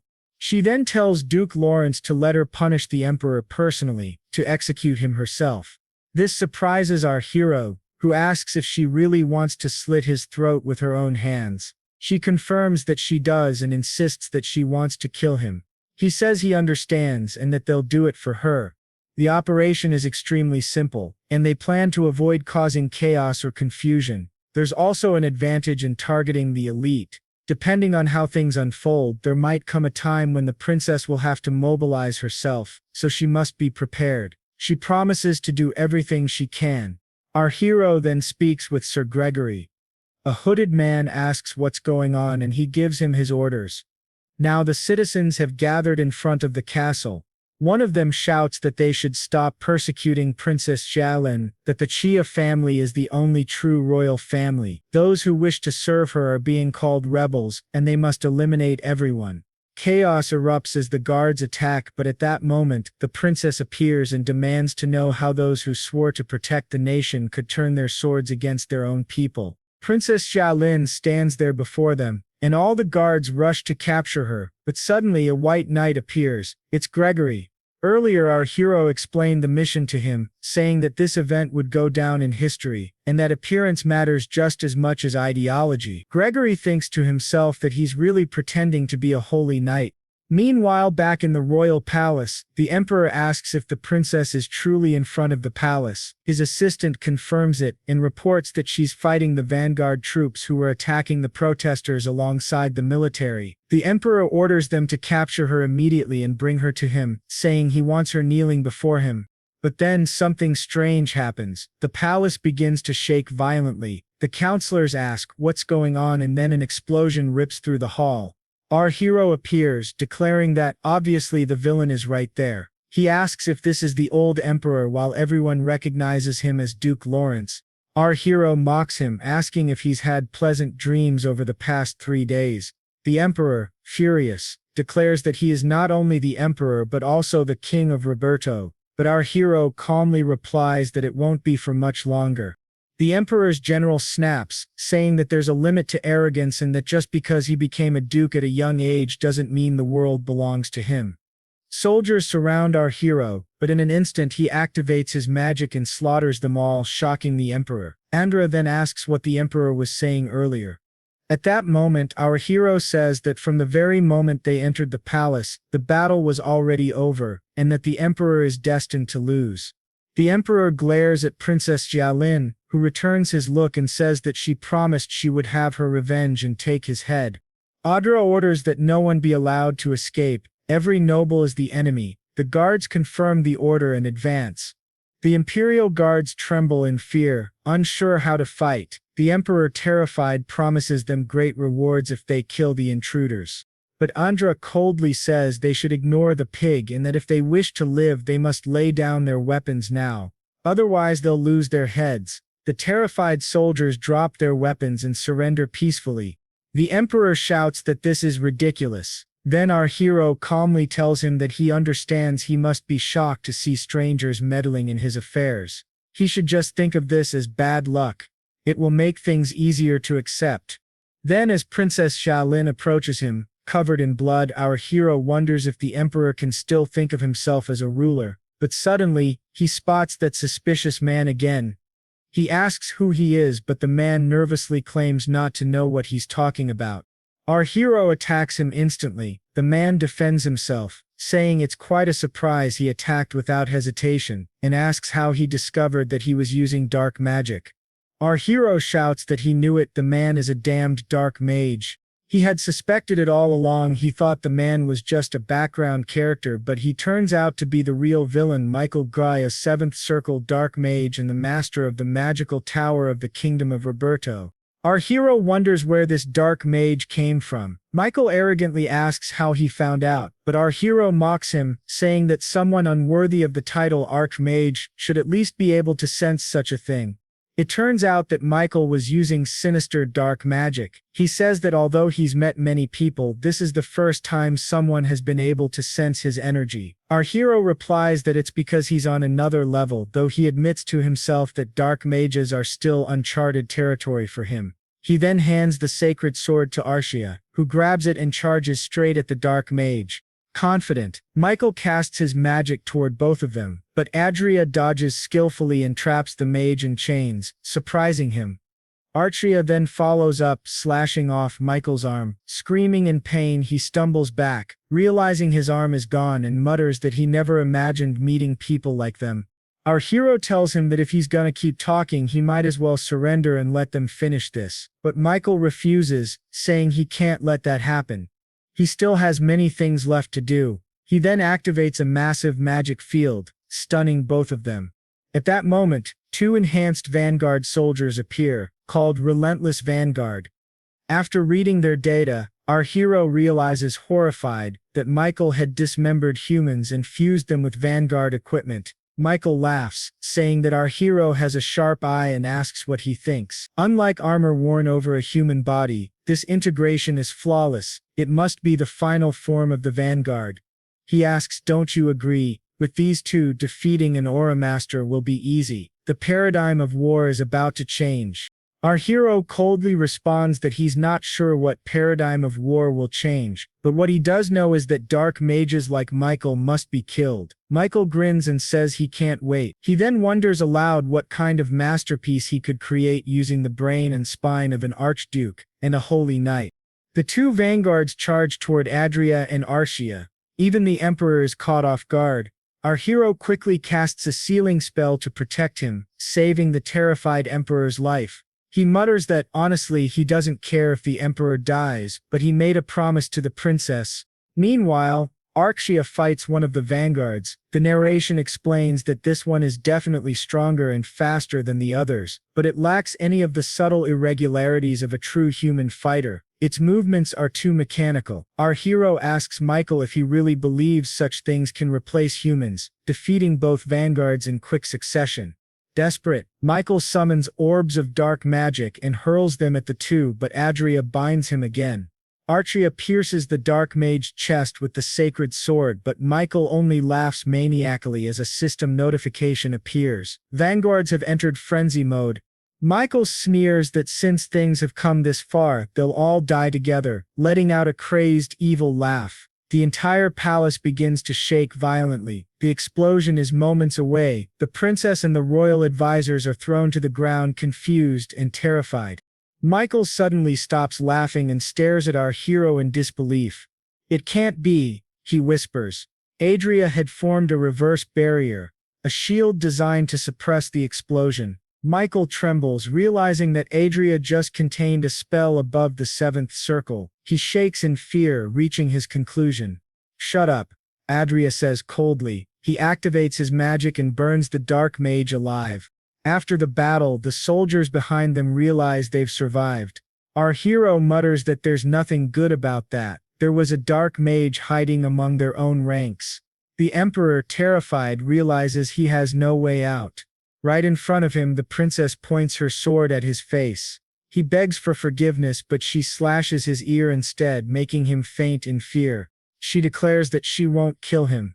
Death would be an act of mercy. The sacred land does not forgive those who ally with dark mages, she says coldly. Prepare yourself for a life worse than death for everything you've done. At dawn, Princess Chia thanks our hero, saying that without him, she never would have reclaimed her throne and the dark mage would have taken over the nation. Duke Lawrence smiles, saying he gained something valuable from this as well. She, relieved, says it's a comfort to know they found no traces of any other dark mage besides Michael Guy. Our hero reflects that disasters always follow dark mages in history. This might be connected to the goddess's oracle, something he'll have to investigate. The princess asks if he'll return to the kingdom of Hayit now. He nods, saying he plans to visit the island of Ophelia, and then return immediately. She remarks that the world is in chaos, trying to uncover which faction the Dark Mage belonged to, but adds with a smile that his grace is still full of secrets. He replies confidently that he trusts her to keep them. She promises she will, saying she'll cherish all the kindness and memories he's given her. He smiles warmly at her before disappearing. The princess turns to her kingdom, feeling finally at peace. Later, our hero arrives at a laboratory where a scientist nervously asks if he really has to go through with it. Adria replies that yes, they must do it now. He activates a strange mechanism that glows brightly in the center of the room, but within seconds, the machine breaks down and everything is destroyed. Adria sighs, saying they failed again. The scientist beside him mutters that another 1 billion lotus just went up in smoke. Our hero orders everyone to keep producing. There's no time to stop. He reflects that the reason he's been working so hard to gather tourmaline is because he found a note written by Archduke Lucas, suggesting that diamond dust, the core material used in the power engine, could be replaced with tourmaline. Since the cost of diamonds in Vanguard equipment accounts for nearly half of production expenses, reducing the amount of diamond used and substituting it with tourmaline could be revolutionary.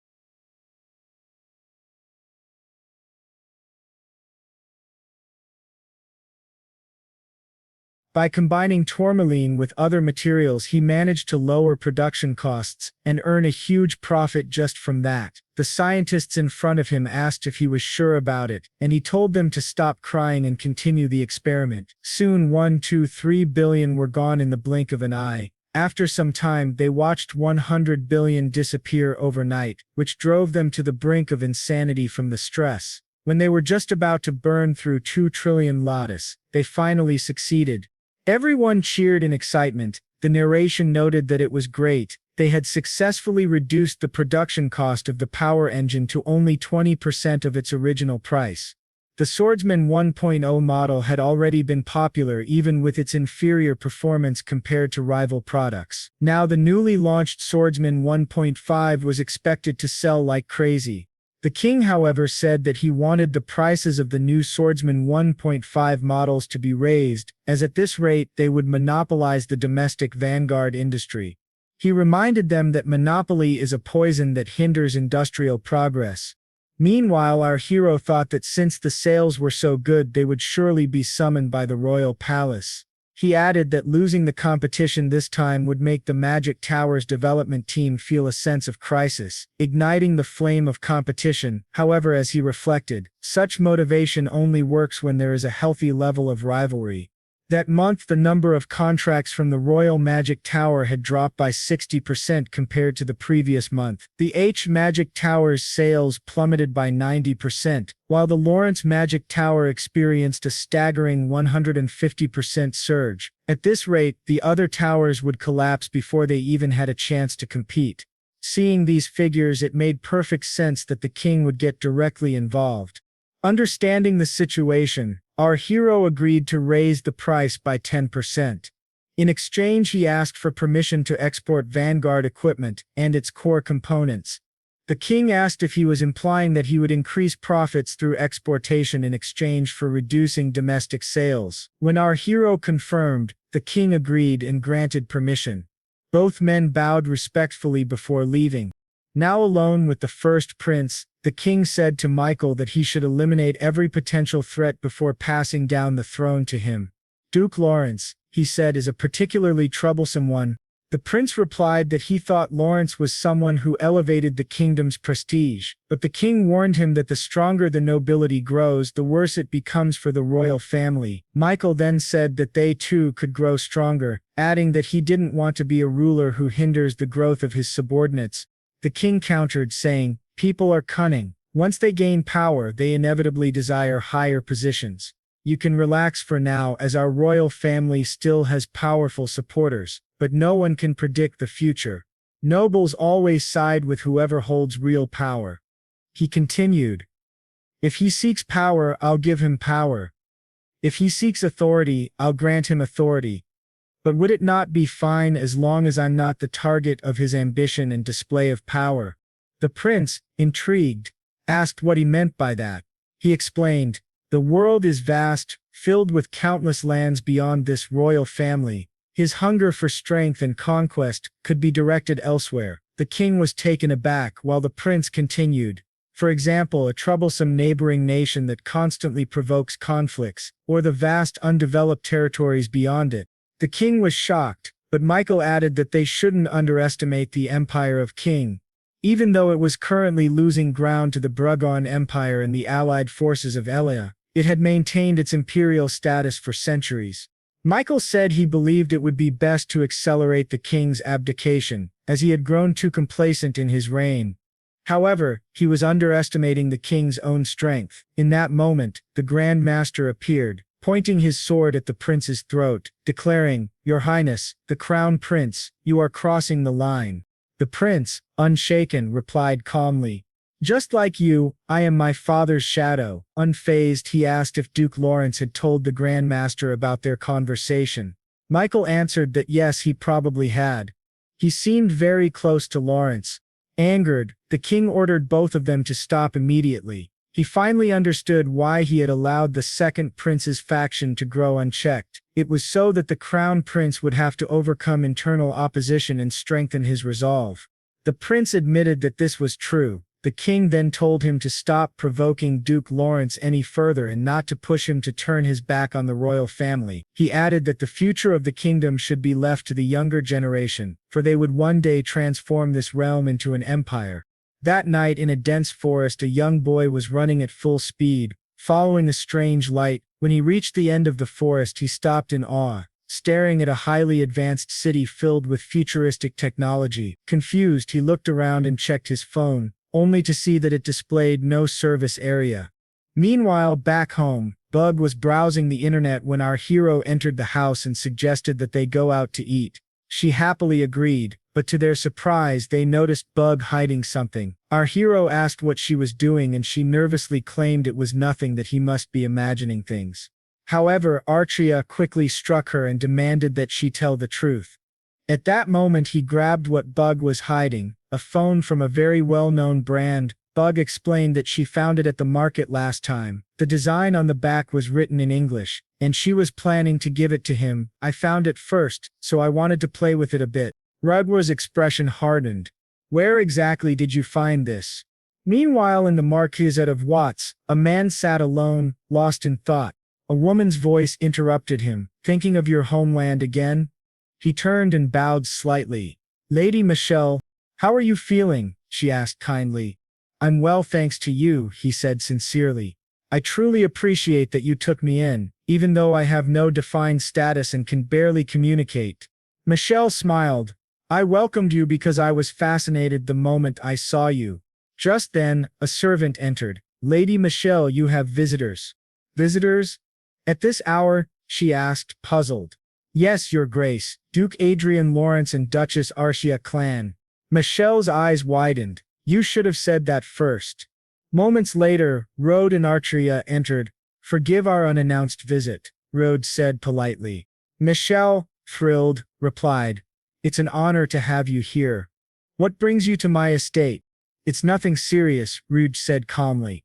I just heard that you've been hosting someone interesting. Michelle hesitated, then smiled. Are you referring to him perhaps? Rude's gaze shifted to a nervous-looking young man nearby. This is Benjamin Tay, she said. Rude stepped forward. I have a question for you. He held up the smartphone. Is this yours? Benjamin's eyes widened. Yes, I sold that to a street vendor when I was desperate for money before I met Lady Michelle. Rudd's expression darkened. I see. He suddenly raised his hand and time froze. Except for Benjamin, Michelle gasped, paralyzed in mid-motion. What is this? Benjamin cried. I've stopped the biological time of everyone here except you, Rudd explained coldly. What I'm about to ask is extremely important. Answer me honestly. He took a step closer. Which country on earth are you from? Benjamin froze. How do you know about Earth? That doesn't matter, Rudd said. Just answer. I'm from Singapore, Benjamin replied hesitantly. Rudd's eyes narrowed. How did you end up here? My ship sank, Benjamin said quietly. I fell into the sea, and when I woke up I was here. Rudd studied him closely. How much do you know about Hondo? Everything I've learned is from Lady Michelle, Benjamin admitted. She told me this is a magical world where people possess special abilities. I can communicate thanks to a translation artifact, but I can't read or write the language. Rudd thought. So he's from Singapore and he doesn't know anything about mana or magic. I assumed he was brought here by a magical explosion like Archduke Lucas, but this feels completely different. Then he asked, can you tell me what happened after the year 2020? Benjamin blinked. 2020. That wasn't long ago, it was an important year though. Rudd frowned. What do you mean, not long ago? Benjamin looked confused. It's only been about 10 years since 2020. Rudd froze. So, the year I died was 2020, but here in Hondo I'm already 21 years old. Since 2020 he thought that must have been the year he died.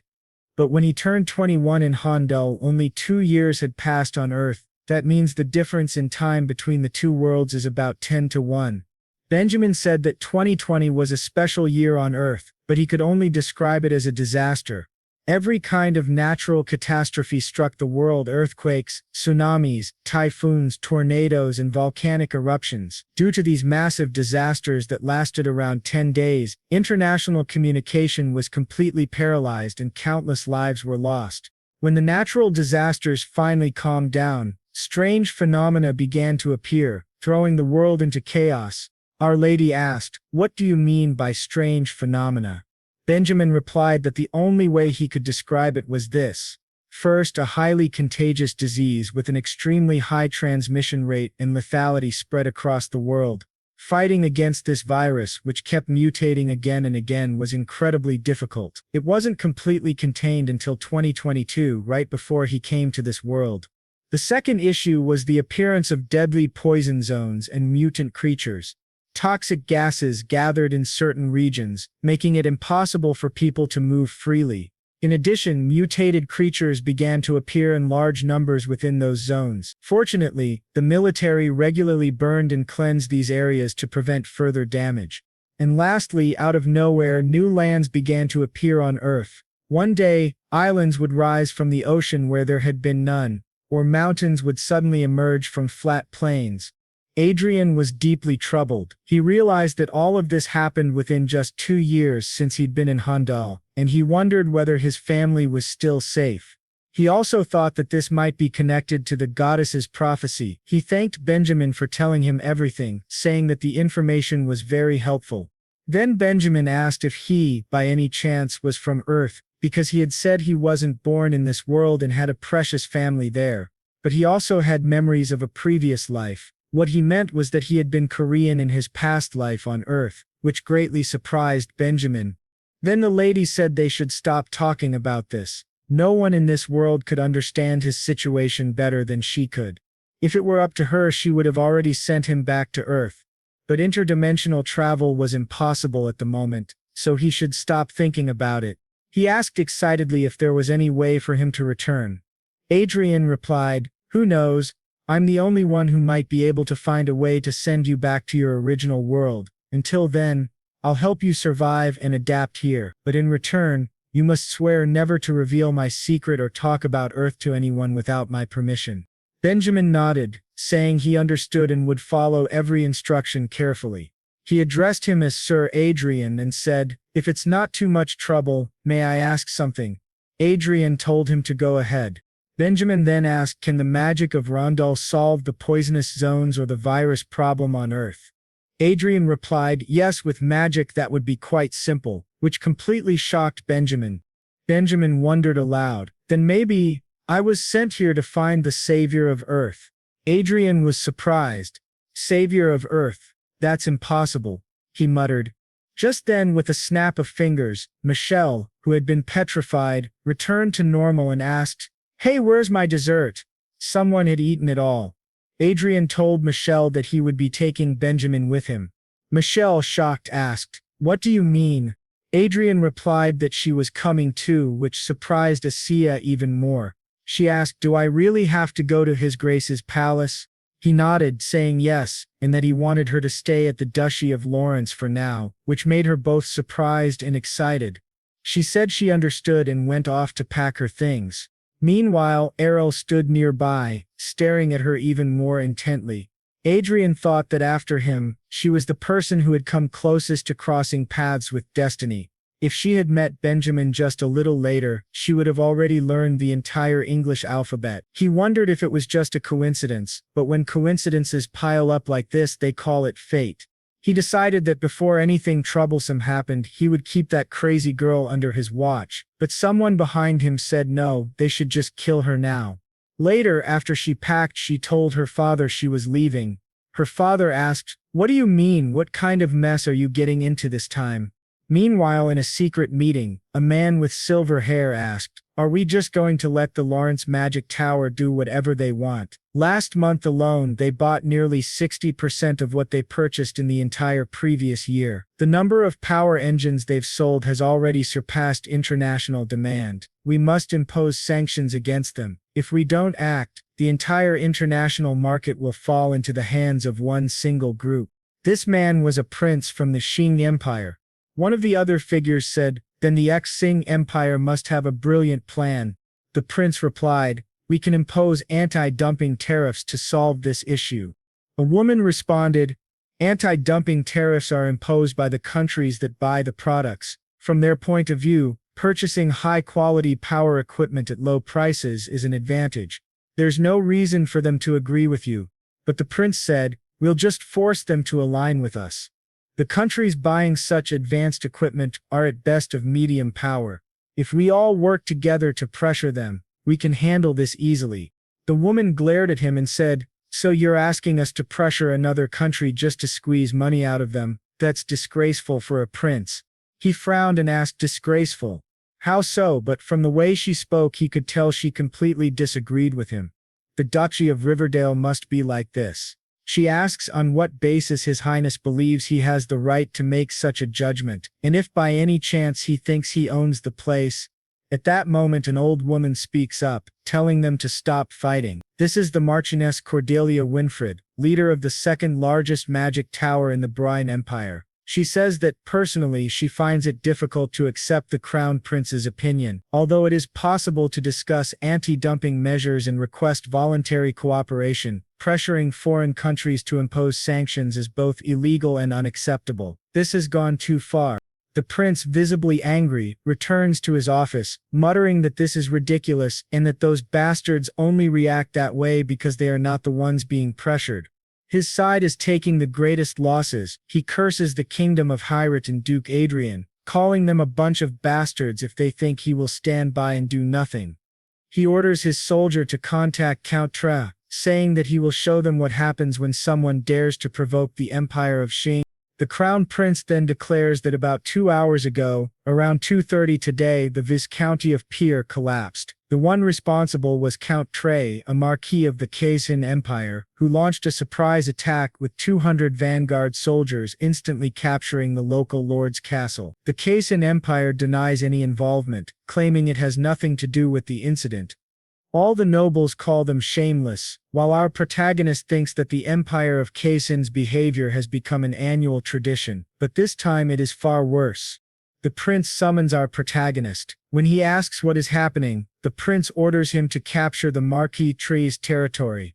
Surprised, he asks what he means, and the prince replies, "An eye for an eye, a tooth for a tooth." He adds, "Aren't we simply returning the favor? What's the problem?" Nasor thinks that, although he knew the prince was different from the late king, this reaction was unexpected. He nods and promises to ensure that Marquis Tre pays dearly for his crimes. However, one of the nobles stands up, begging the prince to reconsider. The prince responds that, from now on, the kingdom of Heirship will no longer remain silent in the face of threats from the Kaisin Empire. They will make sure their enemies understand that any provocation will have consequences. Marquis Zudis asks if that wouldn't lead to an all-out war. The prince simply asks, "Isn't that what it means to accept?" Frightening everyone in the room, then he clarifies that they cannot simply cause trouble without restraint, and for that reason he wants to introduce someone to them. That person is the 6th Grand Master of Hondel, the former Marquis Gabriel James. He reveals that their kingdom now has a Grand Master. In addition, they will lift the restrictions on the number of vanguard soldiers and fortresses the lords are allowed to own. Everyone is shocked, wondering if he truly is a Grand Master. Nasser asks if this means he will finally make his debut. Meanwhile, in the Kaysen Empire within the Marquis Tre's territory, one of the imperial commanders says that the operation was dull, since even after causing such a stir there was no response. Another laughs, saying that it's typical of the cowards from the kingdom of Heirit, but suddenly a soldier reports that someone is approaching an old man.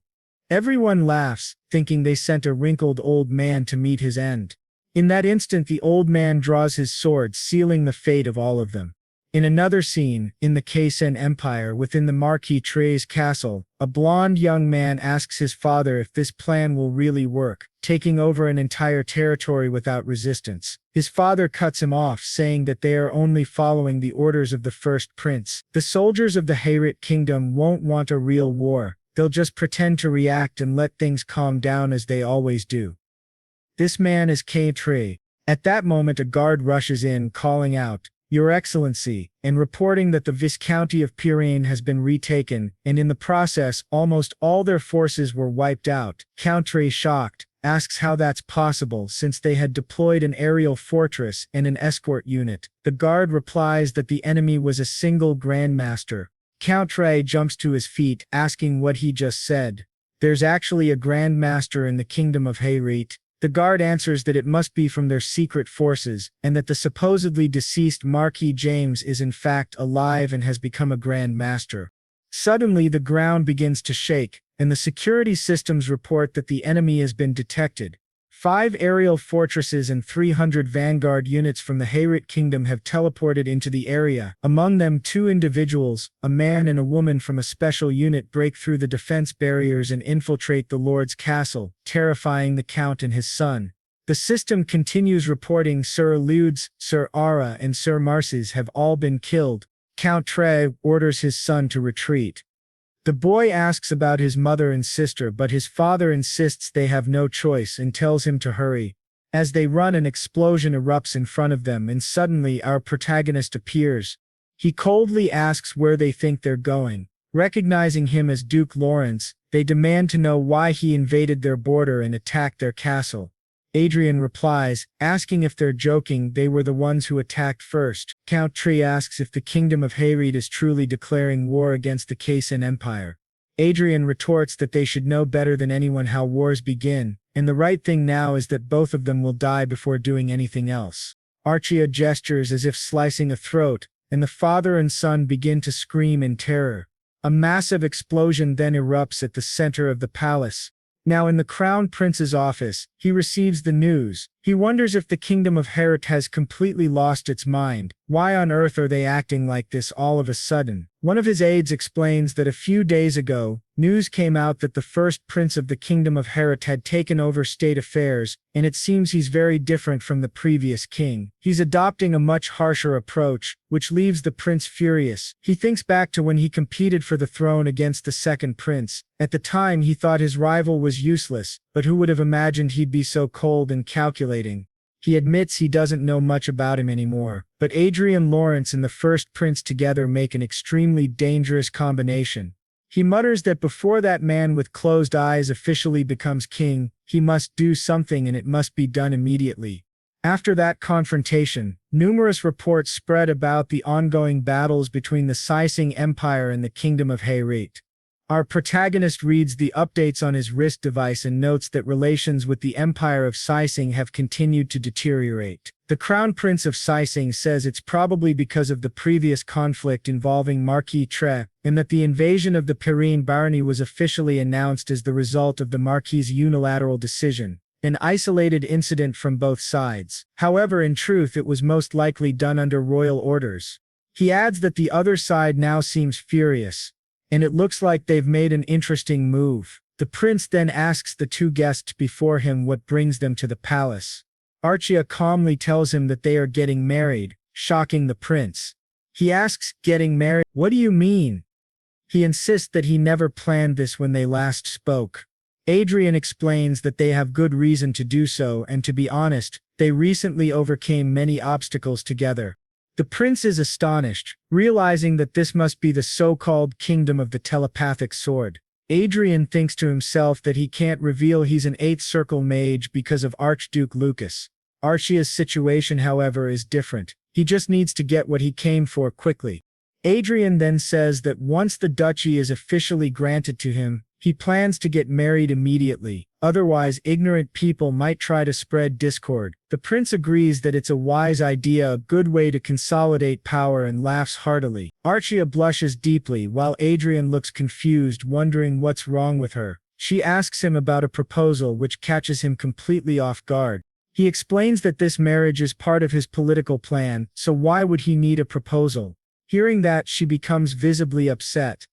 Adrian insists that yes, they must do this because it's part of the plan. The prince, amused, says that a grand and extravagant proposal by Duke Lawrence would be delightful, and when he does propose, the prince demands to be invited so he can applaud in person. That annoys Adrian, but Archia seems thrilled. The prince continues, saying that regarding the wedding, he himself will officiate the ceremony, and by then he should already have ascended to the throne. He promises to honor them both and mentions that it would be ideal if Lady Everil could bestow her blessings as well. Archia lights up with joy, while Adrian glares at her nervously, suspecting that the prince might actually be taking her side against him.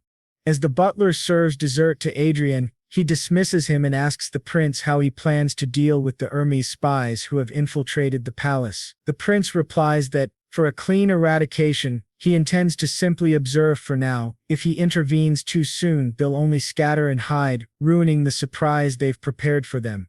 Adrian replies that he can wait until the coronation ceremony. Now, on the day of the crown prince's coronation, the people are filled with excitement, gathering around the palace to witness the rise of their new king. However, one of the guards present is actually a spy from the Seizing Empire. Previously, the Seizing Emperor had asked this spy what the chances were of successfully assassinating the Crown Prince of Heirship. The spy swore on his life that the odds were 50%. The Emperor said that would be sufficient. Even if they failed, they would still spread fear. He declared that this provocation against the Seizing Empire was a direct challenge to him. He would destroy anyone standing in his way. The assassins were ordered to eliminate the prince. At the ceremony, 4 spies move stealthily toward the crown prince, convinced that there's no way they can fail. This mission will be a success, but then the prince turns and stares directly at them. To everyone's shock, the 2 guards standing beside him reveal themselves to be Archia and Adrian. They swiftly defeat the assassins with ease. The leader of the spies, Laird, is stunned and asks himself what's happening. Who is this man? But then he realizes that the one who had been hiding all along was none other than Duke Adrian Lawrence, accompanied by Archia Clen. Back in the Seizing Empire, the crown prince furiously demands to know if the assassination failed. His aide reminds him that he had said there was a 50% chance of success. The guard explains that it seems the enemy anticipated their infiltration. The assassination unit was completely wiped out by Duke Lawrence. The prince is enraged, calling it a total disaster. The soldier advises him to remain in the royal palace instead of returning to the magic tower and to avoid drawing attention for a while. The prince asks what he means by that. The soldier hesitates, then says that given Duke Lawrence's unpredictable personality, no one can predict what he might do next. The prince becomes even more furious. So, the crown prince of the mighty Seizing Empire has to hide himself because of a mere noble from an insignificant kingdom. That's impossible, he shouts. The soldier remains silent. The prince declares that in the upcoming war against Heirship, he will personally make sure Duke Lawrence dies. But suddenly behind him a gigantic figure appears, apologizing, saying that he has no intention of dying without taking action. The prince turns in shock, and before he can react, a massive explosion erupts, aimed directly at him. His guard leaps in and saves him at the last moment, as multiple soldiers rush in shouting that they will protect His Highness. The mysterious attacker Tagia smirks and says it's a pity, one should always keep an eye on the rear guard. He suddenly teleports away and disappears from sight. The prince, terrified, begins to tremble with fear, but soon that fear turns into pure rage. He clenches his teeth and screams Adrian's name in fury. Meanwhile, our narrator, relaxing at home, simply sips her tea while waiting for your like on this video and your subscription to the channel. And guys, this was the final chapter of the second season.